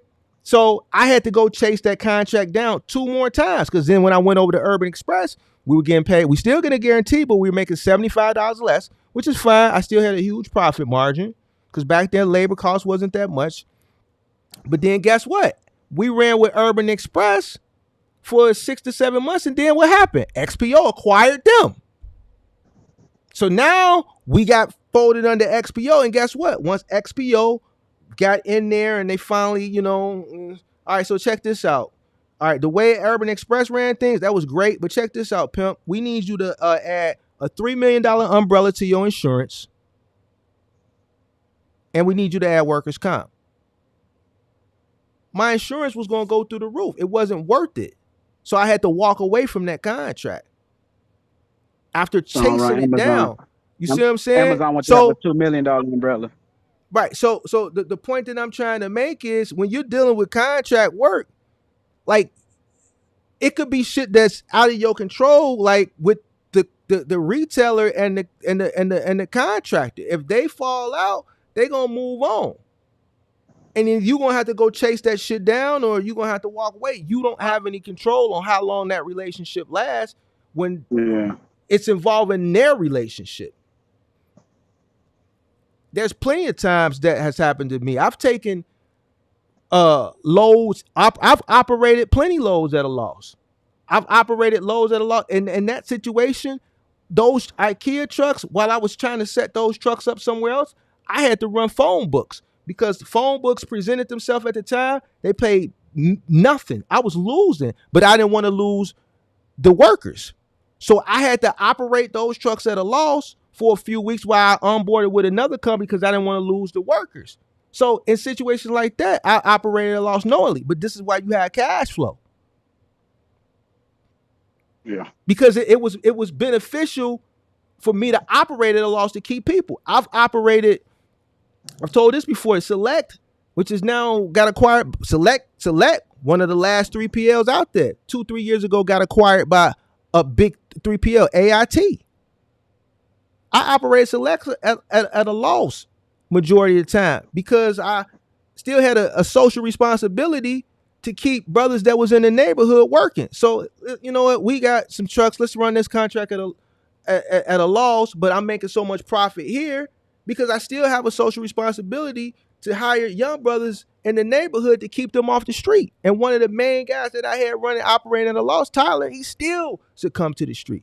You see what I'm saying? But I had cash flow. I was ready for any and everything because I knew if it was inevitable, it's gonna come. But I have to make sure I have enough money to weather the storm. Yeah. That's why I'm being patient. That's why I know I'm just stacking my bread. I know when I pay my bills, but see, I'm here's done the paying my thing. truck off. Here's the thing, bro. You gotta understand when you playing with the IRS, you gotta play fair. You think they can't come in and snatch that shit, bro? They snatched me, man. They snatched me up before when I was like 18, 19, or 20, man. They got what? They never got no money off me, boy. So here's what I'm saying. Bro. Hopefully I'm fair with IRS, man. This is what I'm trying to. All these examples, these are real experiences for me, bro. This is what I'm telling you. I'm telling you what to do to win. Do what's right for you and your business, bro. Listen, I ain't afraid of none of these motherfuckers, bro. I tell you what, the IRS, I ain't fucking with them. I ain't fucking with IRS.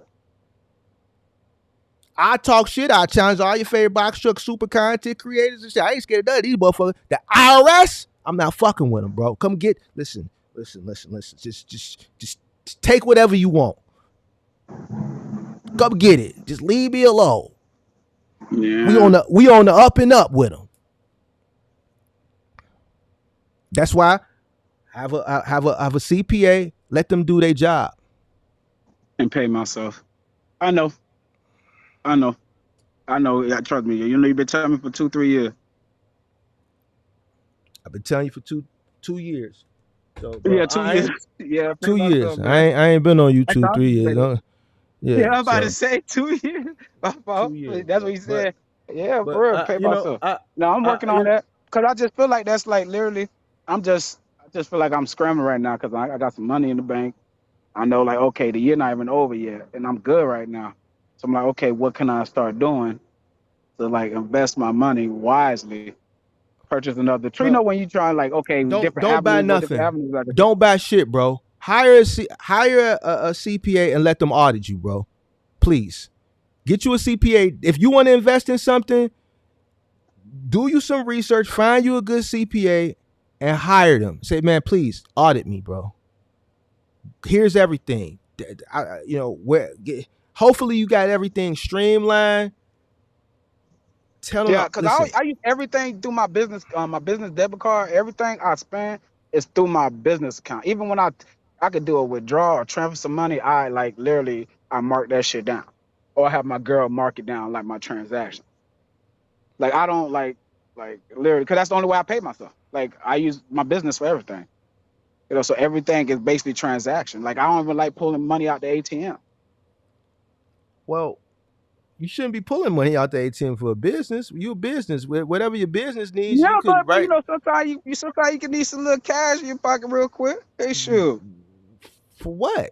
You have a business. Whatever your business needs, you either paying by credit or debit card, or you writing You a know why? business check. You know What a why? business? Business on what you Because need cash kids, for? kids and wives. You Sometimes need they, cash. All right, so you commingling funds. yeah, You yeah. commingling funds. But You but I account for it. It's a negative. It's a negative. On the tax report, like that's not a negative. yeah. That's not a negative. What are you talking about? I'm talking about like as at the end of the year when you do your taxes, like literally I don't add it as a uh like some money I made is a negative. It's not expense that's marked. So you hire a CPA and then they see, okay, they going through your statement. They going through the itemization. They see whoever, Wells Fargo, okay, he pays his truck. Progressive, okay, we Yeah, know that's insurance. They see ATM, Cleveland, $100. Ohio, $300. Hey, Lou No, Jackson, you gonna no, get that's that too call much. from CPA? Lou $100. Jackson, okay, Lou Jackson, we see you did an ATM withdrawal at an ATM at a Huntington Bank in Cleveland. You know what this is for? You ain't gonna remember. How they gonna itemize that? No, my girl. I have my girl itemize it. No. Cause I really don't do nothing. Like if I do go to like the only time I'm If pulling if out if you money hire out an ATM accountant, if if you I hire gotta an send my girl accountant, money. listen. If you hire an accountant, this is how it works. You're gonna send them your statement. They gotta itemize everything. So at the Yeah, end of the year when they do their taxes, you're gonna see on that one of those sheets when they do a P&L, it's gonna yeah. say uh uh truck, fuel. It'll say entertainment, Categories. food and meals. It'll say accounting, office supplies, Yeah, insurance. So they're gonna itemize it every month. They're gonna itemize it, and at the end of the year, they're gonna see how. Okay, here's a breakdown of how much money you spent in each category. So if I'm looking, your CPA is looking at your statement. You sent it to them from July. All right, boom, and they see a withdrawal, ATM withdrawal. They're gonna call you because they want to know what that $100, what you spent it on. Yo, what'd you spend this $100 on? You ain't gonna yeah, remember, especially if you constantly withdrawing money yeah. from. Like, I've never withdrew cash from an ATM for any business of mine. For what? The business is No, but taking care of when business. I'm you paying mingling bills. I'm funds, writing checks. this is what I So, do. so It'll be like $100. Like it'll be like 150. And my girl be like, "Hey, babe, like the insurance." I'm like, "Okay." No, it's not even insurance. Like the light bill. Can you send me 150? I'll pull out 150 out of the account, and I'll give her $150 to put in her account. You know, like you said, I'm just tell you. And then she takes care of all that shit. I'm be real with you. all right. Well, I mean, you being real, I, but you she already sits know there, that's not the way you're supposed to do she it. itemized everything for me. Honestly, and sometimes when I come back home with her and she do have questions, I That sit that there with her on the that's QuickBooks. not I do sit there on the QuickBooks, and I do learn a little bit with the QuickBooks. But I sit there in QuickBooks and I go with her and help her itemize the stuff. Because that's one of my main things. Like, okay, well, ATM withdrawal. If I do ATM withdrawal, I know the only time I'm doing it is to help pay for a bill. Like that's it. Because if I'm buying my girl shoes, like you said, I'll just use my debit card. You Lil feel me? Jackson. Get your shit together, bro. I know, I know, I know, I know, I I get know. your shit together, bro. Please. All right, big dog. I got head out, man. Hey, great polo, man. Get your weight up, boy. I'm out, bro. Peace. All right, y'all. I've been on here for longer than I expected. Hopefully, people who came in late, you go back and watch the replay. Shout out to Great Polo, Lou Jackson. Shout out to Midwest. You know what I'm saying? Listen. I'm sorry, Midwest. Dragonfly. I'm sorry. But man, y'all was told y'all leave me alone. So hopefully we can put this to bed. You can't really rebuttal this. You can't. I broke everything down in layman's terms. I gave you examples. It is what it is. Just leave us alone. Leave us alone. Leave us alone. This is, I won. I won. Let's debate about something else. Please. I won this. It's a wrap. And I'm not saying it because it's me, but I won this. You just got to let this one go, big dog. I still fuck with you. Let this one go though. We can debate something else. This one, you got it. Big homie got it. You got to get this from the big homie. This is I won this one. All right. Appreciate everybody for tuning in. Hope you enjoyed the show. Peace.